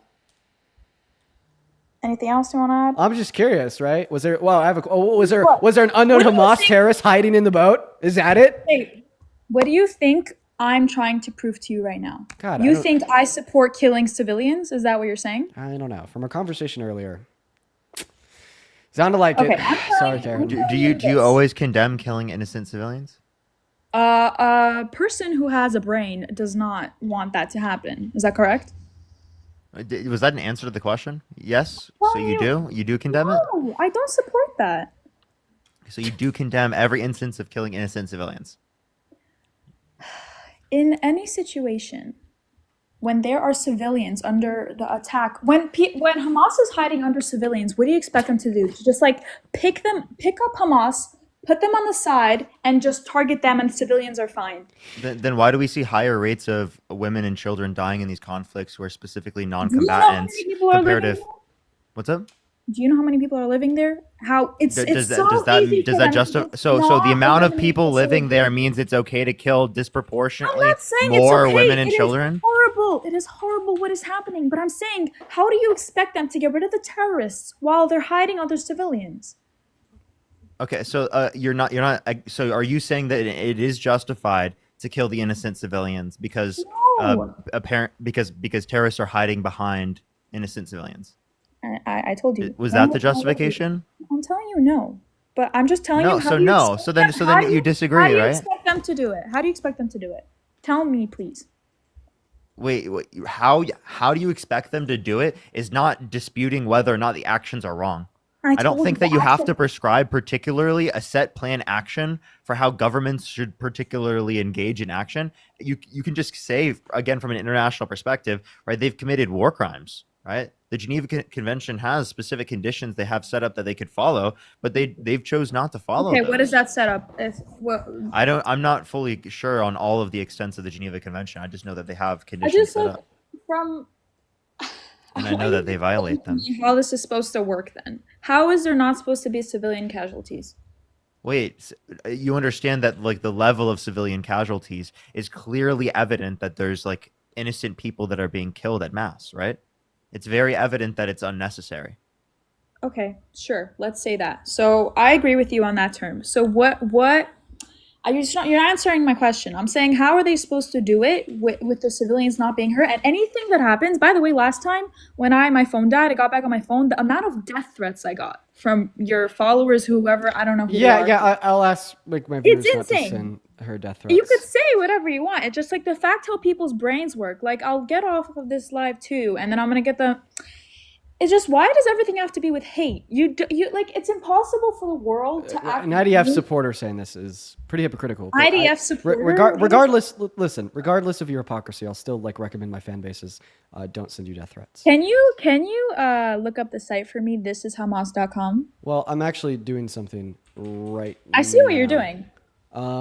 If you would just give me a second, it doesn't look like this most recent one's saved. If you would just give me a second here. Caitlin, think of the $5 you said that the Madeline has been intercepted and the crew is being arrested as we speak. Yeah. And then Sid, thank you for the $5. Thank you so much. I did see that. Thank you so much, Sid. It's You're like good. Don't worry, Sid. people think I'm just like supporting death. What does that even mean? Gaza after that's in That you're supporting genocide? Genocide. Oh, yeah, I come to hate that word because that's all you guys say. You should hate that word. I think that I obviously hate that word, but the way you're phrasing it. We've said it one time in this conversation. No, not and it was you. only in response to like what you Not said. you specifically. I'm saying other people. What's wrong Protest. with people acknowledging Protest reality? in my communities getting Wait, spit wait, on, I'm sorry. getting- I'm sorry. Do you think that history will not see this as a genocide? Do you No. think that? Or you don't? You do No. you do acknowledge that history will see this as a genocide? Okay. What have Well, you it's seen? also been acknowledged by plenty of experts. also, as a guys, don't genocide. go to the website that she told you to. In fact, I might even kick you. Oh, for why? that. Because it's saying the truth of what happened. No, it's because it's like literally just like gore and whatnot. Like, dude, you got to recognize that there's children watching. Like, you fucking you insane psycho motherfucker. What? No, you don't go in front of a stage of over 11,000 people and tell everybody to go to a website with gore. Like, what are we doing? And use your brain, please. Now I'm mute. Now, here is the question that I have for you. So you're saying that that Hamas was hiding in a bunch of places where there are civilians, and that's why there's been a lot of civilians that have died. So, do I you know know what this you're is? trying to do. I'm not like I don't work. I just have a question. I'm trying to show you pictures. Do you know what this is? Talk. So this is a village in northern Gaza. These are residential houses and markets. Mm-hmm. Here's that same village today. So there's Yeah. a before, there's the after. Now you're telling us, that the 54,000 civilians have died. Because I don't Hamas know what was- number you're making up or saying. I don't know the exact stuff, but the facts Okay, can you are. tell that I'm trying to Making ask? up? Could you tell me? Could you tell that I'm trying to ask you a question? Okay, is that evident? Speak. So once again, there's before. That's a northern Gazan village, and there's after. Now keep in mind that this damage was done in 15 months. So for every single one of these houses, every single one of these buildings, every single one of these markets destroyed. In fact, when we look at these two images side by side, we literally see that nothing has been Wait, left so behind. I want her to say this. Well, Do you think I was- wait, go back to the original photo? Yeah, that's Do you fine. think every building in that photo is Hamas? I do not. Okay, so then they're bombing areas that are not Hamas. How do you know where Hamas is hiding? Do you have how? Wait, you just conceded it. Regardless of anything, I'm any of the saying- facts, you just conceded it. You're asking me questions like I work in the IDF. So your counter argument was, how do you know where Hamas is hiding? Okay, well you don't, because they're hiding. I'm So saying then, me. I don't know where So exactly where they're Karen, stop interrupting me. So you're saying, how do you know where Hamas is hiding? Okay, well we don't, because they're hiding. So are you saying that the adequate solution is just to fucking nuke it all? No, I'm not. Okay, I'm not what's saying- okay? Well, that's what happened. So then you disagree with the IDF's approach to the treatment of Gaza, because this is nuking it all. Look at these two images and tell me how this isn't. I'm not nuking it blind. all. I see the images you're showing. So you could agree that this is nuking it all, right? Sure. So Okay, so then you disagree with the IDF's approach okay. towards Palestine, and this is why people like me and Parker consider it to be ethnically cleansing, because their goal isn't just to eradicate Hamas. In fact, we have now agreed that their goal is to have a very wide range of military efforts and bombings in order to nuke it all, to maybe take Hamas out where they're hiding. And who knows? I don't think that's their intention. I think their intention is to eradicate the Palestinian people. But regardless of what their intention is, we can now agree that they are trying to kill and displace the Palestinian ethnic group from the Gaza Strip under any fittable definition of ethnic cleansing. This would be ethnic cleansing. So you concede that it's ethnic cleansing, right?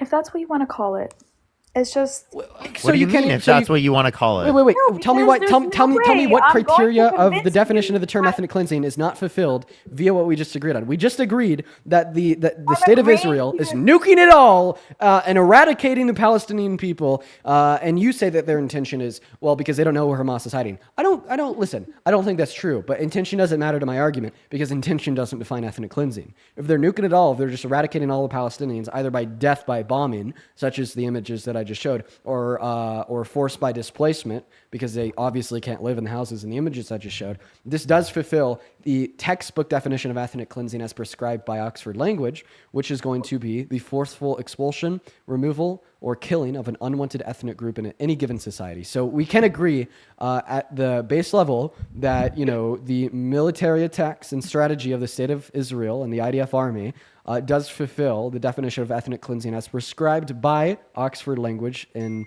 related by myself, right? Sure. So then you agree that the state of Israel is ethnically cleansing Palestine. See, I'm a humanitarian. I don't support ethnic cleansing. That's why I don't support Right. the state of Israel. No, just letting you know, I'm only agreeing with you right now just to make yourself feel better. Because the reason why the reason why I started this argument was, why do you support Trump? And I said, so the hostages can be freed. And this conversation of the IDF strategy, I don't work in the IDF. I don't know how they're whatever they do. And you're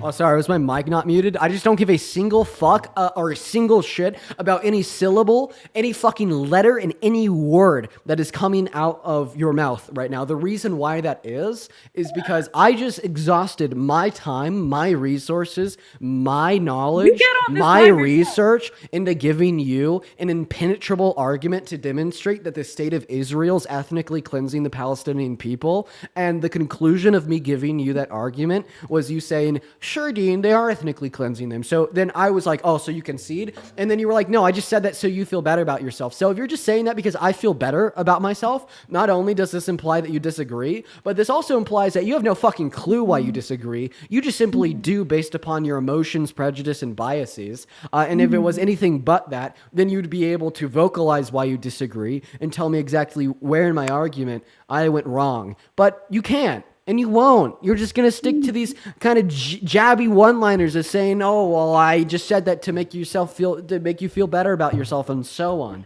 Like, God damn, Karen. Like, oh my God, absolutely insufferable. okay. Is like, are you trying to hurt my feelings? Because I don't understand why you're saying all of this. Facts shouldn't hurt. I mean, facts can hurt feelings, but you ultimately It sounds like I'm pissing you off You 'cause ultimately I'm are the telling one you in something. charge of your own feelings. You get to decide if the facts hurt them or not. Well, they don't. It's kind of silly, I think. What's silly? This whole argument. What's silly about the argument? What you But didn't I even said- argue you against weren't it. Did here, you provide an you weren't here. argument against it? Parker, you weren't here before about what I said. You probably heard what I said before, but I'm saying why I support Trump was because I want the hostages to be released, and they were released. And then we started talking about the IDF strategies and how they work. It's two different things. Do you want to? Okay, so I about just you didn't think even it's respond to what he even- just it's said. hurting my head. You know, because, I'm gonna like, be honest. I'm gonna be honest. Listen, because you listen, have I'm to gonna be critique honest. your own You know, position. one of the first things that you said when you joined this live was that you see like violent pro-Palestinian like protests and whatnot. Now, listen, I'll say that not everybody that is pro-Palestine does like violent shit. Has there been some people in pro-Palestinian Yeah, communities? Now, 100%. shut the I agree fuck with up while I'm talking, Karen, please. Whoa. Now, has there been some people in pro-Palestinian communities that have? For sure. And, you know, like ultimately, I mean, I'll be the first to say it. I disagree with violence, okay? I disagree with violence regardless if it's, you know, somebody that's pro-Israeli or like, you know, an American pro-Palestinian person at a rally or a protest, right? Now, that being said, okay, I think that the cause of maybe some of the violence that we see in the pro-Palestinian communities is like think about it, Karen. Think about it. I'm saying my We're having a brain- conversation about ethnic cleansing. We're having a conversation about 54,000 innocent Palestinian individuals either being starved to death or slaughtered by IDF soldiers. And then like your responses to play word games have no counter argument against me just defining it as ethnic cleansing. And then your retort is to say, well, I'm just saying this because you know, I want you to feel better about yourself. And just to give it the super passive, I still love the state of Israel and Donald Trump's better for them, so I love him. And then just completely disengage and ignore any claim of like mass travesty. Like, dude, that shit will like radicalize people, man. Like that right there is going to radicalize people. And like, I really disagree with the radicalization radicalization of people sending individuals into violence. And I think that right, you have to be able to control yourself even when there's people such as Karen over here, like shouting and screaming about how, like she has no argument against the idea that it's ethnic cleansing, but she's not going to say it and she loves Israel. But like, I just want you to understand that like you're a bad person. You know, I guess that's kind of the summation of my little tangent here. You're a terrible person. I just don't know what else to say. Like, you don't even know me, and I'm a terrible person. oh, but I know enough about you to qualify you as a terrible What person. do you know about me exactly? Yeah, the fact that I'm able to describe Because to you I'm in Jewish, and I'm excruciating supporting detail my how the state of land. Israel is ethnically cleansing Palestine, and you're not able to respond to the position. You can't give me a counter argument because you know I'm right, but you just won't acknowledge that I'm right because you love Israel that much. I know you're right. You think I want people to die? That's what you're saying. I'm a terrible person. I want people to die. Well, if you right? didn't want people to die and you acknowledge that Israel's ethnically cleansing Palestine, then why do you support Israel? I'm saying the casualties that happened is horrible. But you can't. What do you expect them to do? That's my argument. Yeah, for sure. I don't know. Maybe what I'd expect our military to do. If we had terrorists hiding out in apartment complexes, schools, hospitals, churches, etc., we wouldn't just bomb it all. Okay, like you're suggesting the IDF has done to northern Gaza. I'm saying this is what we should do. We should send special operative forces into specifically taking out the Hamas members. You just said that's what they're doing? No, I'm saying they're targeting. Boom. What? Boom, boom. Do you know that Hamas was Look there? at the screen. Hamas was there. Wait. That's You think? what- Wait. No, no, no, So hold on. You think every single one of those buildings was Hamas? I don't know. I'm not in the army. What do you mean you don't know? What do you mean you don't know? The reason What are you why talking about? You I'm think saying every I don't single know because building I in that find it where picture was Hamas? What would I? What? Oh my God. So I'm gonna kick Karen. Like literally just. to That's tease you. actually insane. Yeah, bro. It just infuriates me, man. God. Yeah, I just really disagree with that. As it related to what I was saying earlier, I don't think I was really finding a strong way to communicate what I wanted to say about how she was just being like a complete like sympathizer to it. And like she even could recognize that because she didn't have a counter argument against what I was saying. And as it's related to the radicalization of like people in the pro-Palestinian community, I just thought I'd like explicitly state once again, like I disagree with violence. You know what I mean? At like the pro-Israeli protesters in Boulder, Colorado, and the person that bombed them. Like, I disagreed with that. I was very sad to see that. Like, I thought that was terrible. Like, same thing with like the 2 Jewish embassy members that were shot in DC. Like, that was also bad. And I wanted to make that one clear. But like, it's just like, oh man, like that shit that Karen was just preaching. That'll radicalize people, that's for sure. Now, I guess I'm gonna get off for the day. I'm over 4 hours. Hey, that's a long live for you. How much longer over 4 hours? No, only 15 minutes. It is what it is. It's not too bad of a live. But I'm gonna go and hop off for the day. Parker, you're gonna go live. Yeah, I am already live on YouTube, but I'll go live on TikTok as well, my main account. All right. So for everybody watching, if you're still in the mood for some debates, your stomach isn't full and your plate isn't cleared, feel free to head over to @ParkerGetAJob on TikTok or @ParkerGetAJob on YouTube. I'm gonna go ahead and read off a handful of donations, then end. But let's go through the donations. I'll go start it so that I can get everything going. Sounds good. Appreciate you, man. Yeah, of course. And Usher, thank you for the $10 over on YouTube Super Chat, saying there were U.S. military recruiting officers in the Twin Towers. Does that make 9/11 permissible? I love you, Dean. Great question. Penny with the $2, Diego with the $5, and Zach, thank you so much for the $20 over on YouTube Super Chat, saying, why does anybody care if you vape in the first place, though? Because vaping is bad, Zach. Thank you for the $20. That is ZAK, as well as Tree. Thank you so much for the $20 over on YouTube Super Chat. Tree says, I'm a Mexican American and seeing what's happening makes me so sad and scared, but y'all are my safe place. My safe space. You and Parker make the world so much brighter because you're in it. You guys are the reason I'm still alive. Tree, I love you. Oh, Tree, I see you in here all the time. I'm really happy that you're alive. And thank you for the love. A very kind message. And the $20 super chat. So some of the Tree. I think we have a handful more, then we're going to go ahead and hop off for the night. Let's see here. Rick, let's see. Abigail, thank you for the $5 over on Venmo. I appreciate you, Abigail. As well as Marcus with the $10. Marcus says, oh, I read that off earlier. Chris, thank you for the $2. Lupin with the $10. Lupin says, I know the struggle of perms as a kid, and now I bleach my hair yearly for color, lol. Keep it up, fam. Oh, yeah, man, I should never have done that terrible choice. Morgan with a 15 on Venmo. Morgan says, I'm a first-gen Latina studying to get my PhD in Latin American Studies and Art History. Thank you so much for all that you do for all of us. First of all, it's a cool-ass major. Second of all, getting a PhD is very difficult, very awesome. And third of all, thank you for the $15 and the kind message. We're going to go and check that Venmo. Sorry, not Venmo. We're going to check the PayPal. So give us one moment here, everyone. Let's see what people on the PayPal have to say. Shirley with another $30 on PayPal. Shirley says, it's at Gaza Freedom Flotilla on Instagram. Israel's kidnapping the activists. Yeah, I'm going to have to give that a little bit of a deep dive after I hop off. Thank you for the love, Shirley. Now, we've read through all the donations. I'm going to go and hop off for the evening. You know me. I'll be here tomorrow. On your way out, make sure to hit that follow button. Yeah, go show some love to Parker. Raid Parker, at Parker, get a job on TikTok, and at Parker, get a job on YouTube. I will see every single one of you tomorrow. Bye-bye.